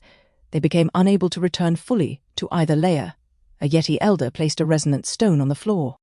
For 3 breaths, the chamber heard the stranded generation singing from a place that did not have enough world around it. Several humans wept. So did one Warbrood commander, silently, angrily, as if tears were an ambush. The 5th record was from the last hatchery. Daniel had debated whether to include it. Sha'Ryn had settled the matter. "Do not protect us from the wound that made our politics," she had said. So the chamber watched the triage colours again. Green, gold, blue, red, white, grey. Hatchlings counted before they were held. Attachment risk marked as inefficiency. Mothers told survival required arithmetic. The chamber did not show Sarith's 3 lost hatchlings in full. It showed the 3 empty basins. That was enough. Sarith's posture changed for the first time. Only slightly. But the room noticed. The hatchling against Sha'Ryn's chest woke and made a small questioning chirp. Sha'Ryn held the child closer. The ledgers closed. Not because they were finished. Because abstraction had nowhere left to stand comfortably. Daniel looked around the chamber. "These records are not the whole harm," he said. "They are an opening against denial." A human militant in the 2nd tier stood suddenly. His name was Jonas Reed. Daniel knew it. He had read his file. His sister had died in a memory return collapse after lunar archive exposure. His father had joined a group demanding Warden executions without tribunal. Jonas had come carrying grief sharpened into policy. "Opening?" Jonas said. "You call this an opening?" Daniel faced him. "Yes. The enslaved death." Jonas pointed toward the Kashari factions. "They farmed fear. They broke families across lifetimes, and you want rings and ledgers." "No," Daniel said. "I want systems that cannot be satisfied by killing the nearest visible offender." Jonas laughed once, bitterly. "Convenient, not remotely. They should pay. They will... with service." Jonas spat the word. "With truth release, dismantlement, restoration, reparations, child protections, monitored oaths, technological surrender, and loss of sacred authority." Daniel's voice hardened. "You want pain because pain is emotionally legible. I understand that. I do. But pain is not architecture. Pain will not rebuild memory. Pain will not restore children. Pain will not prevent a new prison, if all we do is teach the next frightened civilization that justice means whoever wins gets to control the chamber." Jonas stared at him, breathing hard. Aaron stepped forward, but Daniel lifted one hand without looking. "Not yet." Jonas's voice cracked. My sister screamed for 3 days because she remembered being recycled. The chamber absorbed the sentence, not as data, as testimony. Daniel's face changed. I know. You don't know. No, Daniel said. I don't. Not the way you do. The honesty did more than argument could have. Jonas looked away first. Daniel continued. Quieter. Your grief belongs in this room. Your rage belongs in this room, but it does not get to become the room. For a moment Jonas looked as though he might answer. Then the elderly woman from Lagos reached up from the row below him and touched his wrist. He sat down. Daniel let the silence remain. Then Elith rose. Grey testimony did not begin with apology. Elith had insisted on that. Apology too early becomes insulation, she had told Daniel before the tribunal. My people used remorse as a procedural solvent. It dissolved pressure before pressure could become change. So she began with structure. I was an administrator, Elith said. Her voice translated through harmonic bands, clean and precise. The molting tribunal softened none of it. I served continuity systems that presented themselves as neutral. Most did not order harm in the language of cruelty. We used terms such as stabilization, routing, containment, emotional regulation, reincarnation pathway correction, soul stream hygiene, and variance reduction. Several human delegates shifted as the old terms hit them. Elith did not lower her gaze. Those words hid violence from the people committing it. That was their function. Administration is capable of turning screams into workflow if no one is required to remain present for the scream. Daniel looked down at the rings. The third ring warmed briefly. Warden tech dismantling. I did not design the first prison, Elith continued. I did not create the lunar relay. I did not begin the harvest. These facts are accurate and morally insufficient. Aaron closed his eyes. I maintained systems whose purpose I allowed others to define. I treated inherited architecture as context rather than crime. I believed procedural distance reduced guilt. It only distributed it until no one felt heavy enough to stop. The grey reformist delegation stood very still. I testify that the old administration hid violence in sequence, one being ordered classification, another routed compliance, another adjusted emotional thresholds, another authorized memory dilution, another monitored return stability. Each touched only a fragment. The victim experienced the whole. A low sound moved through the chamber. Elith placed both hands against her own chest in a gesture Daniel had learned was not grey custom, but one she had adopted from humans because her people lacked an equivalent. I submit grey reformist archives to Ring 1 and Ring 3. We do not ask exemption because we were subordinate. We ask placement within repair because subordinates can become systems when they stop resisting. She turned toward Aaron. For a moment, the chamber narrowed around them. Aaron Vale, once grey engineer, Elith, once grey administrator, both carrying different faces of a civilization that had traded wonder for stability and then called the loss maturity.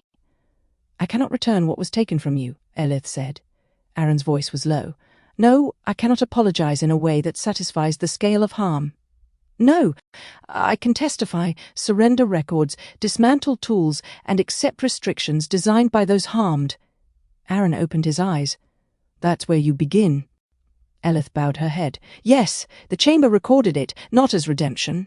As a beginning. Then VKL rose. The sunless priesthood had once believed silence could be sacred. VKL had believed it longer than most species had possessed agriculture. He stood now at the centre of the molting tribunal with no veil, no ceremonial armour, no acolytes surrounding him, and no secret left large enough to hide inside. The old priest looked toward the sunless remnants in the lower tier. Some could not meet his eyes. He looked toward Sarith. She met them too well. Then he looked toward Lily. I owe you a confession, he said. Lily's face remained soft, but not gentle enough to rescue him. You owe more people than me, yes. The words seemed to cost him. Vekaya lowered his staff to the stone. The first vent pulsed once beneath him. I was born after the first command had already been cut. I inherited a mutilated theology and was trained to call the wound mystery. When I was young, I believed the sunless priesthood protected truth from tyrants. Later, I learned we had protected truth from the wounded. Later still, I learned there is often no difference when priests are afraid. The pressure script along the chamber walls brightened. Fear of collapse can become complicity. VKL did not look away from it. We possessed records showing the command was incomplete. We possessed memory layers proving the architects beyond did not command domination. We possessed early hatchery ledgers showing that caste triage had been resisted by common Kashari. We possessed names of dynasties that altered rescue records into loyalty myths. We possessed evidence that the Warden doctrine did not arise from sacred command, but from grief, scarcity, and political fear. His claws tightened around the staff. We hid them. The chamber gave no reaction. That was worse than condemnation. We told ourselves the species was not ready. We told ourselves the thrones would weaponize partial truth. We told ourselves that memory released too quickly could trigger civil war. We were not entirely wrong. He lifted his head. That made our cowardice harder to see. Sereth's throat wound flashed silver. VKL continued. Every generation of my priesthood promised the next would reveal what we preserved. Each next generation inherited a more unstable civilization because the concealment remained. We mistook delay for prudence. Then we mistook prudence for holiness. Then we mistook holiness for permission. Lily's eyes shone with unshed tears. Not pity. Something sharper. You let atrocity borrow the authority of a truth you kept locked away, she said. Yes. No qualification. VKL's mouth tightened. No qualification. Daniel watched the chamber receive that. Confession without defense had a sound. It was not silence exactly. It was the absence of machinery. VKL turned toward the human delegations, then toward the deep workers, verdant scale, war broods, and dominion. I submit the sunless priesthood to Ring 1. All hidden records, all oath vaults, all translation fragments, all names of those who concealed, including mine. I submit to Ring 4 under Injured Community's direction. I submit to Ring 5 by renouncing priestly custody over hatchling memory education. No child will be told truth belongs to those old enough to fear it. A young sunless acolyte in the lower tier began to weep. VKL looked at him. Do not weep because I have fallen, he said. Weep because we built high places out of locked doors and called ourselves servants. The acolyte folded forward. The witness spoke from the outer ring. I will remember this confession without using it as a weapon. VKL bowed. Then remember also that I do not deserve gentleness simply because I am old. Orin answered softly. Gentleness is not acquittal. No, VKL said. It may be the first condition under which truth stops hiding. He stepped back. The first vent brightened. Kareth rose. Daniel had heard Kareth speak many times. He had heard him command. He had heard him threaten. He had heard him confess in fragments that sounded like stone cracking underground. He had never heard him speak without armor. The former warden entered the center ring slowly. He carried no blade, no rank mark, no dominion seal, no verdant protection symbol. Even the old warden's scars on his scales seemed less like authority now, and more like a language he could no longer pretend not to understand. Sha'Ryn watched him from the lower ring, the hatchling awake now against her chest. Aaron stood still beside Lily. Sareth watched as if Kareth were not merely a person but a battlefield she intended to reclaim. Kareth placed both clawed hands against the warmed stone around the vent. I am Kareth, he said. The chamber translated his name through all available languages. I was born under Warden doctrine. I was trained inside its obedience chambers. I enforced its hierarchies. I served dynastic command. I participated in the maintenance of prison architecture. I believed for longer than I now wish to survive remembering that control could be protection when applied by disciplined hands. No one interrupted. I defected. He paused. That fact is often spoken as if it divides my life cleanly into before and after. It does not. Defection did not erase what I helped uphold. It did not restore those harmed by systems I served. It did not grant me ownership over the future simply because I turned against the past. Daniel felt the line land. Several verdant scale delegates lowered their eyes. Not in shame, in discipline, Kareth continued. I have been called traitor by my own species. I have been called ally by those my species harmed. Both words are incomplete. I stand here neither to request forgiveness nor to perform remorse until it becomes currency. He looked toward the human tiers. I testify that the Warden systems were not accidents of miscommunication. They were choices repeated until choice hid itself inside doctrine. He turned toward the Reptilian factions. I testify that our species' wound does not excuse our empire. Thal-Kor's death explains our fear. It does not sanctify what fear built afterward. Sareth's eyes flashed. Kareth did not stop. I testify that hatchling triage became caste law.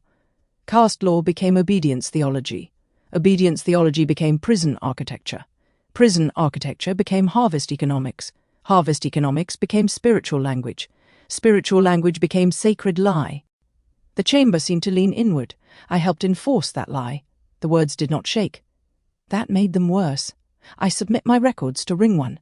I submit my command knowledge to Ring 3. I submit my remaining life to Ring 4 under structures I do not control. I submit to Ring 5 by renouncing all Warden claim over hatchlings, memory education, and species future. I do not claim redemption. He lifted his head. I claim availability to judgment. A sound came from the human militant section. Not protest, not approval. Pain trying to decide whether honesty was enough to hate differently. It was not enough, that was the point. Aaron stepped into the ring. Daniel's breath caught slightly. This had not been planned. Kareth turned toward him. Aaron stood before the former warden in the heat of the first vent. "You saved my life," Aaron said. Kareth's jaw tightened. "That does not balance the ledger. No. You stood beside me when I opened doors my species had sealed. That does not balance it either. No. You fought against the prison, after serving what made it possible." Aaron nodded. "Yes. The chamber held them both. Human and former warden. Victim and defector. Not simple enough for anyone's slogan." Aaron's voice softened. "I will not forgive you on behalf of the dead. I would reject such forgiveness. I know. I will not ask you for personal absolution. I know that too." Aaron looked toward the chamber. "But I will testify that when the prison cracked, he moved toward the door, not away from it. I will testify that he has refused every opportunity to become a new authority over the truth. I will testify that judgment should bind him to service, not spectacle." Kareth closed his eyes. For one instant, he looked less like a warden than an exhausted being finally denied the comfort of either damnation or praise. That, Daniel thought, might be justice at its most difficult, not the simplicity of destroying someone, the burden of making them serve what they once harmed. Aaron stepped back. Kareth remained in the ring. Then Sareth stood. Sareth Vell did not storm the centre.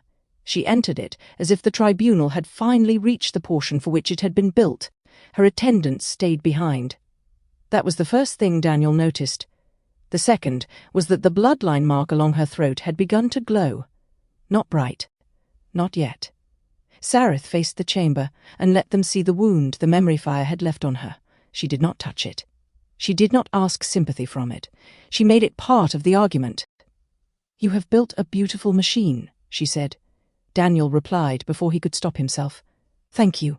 I hate that phrasing. A few humans gave strained, inappropriate breaths that almost became laughter. Sareth ignored them. You have arranged grief into rings. You have given pain procedures. You have placed the guilty within vocabulary and called that restraint. For a moment, it feels civilized." Her gaze swept the chamber. "That feeling is dangerous." She turned slowly toward the Reptilian tears. "Look at yourselves. Verdant reformists weeping before humans. War-brood commanders measuring which confession may preserve their commands. Priests stripping themselves of secrecy and pretending nakedness is virtue. Deep workers hearing the old ledgers and discovering that the civilization they supported was built upon their stolen children. The deep workers growled. Sareth welcomed it. Yes, growl. Feel it. That is the truth they praise. Does it heal you? Does it feed your young? Does it rebuild Thal-Kor? Or does it make every old wound fresh enough to bleed into politics? She turned to the human delegates. "And you? You sit here told not to become wardens while watching wardens explain how sorry they are in rooms designed by their own ancestral systems. You are asked to accept service from hands that once held your death cycle.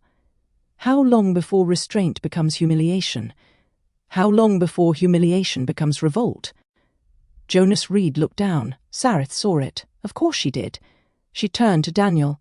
"You are intelligent, Daniel Mercer. You understand systems. Surely you see what is happening. Memory does not merely reveal harm. It distributes instability. Every record you release creates factions. Every confession delegitimizes command. Every dismantled control system creates a vacuum into which fear will rush. Daniel folded his arms. And your alternative is what? Keep the lie because collapse is inconvenient. My alternative is survival. Survival for whom? For children. The word struck the chamber. Sareth's voice changed when she said it, not softened, deepened. You think I do not understand the last hatchery because you have made it evidence against me. You think grief turned me into doctrine. You are not entirely wrong. The admission unsettled the room. But grief also taught me what your ideals refuse to carry. Children die when adults worship moral purity over continuity. Worlds die when leaders cannot choose among unbearable losses. Civilizations die when truth arrives faster than their institutions can metabolize it. She pointed toward the first vent. Our first law was born in darkness because a mother chose more than blood. Yes, beautiful, necessary. But later the world grew larger than one chamber. There were arc limits, food limits, memory limits, phase limits. There were enemies, collapses, species too young to survive their own freedom. Consciousness streams that would have dissolved without containment. The Witness's galaxies dimmed slightly. Sereth faced it. You, Witness, can promise not to use memory as a weapon because you do not govern hunger. The Witness answered calmly. I have governed nothing. That was my failure. Yes, Sareth said, and now you would teach governance through tenderness? No, Daniel said. Through accountability. Sareth's eyes cut back to him. Accountability without command becomes debate. Debate during collapse becomes delay. Delay becomes dead children. The hatchling against Sha'Ryn's chest chirped again. Small. Awake. Present. Sareth's gaze flickered to the child. Just for a moment. Long enough. Sha'Ryn stepped down from her tier. Karith turned slightly but did not stop her. The young verdant scale descended into the center ring with the hatchling held close. Her face was pale beneath the green-gold undertone of her scales, but her voice did not tremble. You keep speaking of children, Sha'Ryn said. Sareth looked at her. I speak of what your faction survives because my faction preserved enough structure for you to rebel against. Sha'Ryn absorbed the insult. Then she lowered the hatchling gently to the warmed stone. Several adults moved instinctively. The child stood unsteadily, tiny claws flexing against the tribunal floor, and looked up at Sareth. No one had planned this. Daniel would have stopped it if he thought Sha'Ryn was using the child, but the hatchling had woken fully now, and the ancestral coil had brightened around her small feet. She was old enough to speak in thermal pulses and simple pressure words. Lily listened, eyes widening. The hatchling spoke. Not loudly. The chamber carried it anyway. Matriarch? Sareth went absolutely still. The title had not come from obedience. It had come from recognition.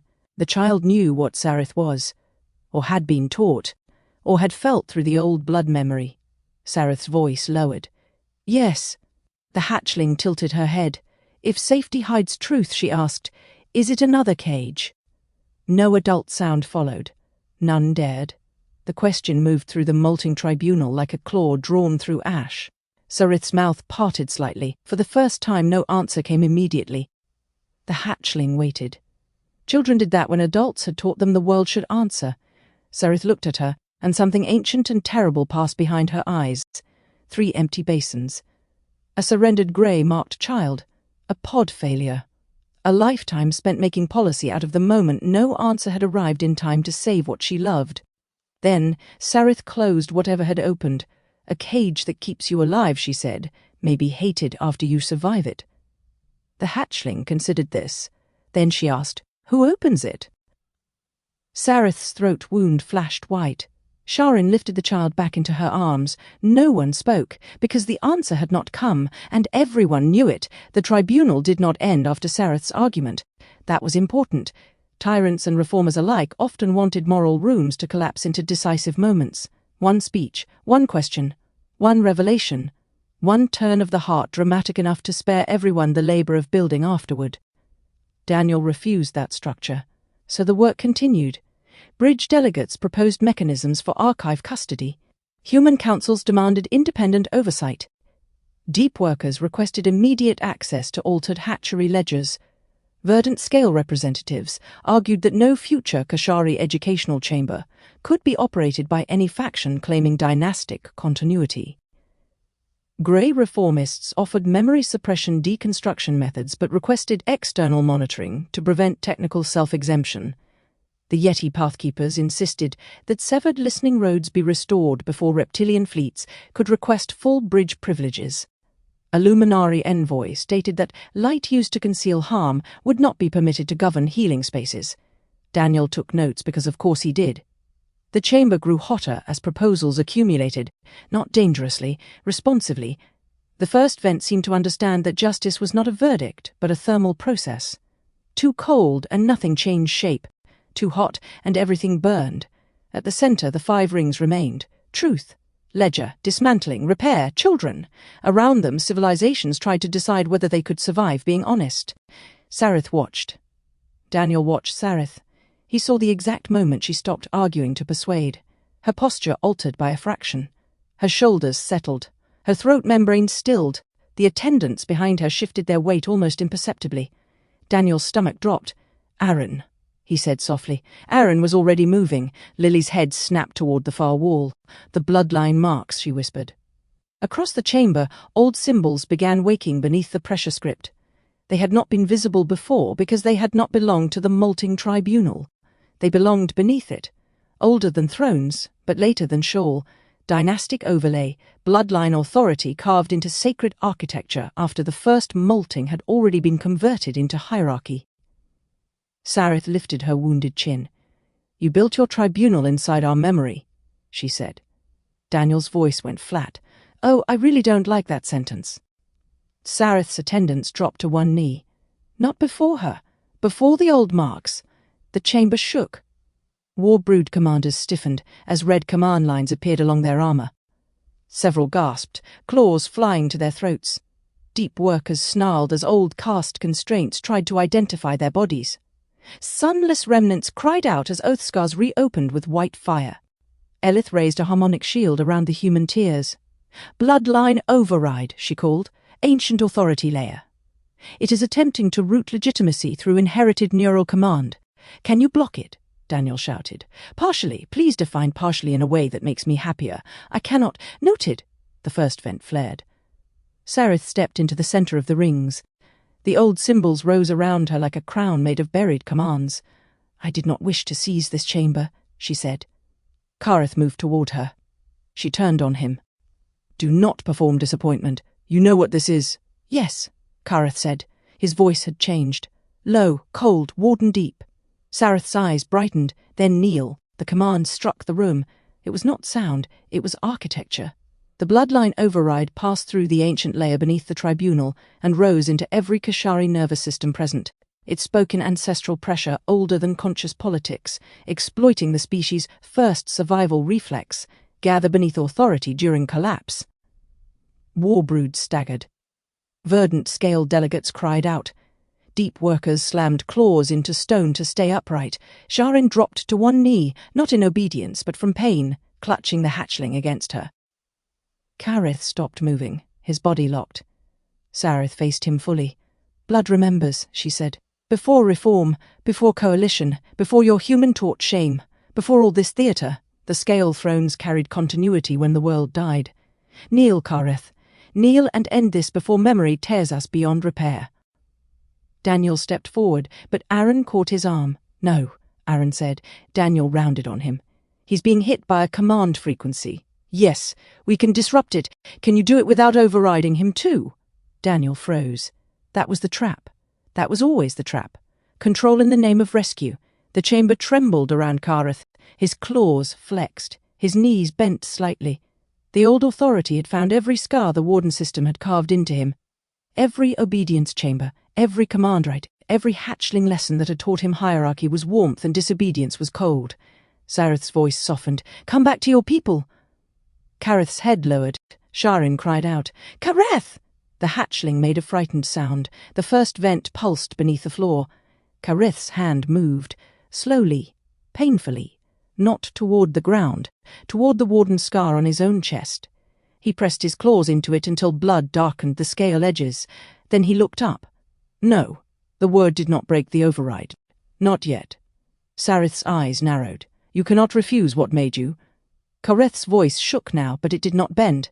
That is the lie. The chamber shuddered. He straightened one fraction at a time. I was made by fear, trained by obedience, used by thrones, scarred by command. None of these is sacred. The old bloodline symbols flared brighter, pressing downward. Kareth staggered. Aaron moved half a step and stopped himself with visible effort. Lily whispered, "Choose, Kareth, not as command, as witness." Kareth heard her. He looked at Sareth. He looked at the hatchling in Sha'Ryn's arms. He looked at the human victims, the grey reformists, the deep workers, the war broods fighting their own knees, the sunless priests trembling beneath broken oaths, the witness holding memory without weaponizing it, Oren carrying loneliness without letting it become law, Daniel standing before systems that could become cages if he forgot to fear them. Then Kareth spoke in the old language, not Warden speech, older, pressure before throne. The chamber translated only after the meaning had already moved through the stone. A guardian cannot own what it protects. The fifth ring burst white gold, hatchling protections, Sareth hissed. Kareth stepped forward. The override pushed harder. His knees did not bend. I reject sacred authority. The words cracked across the chamber. Several Dominion attendants recoiled as if struck. Kareth continued, louder now. I reject bloodline command. The red marks on warbrood armor flickered. I reject caste obedience. Deep worker constraints shattered in sparks of dull amber. I reject priestly concealment. Sunless oath scars dimmed. I reject the throne inside myself. The chamber shook so violently that fragments of black glass fell from the upper tiers. Sareth's throat wound burned silver white. You will leave them leaderless. Kareth bared his teeth. No! He stepped into the center ring beside her. I will leave them unwound. The first vent erupted in light, not upward, outward, through the 5 rings, through the pressure script, through every Kashari body present, through the bloodline layer Sareth had tried to seize. The old symbols did not disappear. They changed witness. For the first time, the chamber showed everyone what had been hidden beneath dynastic authority, fear marks carved over the first molting symbol. Charles' mark had been there all along under the bloodline override, cut nearly beyond recognition but not erased. Not mine, not yours, ours. The hatchling in Sha'Ryn's arms stopped crying. Kareth looked at Sareth. His voice dropped. Not victorious, devastated. You were right about one thing. Memory can tear a species apart. Sareth trembled with fury, pain or grief. Maybe all 3. Kareth continued. But lies already did. The bloodline crown around Sareth fractured. Not fully. Not enough. She was not defeated. Not yet. But the tribunal had seen. Every faction had seen. The sacred authority of the scale thrones could be refused. And refusal had not killed the species. Daniel felt the moral architecture of the room shift under his feet. The old future had lost its inevitability. Sareth stepped back slowly, eyes fixed on Kareth. This is not over. Kareth's answer was almost gentle. No, it has finally begun. Above them, the Ancestral Coil transmitted the moment across the bridge. Not as propaganda, not as command, as testimony. Sereth Vel had attempted to seize the molting tribunal through bloodline authority. Kareth had rejected sacred authority in public. The chamber beneath the first vent remembered. Attendance had not been forced. But now absence would have to answer what it had missed. Chapter 17. Guardian Without Throne. The old future did not die all at once. It died the way a command dies when no one obeys it. First, there was silence. Not peace. Not surrender. Silence. The molting tribunal chamber beneath the first vent held thousands of bodies, millions of watching minds, and the full pressure of an ancient species discovering that sacred authority could be refused without the sky collapsing. The bloodline crown around Sareth Vel hung in fragments above her like a broken constellation.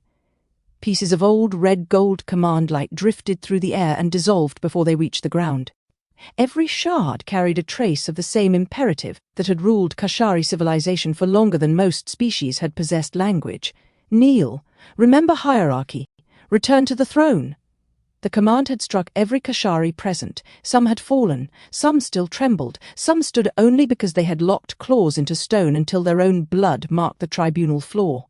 Kareth stood at the center ring with blood running down the scar across his chest. He had rejected sacred authority. He had not destroyed it. That distinction mattered. The old structures remained around him, wounded but alive. The tribunal had not become free because one former warden had spoken the correct words. No civilization molted so easily. The old obedience had deep roots. It lived in posture, language, child training, memorial architecture, military reflex, and the private terror of elders who had survived too many collapses to trust freedom when it entered a room. Kareth knew that. He could feel it in the chamber. The old future had lost inevitability.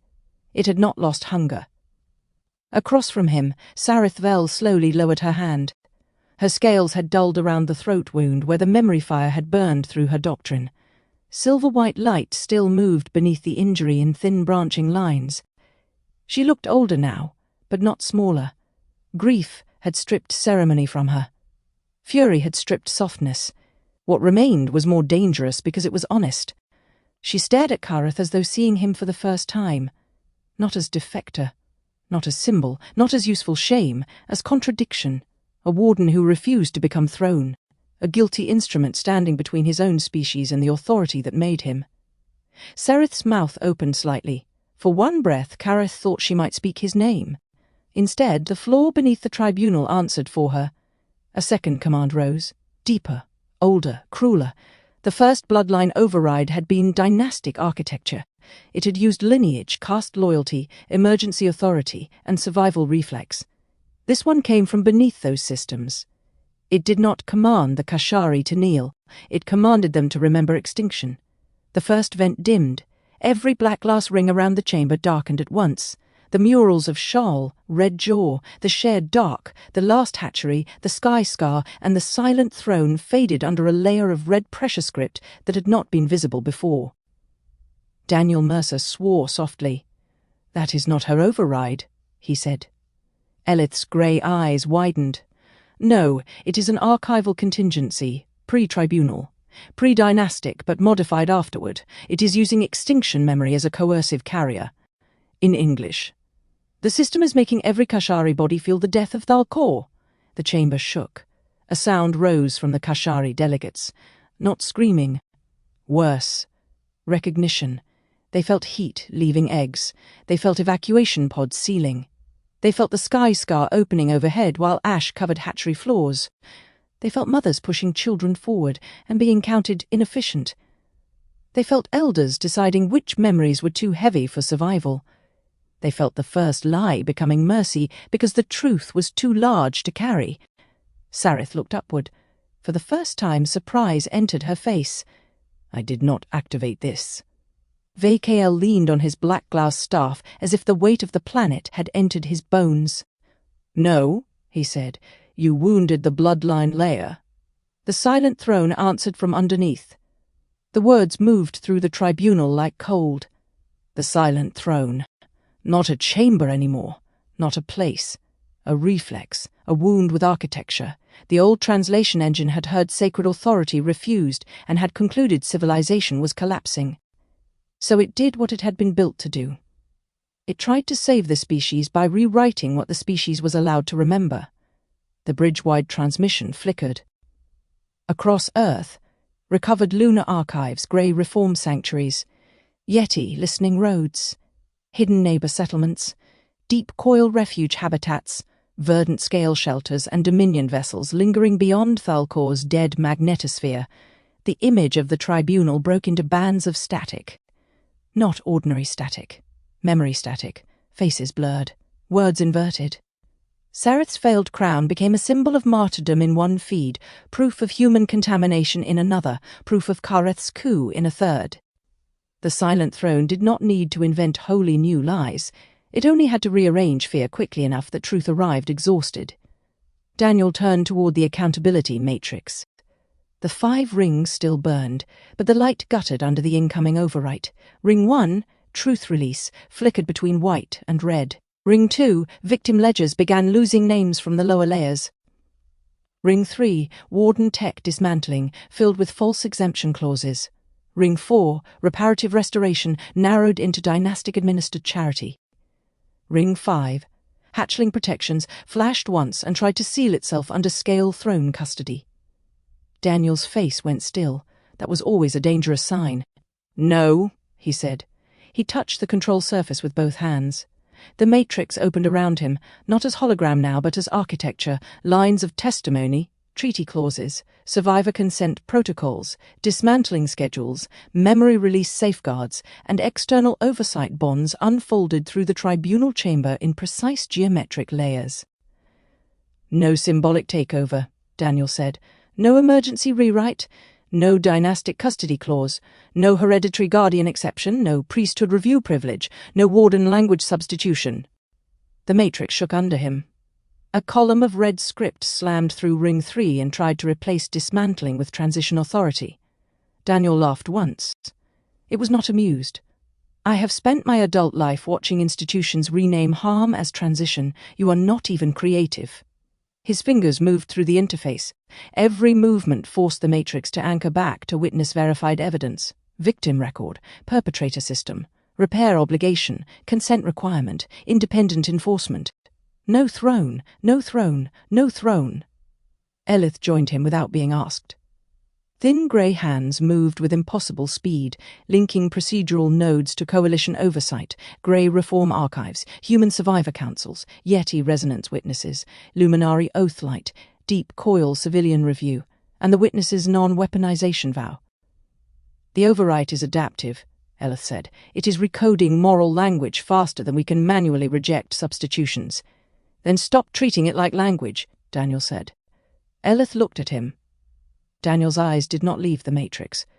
"Treat it like an administrative violence engine. Identify control intents, not words." Something like admiration crossed Elith's face. "That is disturbingly elegant. Flattery later. Architecture now." Together they shifted the matrix from vocabulary defense to coercion detection. The silent throne tried to write protection. The matrix asked, "Who holds authority?" The silent throne tried to write stability. The matrix asked, "Who loses choice?" The silent throne tried to write guardianship. The matrix asked, "Can the guarded refuse?" The silent throne tried to write mercy. The matrix asked, "Whose testimony is being silenced?" Across the chamber, Lily Mercer gasped. She had been standing near Aaron, one hand against the first vent wall, her face pale with the strain of translating too much memory through a human nervous system never meant to carry a dead planet's confession. Now pressure script poured across her arms in faint blue-black lines. Aaron reached for her. "Lily, it's not just changing words," she whispered. Her eyes filled with reflected red light. "It's changing the relationship between words. Warden language makes protection flow downward. Guardian language makes protection stand beside." A tremor passed through the chamber. The silent throne found her. Every red symbol bent toward Lily at once. Kareth moved before Aaron could. He stepped between her and the pressure script, body still shaking from the override. The red light struck him instead. His breath left him. For an instant, he was back in the old obedience chamber. Young, armored too early, made to kneel before a command altar while instructors taught him that mercy was failure if it did not produce compliance. A warden does not ask the vulnerable what they choose. A warden preserves them. A warden knows fear before children do. A warden becomes the wall. Kareth's claws curled. The old language inside him wanted to answer. It had many answers, all of them efficient, all of them monstrous. Behind him, Lily placed her hand against his back, not to steady herself, to witness him. "Translate it back," Aaron said. Lily looked at him. "I don't know if I can do it for all of them." Aaron's voice softened. "Don't do it for them. Do it with them." Lily closed her eyes.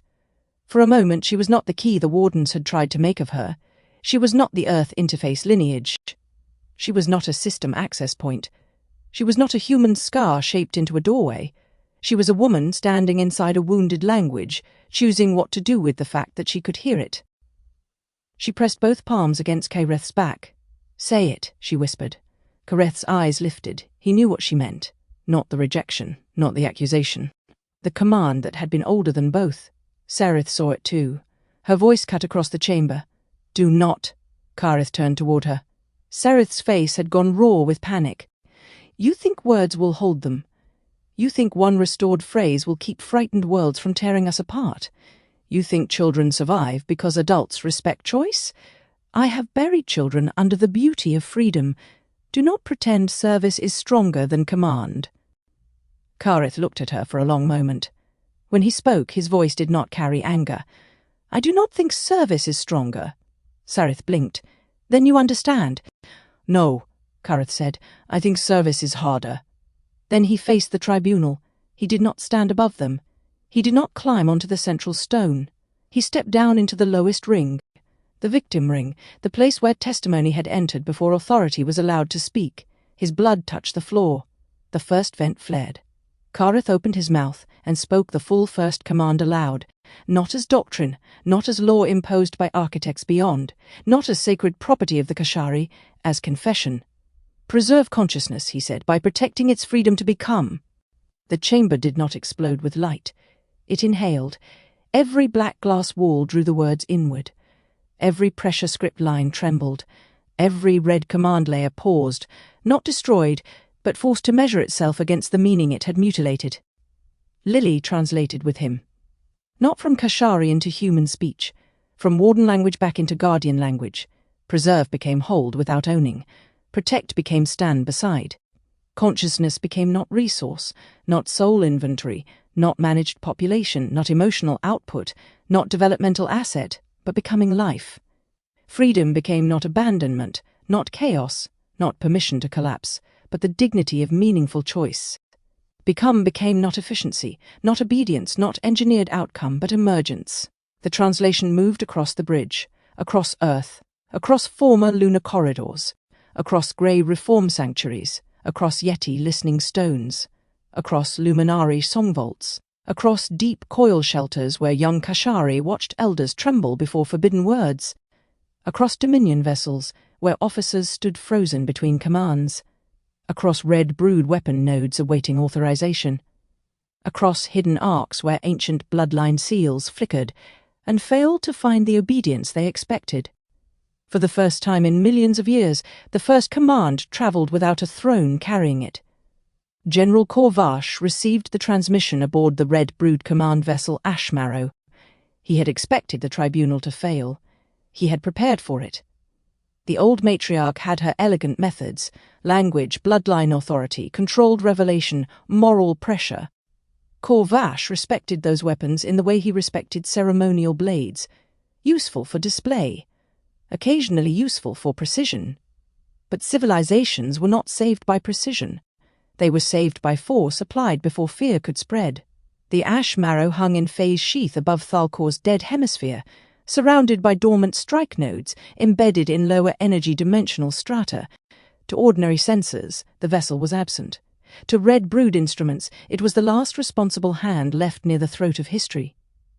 Corvash watched Kareth speak the full first command on the forward display. His mandibles tightened. "There," he said. "Contamination confirmed." A young War Brood commander stood behind him. Her name was D.R.Varyn of the 9th Ash Line. She had been hatched into military custody after her brood clutch failed resource classification. The Red Brood had raised her on discipline, coal drills, and the promise that loyalty could make unwanted children useful. She had believed it. Until the last hatchery transmitted its records. Until she saw grey-marked children pushed aside. Until she heard Shale's mark translated. Until she watched Aaron Vale place his body between revenge militants and reptilian hatchlings. Until she watched Kareth refuse a throne. Now she stood behind Corvash with one hand resting on the disarmament seal she had spent 6 years learning how to bypass. Corvash did not notice. His eyes remained on the tribunal feed. "Activate Red Brood Purge architecture," he ordered. "Target, Ancestral Coil, Bridge Relay, Verdant Scale Command Shelters, Human Insurgent Clusters, Deep Coil Nests, Grey Administrative Nodes, Prioritize Memory Carriers." The bridge crew froze, not because they were merciful, because the order included children. Corvash turned. "Did I stutter?" An older weapons officer lowered his eyes. "No, General." "Then obey." D.R.Varyn stepped forward. "No." The bridge inhaled. Corvash turned very slowly. "Commander." D.R.Varyn could feel every lesson in her body. Rank, blood, survival, chain of command. the old warmth of belonging through obedience. She also remembered a hatchling in the tribunal asking whether safety without truth was just another cage. Her claws closed around the disarmament seal. "No hatchling survives alone," she said. Kor-Vash's face hardened. "That phrase belongs to warriors." "No," Tesh'vara said. "It belonged to mothers before warriors stole it." She broke the seal. The Ashmarrow's attack architecture collapsed from red to grey. Across the fleet, young warbrood commanders who had been waiting for someone else to be first acted at once. They did not overthrow every elder. They did not become pure. They simply refused to fire. Some locked weapon systems. Some opened channels to verdant scale mediators. Some transmitted target lists to Daniel's matrix. Some physically restrained commanders who tried to complete purge authorization manually. Some died. Kor-Vash lunged toward Tesh'vara. She did not draw her blade. That saved her. A dozen younger officers moved between them, not attacking their general but surrounding the command dais. "Stand down," Tesh'vara said. Kor-Vash looked from face to face. Young warbrood, deep worker conscripts, former Red Brood orphans, his own future refusing him. "You will leave us defenseless," he said. Tesh'vara's voice shook. "No, we will leave us responsible." The Ashmarrow transmitted surrender of offensive systems to the tribunal. One by one, other Red Brood nodes followed. Not all. Some vanished deeper into phase, some fled, some went silent, but enough turned that the erasure war lost its teeth. Back beneath the first vent, Daniel saw the Red Brood architecture disarm in real time. He exhaled. "Well," he said, voice rough, "that's inconvenient for the apocalypse." Eleth looked at him. "Is that relief?" "No, that is me refusing to give the apocalypse a clean performance review." Eleth almost smiled. Almost. Sha'Ryn rose slowly from the floor. The bloodline override still pressed at her bones, but it had lost its authority over her meaning. The hatchling in her arms watched the chamber with wide, dark eyes. He was not old enough to understand treaties, war doctrine, memory architecture, or the theological collapse of sacred dynasties. He understood posture. He understood who stood above him. He understood who bent down. Sha'Ryn looked at Kareth standing in the victim ring. Then she looked at the verdant scale delegates behind her. The old instinct inside them still wanted a center. A leader. A figure to gather beneath so collapse would feel survivable. Sha'Ryn could feel the temptation with humiliating clarity. Her people were exhausted. Reform was heavy. Responsibility was heavier. A throne had been monstrous, yes, but it had also simplified fear. It told everyone where to look. Freedom required them to look at one another. That was harder. Sha'Ryn stepped forward. For a moment, many watching thought she would kneel to Kareth. Instead, she knelt beside the hatchling. Not before him. Beside him. Then she placed her clawed hand flat on the floor of the lowest ring. "I kneel to no throne," she said. Her voice carried unevenly at first, then strengthened. "I kneel beside the vulnerable until they can stand without me." One verdant scale delegate followed, then another, then deep workers from the lower tiers, then unregistered, uncoiled whose bodies bore no sanctioned caste marks, then sunless priests, weeping without ceremony, then warbrood officers who had not fled. They did not kneel to Kareth. They knelt around the hatchlings, around human survivors, around grey witnesses, around names in the victim ring, around the idea that protection could bend without ruling. Sareth watched from the fractured crown light. Something in her face changed. Not surrender, never that easily, but recognition slipped through the wound in her doctrine. She had expected refusal of authority to produce fragmentation. Instead, for one unbearable moment, the chamber organized itself around care. No throne had ordered it. No bloodline had permitted it. No priesthood had curated it. No warden frequency held it in place. It was unstable, it was imperfect, it could fail, and still it stood. Aaron saw her see it. That mattered. He did not mistake it for redemption. He did not mistake it for forgiveness. He only saw the instant when a person who had built cages to prevent collapse realized a room had not collapsed when the cage broke. That was not enough. But it was not nothing. The passage to the silent throne opened without request. It formed behind the first vent, where Charles' mark had been hidden beneath dynastic authority.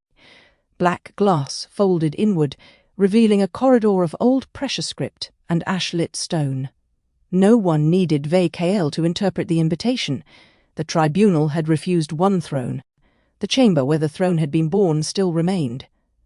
Sareth turned toward the opening. So did Kareth. Daniel stepped away from the matrix. "Absolutely not," he said. "No one is following the villain into the ominous language engine corridor without a systems plan. We are beyond that as a coalition." "Agreed," Elith said. "We require containment teams, phase anchors, translation dampers, emergency consent barriers." The corridor pulsed. Words appeared along its threshold. "Only those who have refused ownership may enter." Daniel stared at it. "I hate architecture with opinions." Aaron looked at Lily. Lily looked at Kareth. Kareth looked at the threshold for a long time. "It wants contradiction," he said. "It wants witnesses," Lily corrected. Sareth's expression hardened. "It wants to finish what we began." Aaron stepped forward. "Then we don't let it finish alone." Daniel caught his arm this time. "Aaron." Aaron met his eyes. Daniel's jaw tightened. There were 1,000 reasons to stop him. Every one of them was reasonable. That was the danger. Daniel released him slowly. "No hero martyrdom," he said. Aaron nodded. "No symbolic sacrifice. Good. I hate those." "So do I. You keep participating in them. I'm working on it." Daniel pointed toward the corridor. "You take Lily only if she consents in words, not meaningful eye contact. I am putting that on record." Lily's tired laugh sounded like something breaking and healing at once. "I consent," she said. "In words, under protest that I am too tired for cosmic punctuation." "Accepted," Daniel said. Kareth turned to Aaron. "You should not enter." Aaron almost smiled. "I know. That is not agreement. No, but it is awareness." Sareth stood at the edge of the corridor, watching them with something close to contempt. "Humans cannot resist entering wounds that are not theirs." Aaron faced her. "This wound touched Earth. It touched our dead. It touched Lily's bloodline. It touched every soul your systems forced through the moon. That does not make it ours to own. It does make it ours to witness." Sareth had no immediate answer. The four of them entered the corridor. Kareth, Lily, Aaron, Sareth. Behind them, Daniel locked the matrix into remote anchor around their life signs. "For the record," he said, "I remain opposed to corridors that require emotional qualifications." The witness turned its galaxy eyes toward him. "Your objection has been remembered." "That is all I ask." The silent throne ruins did not resemble a throne room anymore. Perhaps they never had. The chamber lay below the tribunal, and above the deepest memory wells, suspended in a vertical wound of black glass. Rings of translation machinery hung from the ceiling like fossilized ribs. At the center stood a structure that human eyes wanted to call a seat because human history knew how often power arranged itself into chairs. But it was not a seat. It was a cut made habitable. The original translation engine had been built to receive architect meaning and render it into Kashari pressure, biology, ritual, and law. It had been a bridge once. A dangerous one, perhaps, but not inherently cruel. Then fear had entered it. Then authority had edited it. Then the lost clause had been cut away. Now the ruins hummed with every Warden word ever built from that absence: custody, stability, necessary return, managed incarnation, protective containment, developmental trauma, emotional regulation, memory hygiene, harvest efficiency, merciful correction. Lily covered her ears, though the sound did not enter through hearing. Aaron steadied her without closing his hand around her arm. Kareth stood before the central cut. The scar on his chest glowed faintly. Sareth approached the translation engine with slow steps. For the first time since Aaron had known her, she looked afraid of a machine. "This chamber saved us," she said. Her voice echoed strangely in the ruins. "No," Lily whispered. "It translated your fear until it sounded sacred." Sareth turned. "Do not reduce what you cannot survive." Lily's face went pale, but she did not look away. "I survived your descendants." The chamber pulsed. The central structure opened. Inside it waited the oldest Warden sentence. "Preserve consciousness at any cost." It hung in red gold script, beautiful enough to wound. Beneath it, almost invisible, was the scar where the lost clause had been removed. Kareth stepped closer. The silent throne recognized him. Warden bloodline accepted. Command restoration available. Assume corrective authority. A ring of light opened beneath his feet. The chamber offered him what every broken system eventually offers its most articulate opponent: control. Take the throne and use it better. Take the command and aim it at justice. Take authority before someone worse returns. Kareth did not move. Aaron watched him carefully. He understood the temptation better than he wanted to.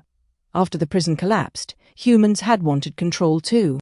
Not all of them, not even most. But enough. Enough wounded people had looked at the ruins of the moon and said someone should manage this power so no one ever used it against us again. Enough survivors had confused safety with ownership. Enough leaders had discovered how quickly righteous fear could become policy. Aaron had felt the temptation himself. That was why he feared it. Sareth's voice was low. "Take it." Kareth did not turn. "No. You could bind the Red Brood. You could force the Dominion to surrender.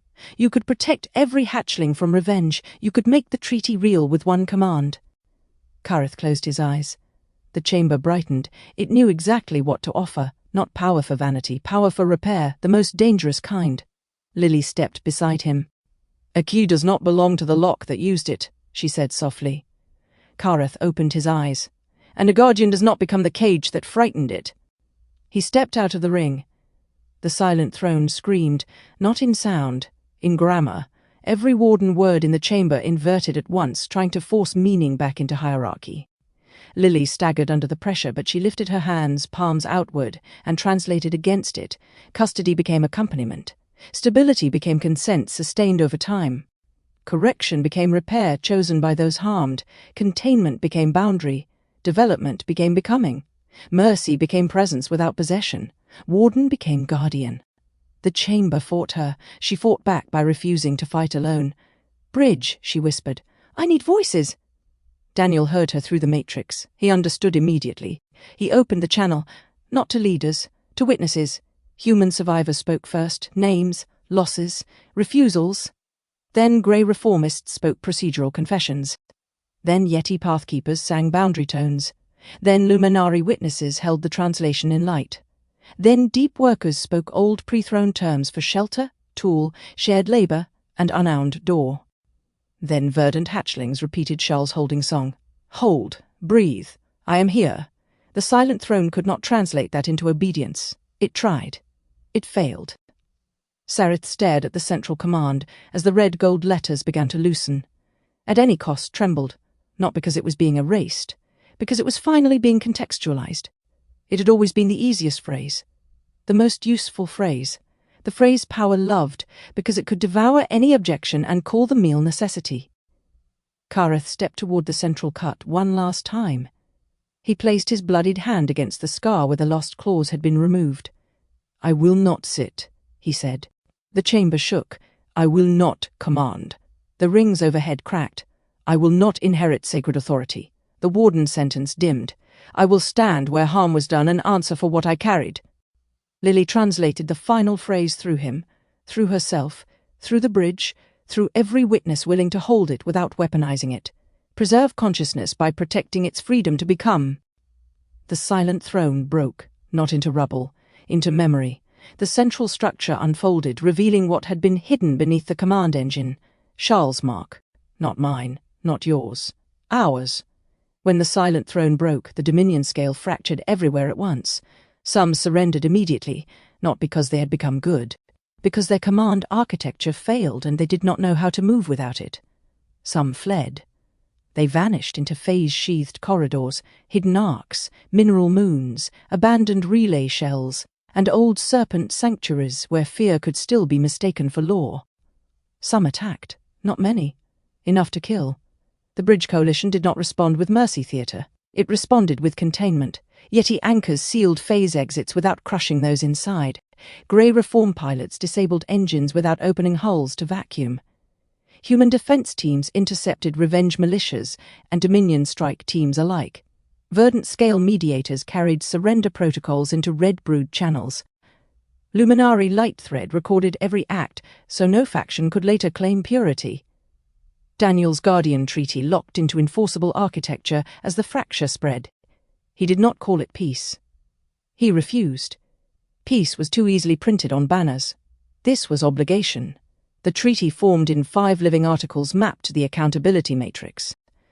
Truth release, all Warden archives, memory vaults, reincarnation records, bloodline programs, Loosh extraction data, Grey administrative logs, and Reptilian command structures would be released under survivor protective sequencing. No faction could curate its own crimes. Victim ledgers, names where recoverable would be restored. Where names were erased, absence would be recorded as harm, not administrative failure. Testimony would not be required for dignity, and silence would not be treated as consent. Warden tech dismantling, reincarnation coercion systems, false light corridors, memory suppression engines, bloodline override structures, caste obedience frequencies, and harvest architecture would be dismantled under multi-species oversight. No emergency preservation clause could reactivate them. Reparative restoration, worlds harmed by Warden systems would determine repair priorities. The guilty could serve but not direct. Resource transfers would be audited. Symbolic apology would not count as restitution. Hatchling protections. No Kashari child would inherit caste, bloodline obligation, Warden scarification, obedience conditioning, or dynastic custody. Hatchlings would have memory education, not memory weaponization. No child would be classified by future utility. A 6th article emerged only after Daniel tried to close the treaty. It came from the Ancestral Coil itself. No throne clause. Any guardian structure that becomes unrefusable authority must be dismantled by those it claims to protect. Daniel read the line twice. Then he said, "I did not write that." The witness looked toward the broken, silent throne ruins. The memory did. Daniel considered objecting on procedural grounds. Then he looked at the tribunal floor, where hatchlings sat among survivors and former enemies, and where Kareth had refused the easiest way to win. "Fine," he said. "But it gets enforcement language. Appropriate. Do not sound proud of me. I am learning restraint. Keep learning. The treaty's sealed, not in light alone, in obligations that could be audited, in systems that could fail and be corrected, in witnesses who could disagree without becoming enemies, in the refusal to let remorse replace repair. Across the bridge, millions watched the architecture settle. Some wept, some raged, some called it too much, some called it too little. Some demanded death. Some demanded amnesty. Daniel had expected all of that. The treaty was not designed to satisfy grief. It was designed to keep grief from becoming the next prison. Sarith Vel did not kneel. No one forced her to. That mattered more than many wanted it to. She stood in the ruins of the silent throne after the command engine collapsed, breathing like someone whose armor had been removed before she remembered she had skin underneath. The old red-gold light no longer crowned her. Without it, she looked almost unbearably tired. Aaron stood several paces away. He did not lower his guard. Lily leaned against the broken translation ring, exhausted but upright. Kareth faced Sareth with the full weight of what she had done between them. No victory entered his posture. Sareth looked at him. "Will you kill me now?" Kareth did not answer immediately. In another age, he would have. He would have called it justice. Necessity, containment, mercy, prevention, closure. He knew all the words systems used when they wanted death to feel clean. "No," he said. Sareth's eyes narrowed. "Cowardice." Perhaps. The answer seemed to disturb her more than argument would have. Aaron stepped forward. "You do not get martyrdom instead of accountability." Sareth turned her wounded gaze on him. "And what does humanity want?" Aaron thought of Earth. He thought of graves without names. He thought of the moon as it had been. He thought of false lights, stolen lives, memory suppressions, children waking from nightmares with no language for what had touched their souls. He thought of human revenge militants in the last hatchery and the sickening recognition that victimhood did not make a species incapable of cruelty.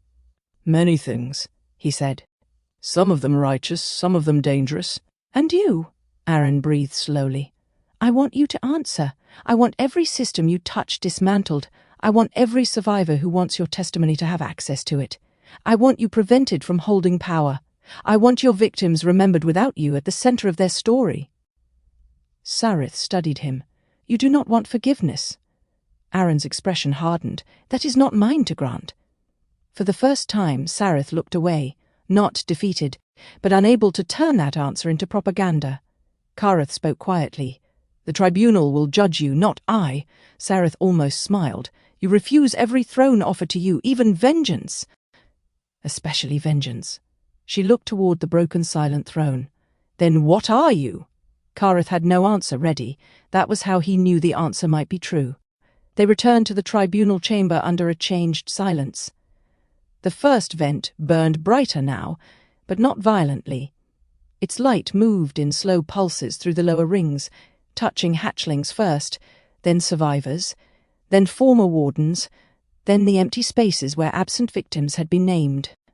The chamber had seen the silent throne break. So had the bridge. Kareth stepped into the center. No crown formed. No command ring opened. No ancestral authorization recognized him. For the first time in his life, no system tried to define what he was. He felt naked without it. He felt afraid. Good, he thought. Fear that did not become control could still become humility. Daniel approached carrying the sealed Guardian treaty. He stopped at the edge of the ring. "For clarity," Daniel said, "this is not a coronation." A murmur passed through the chamber. Some nervous laughter followed. Daniel looked around. "I am serious. If anyone attempts to turn this into a coronation, I will personally add 17 pages of enforcement language and make all of you read them aloud." Sha'Ryn looked up from beside the hatchlings. "That is a severe threat." "I know my strengths." The moment did not lighten the harm. It made breathing possible around it. Kareth bowed his head once to Daniel. "Proceed." Daniel's eyes sharpened. "No. You proceed. You are not receiving authority from the Matrix. You are making a submission to it." Kareth absorbed the correction. "Yes." He turned to the tribunal. His voice carried without amplification. "I was warden." The chamber listened. "I served systems that harmed humans, greys, hidden neighbors, my own kind, and souls whose names I will never recover. I enforced obedience. I accepted doctrine. I benefited from command. I defected late.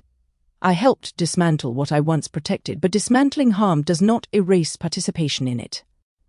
He looked toward the human survivor delegations. "I do not ask forgiveness." He looked toward the Kashari hatchlings. "I do not ask to lead you." He looked toward Sha'Ryn. "I do not ask the future to absolve the past by needing me." Sha'Ryn's throat tightened, but she did not look away. Kareth lowered himself to one knee. Not to the tribunal. Not to Daniel. Not to the treaty. To the victim ring beneath his feet. "I submit to judgment. I accept restriction. I accept witness. I accept removal from command. I accept service under those harmed and those elected without bloodline authority. I accept that any role I hold must be revocable by those it claims to protect." The first vent pulsed. Kareth continued. "If I guard doors until the young can open them themselves." The pressure script on the floor brightened. "If I protect choice, not obedience." The hatchlings grew still. "If I remember without making memory a weapon." The witness bowed its luminous head. "If I serve without throne." The chamber answered, not with applause, with the first molting symbol emerging beneath him, a line, a curve, a second line crossing the first. "Not mine, not yours. Ours." Lily felt the language arrive before anyone spoke it. "Guardian without throne. Not rank, not title, not absolution, a role defined by what it could not become." The pressure script wrote itself around Kareth's blood. "Guardian without throne, one who protects without ruling, one who remembers without owning, one who serves under witness, one who may be removed by the vulnerable, one who guards the door until the young can open it themselves." A sound moved through the Kashari present. It was not obedience. It was recognition trying to learn a new posture. Sha'Ryn stood. She placed the hatchling gently on his feet. Then she walked to Kareth's side and stood beside him. "Not above," she said. Kareth looked at her. "Never above." She faced the tribunal. "The verdant scale signs the Guardian Treaty. Not because it is easy, because if we do not build accountability while we are afraid, fear will build another throne for us." One by one, deep coil delegates signed, then uncoiled representatives, then young war-brood commanders transmitting from disarmed vessels, then grey reformists, then human survivor councils, some with visible reluctance, some with tears, some with anger they refused to surrender because anger still knew where the graves were. Daniel accepted every signature without celebration. Celebration could come later, after enforcement, after dismantling, after first repairs, after the first child grew up without being assigned a caste, after the first survivor received records that did not lie, after the first former warden followed an order from a harmed world and did not call obedience humiliation. Hope, Daniel thought, was administratively exhausting. That was probably how he knew it was real. The Dominion scale did not end that day. No lie that old dies cleanly. Some Dominion houses surrendered their archives and sealed their command chambers. Some argued technicalities. Some tried to redefine surrender as stewardship transition and were immediately flagged by the Matrix. Some fled beyond mapped bridge currents. Some splintered into smaller loyalist cells, clutching fragments of the old command and promising one another that history would vindicate them when freedom failed. Sareth Vel watched the signatures from a containment field that did not bind her body unless she moved toward command architecture. Daniel had insisted on that distinction. "Contained behavior," he had said. "Not personhood. If we forget the difference 5 minutes after signing the treaty, we deserve to be audited by angry children." Sereth had heard him. Aaron wondered whether that irritated her more than chains would have. She stood alone, guarded by verdant scale officers and human observers together. No one spat at her. No one bowed. No one comforted her. No one offered theatrical mercy. She was not humiliated. She was contained. She was remembered accurately. For someone like Sareth, that was worse. At last the hatchling who had questioned her during the tribunal approached the edge of the containment boundary. Sha'Ryn moved to stop him. Aaron gently shook his head. "Let him choose the distance." The hatchling stopped well outside the boundary. He looked up at Sareth. "Will you be in a cage?" Sareth's face changed in a way no adult in the room could easily read. "Yes," she said. Daniel began to correct the term, then stopped. Sareth continued, "For a time, perhaps for all my remaining time." The hatchling considered that. "Will you know why?" Silence spread. Sareth looked past him toward the broken first vent rings, the Guardian Treaty, the kneeling place beside the young, the fractured bloodline crown, and Kareth standing without command. Her throat wound pulsed. "I will be told why," she said. The hatchling tilted his head. It was not enough. Everyone knew it. Sareth knew it too. Her voice lowered. "I do not yet know how to know it." The hatchling accepted this with the grave disappointment only children can carry without cruelty. "Then learn," he said. He returned to Sha'Ryn. Sareth closed her eyes. No one rescued her from the silence that followed. That too was justice. Lily remained after the signing. The tribunal slowly emptied around her, though empty had become a strange word. The chamber still held memory, heat, old grief, new obligations, and the residue of millions of witnesses disconnecting across the bridge with changed hearts and unresolved arguments. Aaron found her near the first vent wall, sketchbook open in her lap. She was drawing Charles' mark again. But not as before. This time the symbol had a chamber around it. No throne, no altar, no locked archive, a circle of doors, each door open from both sides. Aaron sat beside her. For a while neither spoke. The silence was not empty. It was simply aloud. Finally Aaron said, "How do you feel?" Lily kept drawing. "Like a language threw me down several flights of stairs and then asked me to edit its constitution." Aaron nodded. Accurate. She smiled faintly. Then the smile faded. "I kept thinking the full command would fix something. Not everything, but something clean." "Did it?" She looked across the chamber. Kareth stood with Daniel, Eleth, Sha'Ryn, and Tesh Vara, already arguing over the first implementation schedules. Sareth remained contained. Survivors remained wounded. The dead remained dead. The treaty glowed with obligations that would likely take generations to fulfill. "No," Lily said. "It made the damage impossible to misname." Aaron followed her gaze. "Sometimes that is the first repair." "A terrible first repair?" "Yes." Lily added another line to the symbol. "I don't want to be their translator forever." Aaron looked at her. "Then don't. They may need me. Need is not ownership." She breathed in. The words settled into her slowly. A key does not belong to the lock that used it. A translator does not belong to the wound that speaks through her. A gift does not become consent simply because history finds it useful. Lily closed the sketchbook. "I'll help build the first translation schools," she said. "Then they learn to read their own memory without using me as a doorway." Aaron smiled. "That sounds like freedom to become." "It sounds like paperwork." "Daniel will be thrilled." "Daniel is only thrilled by things he can pretend not to be thrilled by." Across the chamber, Daniel sneezed as if accused by the universe. Lily laughed. It was small. It was real. The first vent warmed the stone beneath them. The Ancestral Coil opened its new chamber at the hour when Thal-Kor's dead sun crossed the horizon line for the first time since the tribunal began. No one ordered it. No one authorized it. No architect voice descended to explain. The black glass beneath the first vent simply softened. A doorway formed where none had been before. Not behind the tribunal, not above it. Beside it. That mattered. The new passage curved downward through stone that glowed with blue-white memory instead of red command. No pressure forced anyone toward it. No bloodline key opened it. No caste mark responded. No human interface lineage was required. No grey algorithm stabilized the threshold. The doorway waited. Daniel scanned it from a cautious distance. "No coercive pull detected," he said. "No identity extraction, no memory overwrite, no authority carrier, minimal phase instability, moderate emotional pressure." Elith glanced at him. "Moderate emotional pressure? It feels like being invited to a funeral by someone who also made soup." Oren, standing nearby, tilted his head. "That is surprisingly precise." The witness approached the doorway, its luminous form dimmed respectfully. "This is not an archive." VKL stood with both hands on his staff. Tears moved slowly along the old scale lines of his face.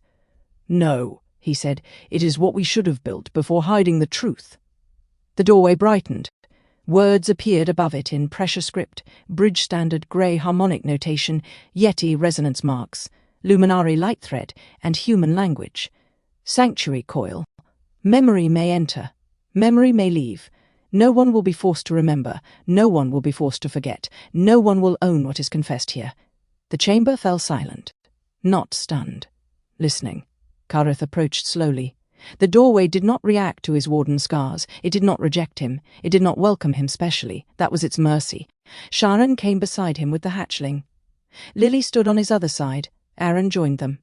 Daniel remained 3 steps back, not because he was unmoved, but because he was already building safeguards in his head.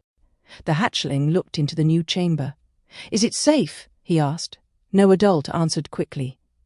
That was how he knew they were trying to tell the truth. At last, Kareth knelt beside him. "Not because nothing inside can hurt," he said. "Memory can hurt." The hatchling considered this. "Then why go in?" Kareth looked into the blue-white depth. He saw no throne, no command, no tribunal, only a place where grief did not have to become law before someone agreed to sit with it. "Because hurt carried alone becomes hunger," he said. "And hunger built many of our cages." The hatchling slipped his small hand into Sha'Ryn's. "Do we have to go now?" Sha'Ryn's voice was very gentle. "No." The sanctuary coil brightened slightly, as if approving the answer. Daniel saw that and pointed at the doorway. "Do not get smug." The doorway, being architecture, did not respond. The witness turned its galaxy eyes toward Daniel. "I think it is learning from you." "That is a terrible idea." For the first time since the molting tribunal began, laughter moved through the chamber without sounding like it had betrayed the dead. Not loud, not complete, but present. Kareth entered the sanctuary coil alone only after everyone else had been given the chance to refuse. That too became part of the first protocol: consent before witness, boundary before memory, exit before entry. The chamber inside did not show him Earth. It did not show him the moon. It did not show him the faces of those he had harmed. Not yet. It showed him a door, small, low, carved into black stone beneath a dying vent. Shol's chamber, Veshur. The shared dark. Kareth stood before it and understood he was not being offered absolution. He was being offered origin without empire. The door opened. Inside, hatchlings slept against one another in the dark. Rival young, returned young, uncounted young. No throne guarded them, no warden owned them, no command preserved them at any cost. They survived because frightened adults had chosen to become larger than fear for one night. Kareth lowered himself to the floor. For a long time he did nothing. Then he placed his hand against the stone. "I do not know how to be what we were meant to be," he said. The sanctuary coil did not answer with doctrine. It answered with warmth, not forgiveness, not release, warmth, enough to stay, enough to begin. When Kareth emerged, the first vent chamber had quieted into the strange aftermath of history, changing without becoming simple. Sareth had been escorted to a witness-bound containment sanctuary, not a dungeon. Kor Vash had been detained aboard the Ashmarrow under Warbrood and Coalition Guard. The Dominion fugitives were being tracked without collective punishment. Survivor councils had already filed the first objections to the treaty language, which Daniel called healthy while looking personally attacked. The work had begun immediately. That was good. Celebration could wait until fewer systems were still on fire. Kareth found Aaron near the threshold. For a moment they stood together without speaking. Former prisoner, former warden, both carrying lives the prison had tried to reduce into function. Aaron looked at him. "What now?" Kareth turned toward the sanctuary coil, then toward the chamber where the treaty glowed, then toward the hatchlings, then toward the bridge transmission still carrying testimony into worlds that would argue with it for generations.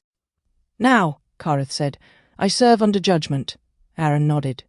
"That is not a small sentence." "No." "Good." Kareth looked at him. "Do you believe we can survive this?" Aaron did not answer with comfort. Comfort had done enough harm when it lied. "I believe you survived losing your sacred lie today," he said. "That means survival is possible." Kareth absorbed that.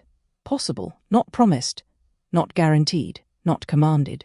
Possible was a terrifying freedom. Behind them, Lily's voice rose softly as she helped the first translation students read the sanctuary coil threshold. Memory may enter. Memory may leave. No one will be forced to remember. No one will be forced to forget. No one will own what is confessed here. Kareth listened. The words hurt. They also held. The first vent pulsed beneath Thal-Kor's dead crust, and for the first time in millions of years the old heat did not sound like warning. It sounded like a species learning to breathe without command. Above the chamber, across the bridge, the final transmission of the tribunal settled into record. Not as victory, as obligation. The Dominion scale had fractured. The Red Brood had been disarmed but not erased. The verdant scale had signed under witness. Humanity had refused to become the next warden. The witness had remembered without weaponizing. The sanctuary coil had opened, and Kareth, once warden of the prison, stood without throne before the first door of repair. No one knelt to him. No one had to. That was the point. Epilogue. The sanctuary coil. The first treaty signed after the molting tribunal did not begin with a triumphal declaration. It began with a list. Daniel Mercer insisted on that. No banners, no victory anthem. No ceremonial lighting engineered to make everyone feel that history had become morally clean simply because the worst engine had stopped moving. A list. 1. All active warden control frequencies were to be mapped, named, quarantined, and dismantled under multi-species witness. 2.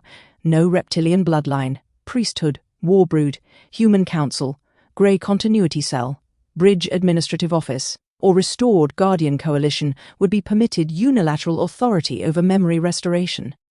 3.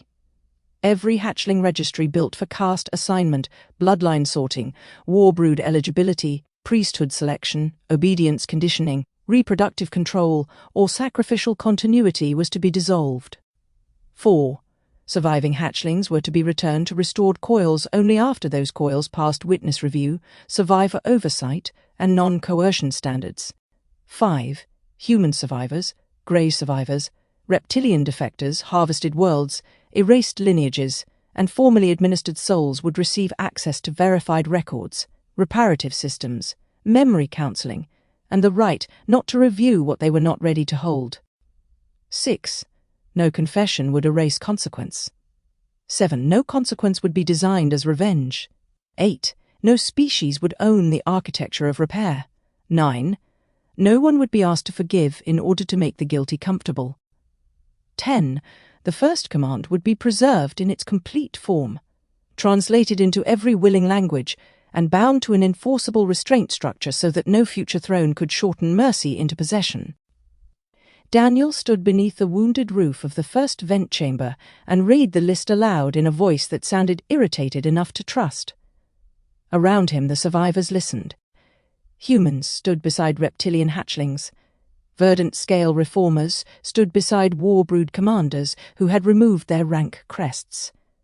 Grey restoration engineers stood beside Yeti pathfinders, luminari witnesses, freed souls, memory physicians, and representatives from worlds that had once existed only as harvest reports inside Warden ledgers. No one looked happy. That helped. Happiness would have been obscene. Relief moved through the chamber, yes. Exhaustion, disbelief, a trembling kind of hope that did not yet trust its own legs, but not happiness. The first vent glowed beneath the tribunal floor, its heat rising through the stone in slow waves. Above it, the new threshold of the sanctuary coil waited without command. No one was pulled toward it. No one was barred. The doorway simply remained open. Daniel reached item 10 and stopped. He looked at the text hovering in the air. Then he looked at Lily. "Do you want to read it?" he asked. The chamber quieted. Lily Mercer stood near the threshold with one sketchbook tucked beneath her arm. Her hand still carried faint graphite stains from drawing symbols older than human language and refusing to let those symbols own her. For a moment, Aaron thought she would say no. She had earned no. She had earned silence. She had earned the right to let 1,000 ancient systems wait because she was tired, but Lily stepped forward, not because the treaty required it, because she chose to. She stood beside Daniel and looked at the complete phrase hovering above the chamber. Pressure script moved through the air first, curving like a living scar relearning how not to bleed. Grey harmonic notation followed. Luminary light thread opened around it. Yeti resonance marks settled into a low stone hum. Human language came last because human language always seemed to arrive with dirt under its nails and questions in its pockets. Lily read softly. Preserve consciousness by protecting its freedom to become. No thunder answered. No throne cracked. No architect descended to approve the pronunciation. The words simply entered the room and remained there. That was enough. The dismantling did not happen in a single day. That was the first disappointment of peace. Every wounded civilization secretly wanted one clean ending. A final battle, a final speech, a final door closing, a final machine shutting down so everyone could say the bad age was over and mean it without qualification. But control had not been built in a day. It did not come down in one. The Warden architecture extended through old lunar vaults, hidden arc ships, abandoned grey administration relays, human bloodline archives, soul corridor residue, dominion shrines, red brood military dead stores, underground earth chambers, interface way stations, and devotional systems that had learned to call obedience sacred. Some systems shut down when the first command was restored. Some fought.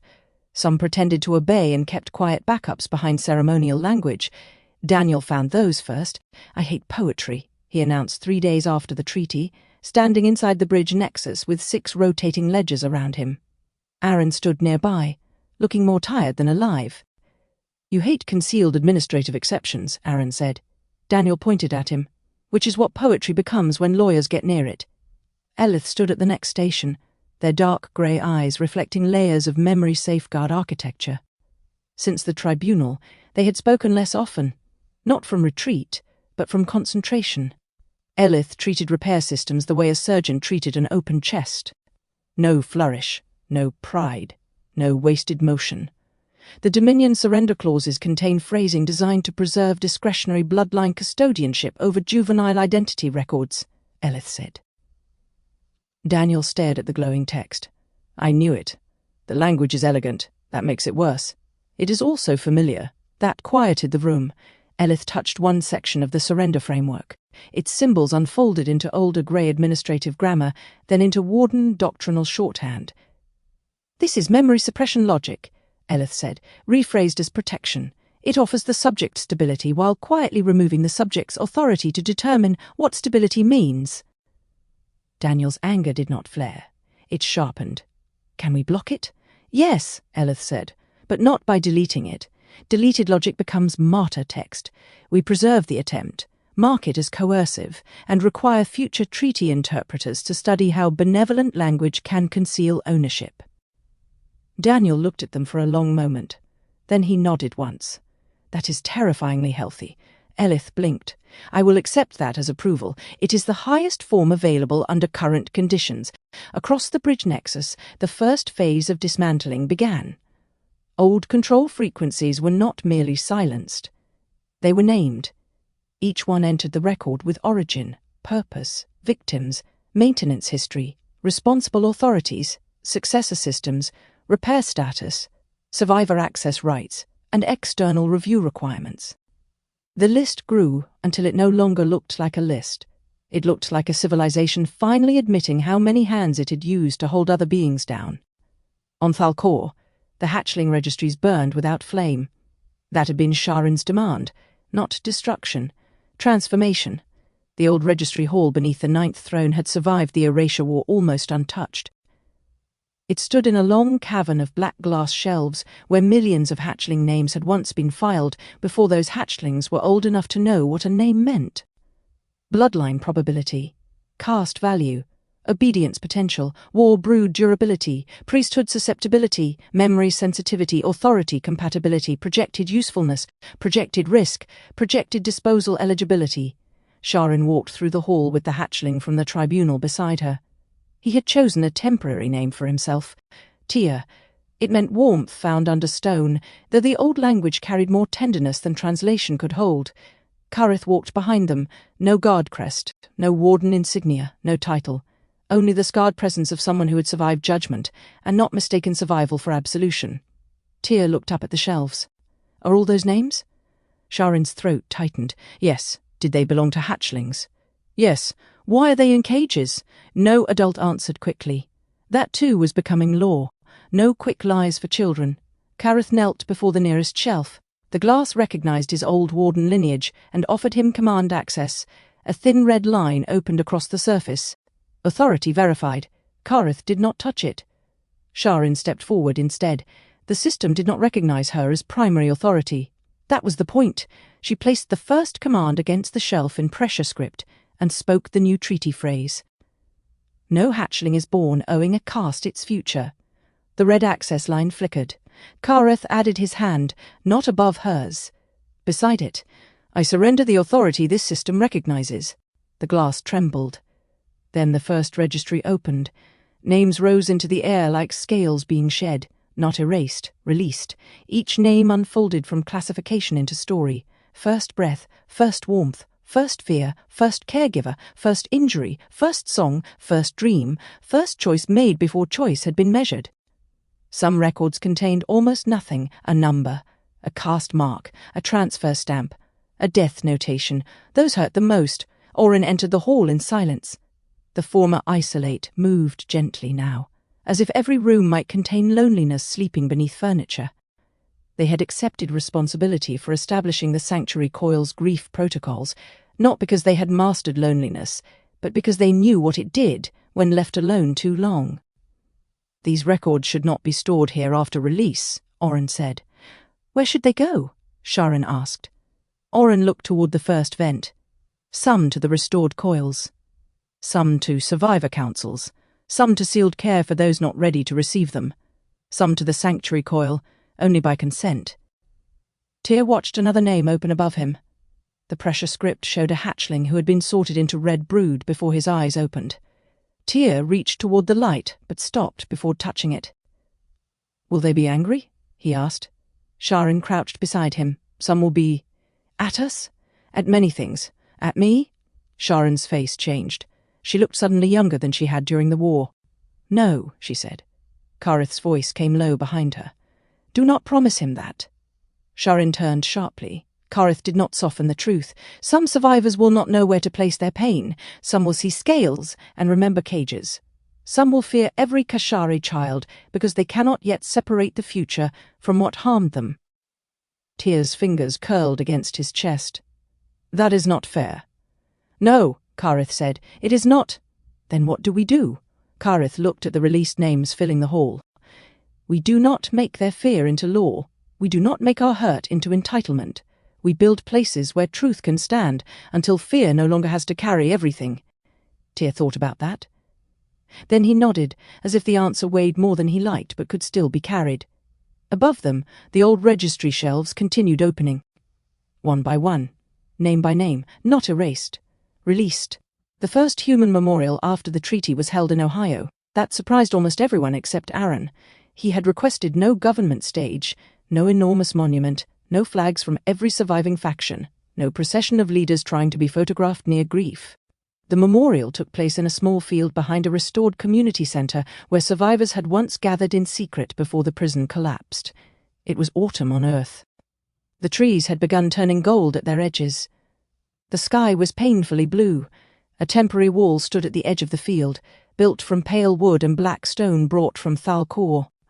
The wall held no heroic names at the top, no hierarchy of suffering, no species divisions, only openings, small rectangular spaces where families, survivors and returning memory councils could place a name, a symbol, a handprint, a recording, a silence, or nothing at all.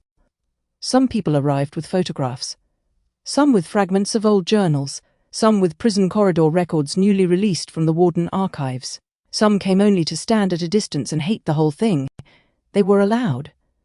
Aaron stood beneath a maple tree with his hands in his coat pockets and watched a woman press a small stone into one of the wall openings.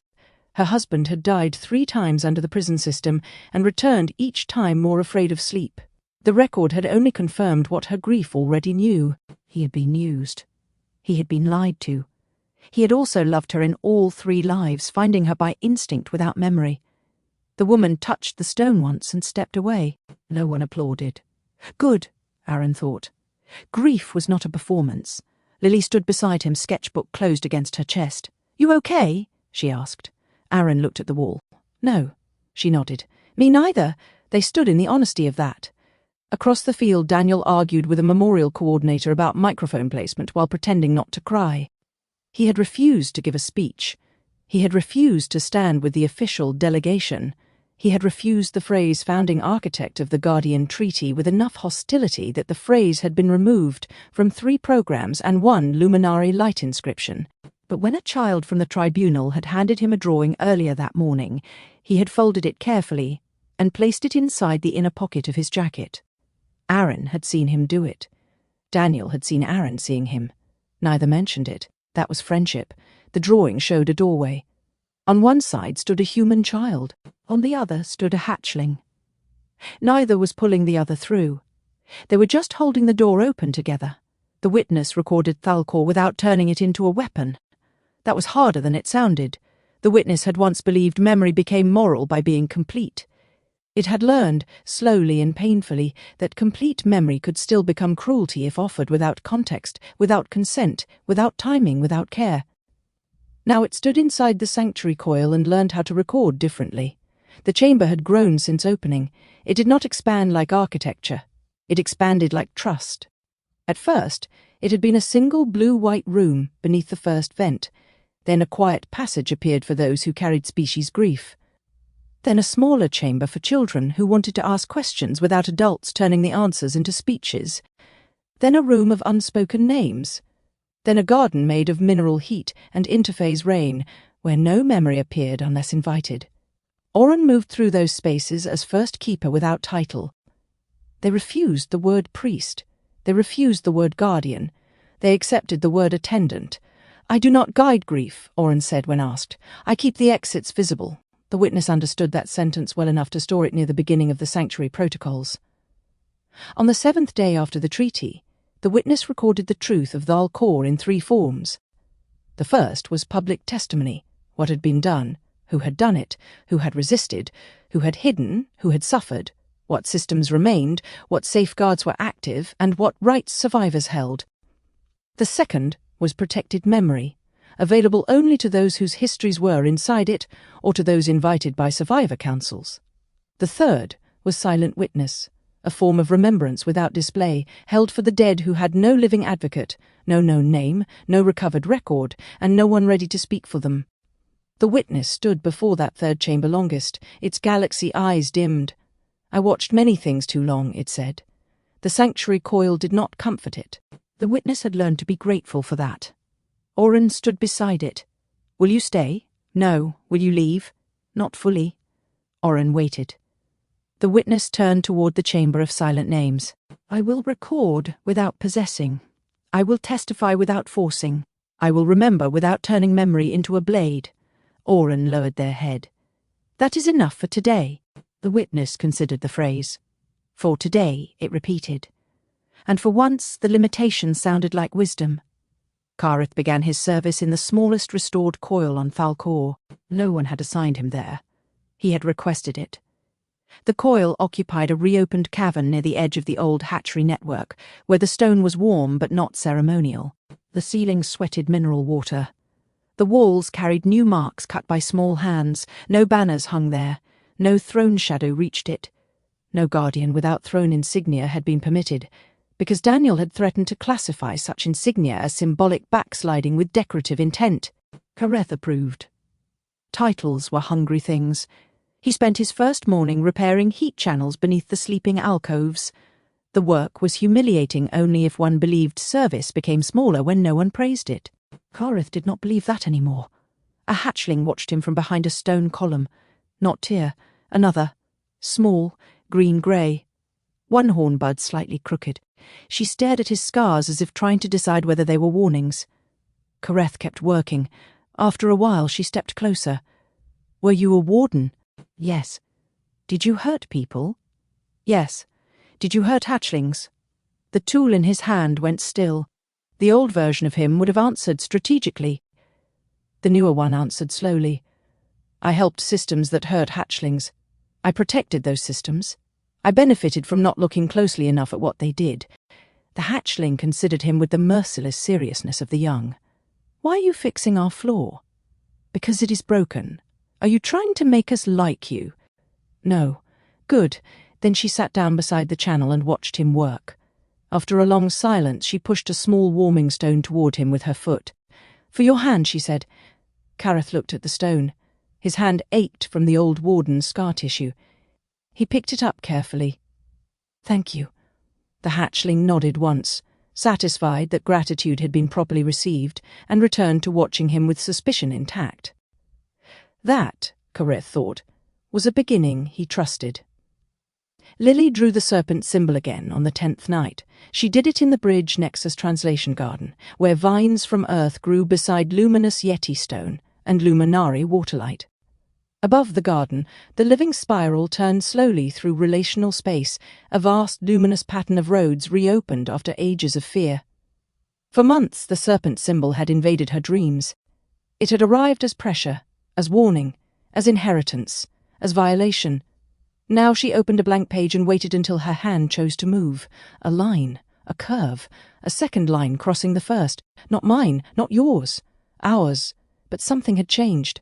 The symbol no longer sharpened into a crest. It no longer closed into a cage. It no longer formed the geometry of a relay, a bloodline lock, a priesthood seal, or a corridor disguised as salvation. It opened, a door. Beside the door, Lily drew two figures, one human, one hatchling, both small, both unfinished, both holding the edge of the doorway without stepping through. Aaron found her there just before dawn. He had been walking the Nexus instead of sleeping, which was not the same as avoiding rest, though Daniel would certainly disagree. Lily looked up. You're going to ask if I'm okay? I was considering it. Try something else. Aaron sat beside her. All right, is it yours? Lily looked back at the drawing. For a long moment she did not answer. Then she smiled faintly. Yes, the word was quiet. It carried more victory than any anthem. Aaron looked at the symbol. What does it mean now? Lily traced the edge of the drawn doorway without touching the graphite. Not jailer, she said. Not Serpent King. Not Warden. Not Bloodline Key. She looked out beyond the garden where the living spiral shone across the dark. Doorkeeper?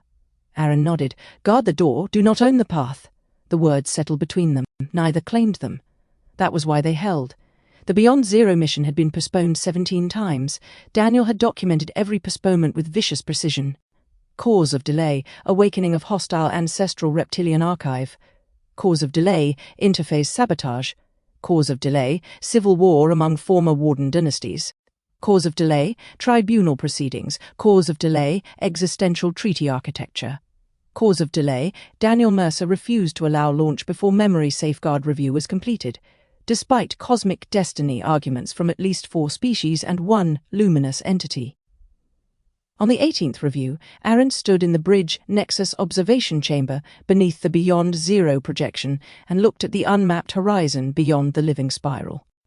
It was still there, impossible, patient, no longer feeling like an escape from the work behind them. That mattered. The universe did not become ready because people were tired of consequences. Lily entered carrying only one sketchbook. Daniel followed with 3 tablets, and the expression of a man prepared to be disappointed by transcendence. Elith came next, then Oren, then the witness in a softened human-like shape, then Sha'Ryn with Tyr beside her, then Kareth without title. No one called the gathering ceremonial. No one was fooled. Aaron looked at the projection. Beyond Zero shimmered like a door at the edge of everything known. For a year it had meant the next frontier.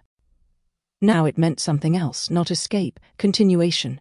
The work of repair had not ended, it would not end, but the future did not have to wait for perfection before opening. It only had to stop being used as an excuse to abandon what was wounded.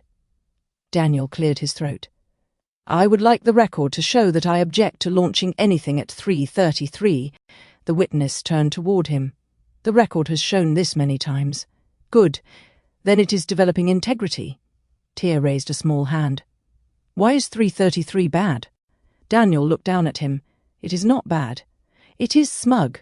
Tyr considered that as if smugness were a technical hazard. Can time be smug? In my experience, yes. Lily leaned toward Aaron. He's teaching the children already. Someone should intervene. No, Kareth said quietly. Let them learn suspicion of symbolic timing early.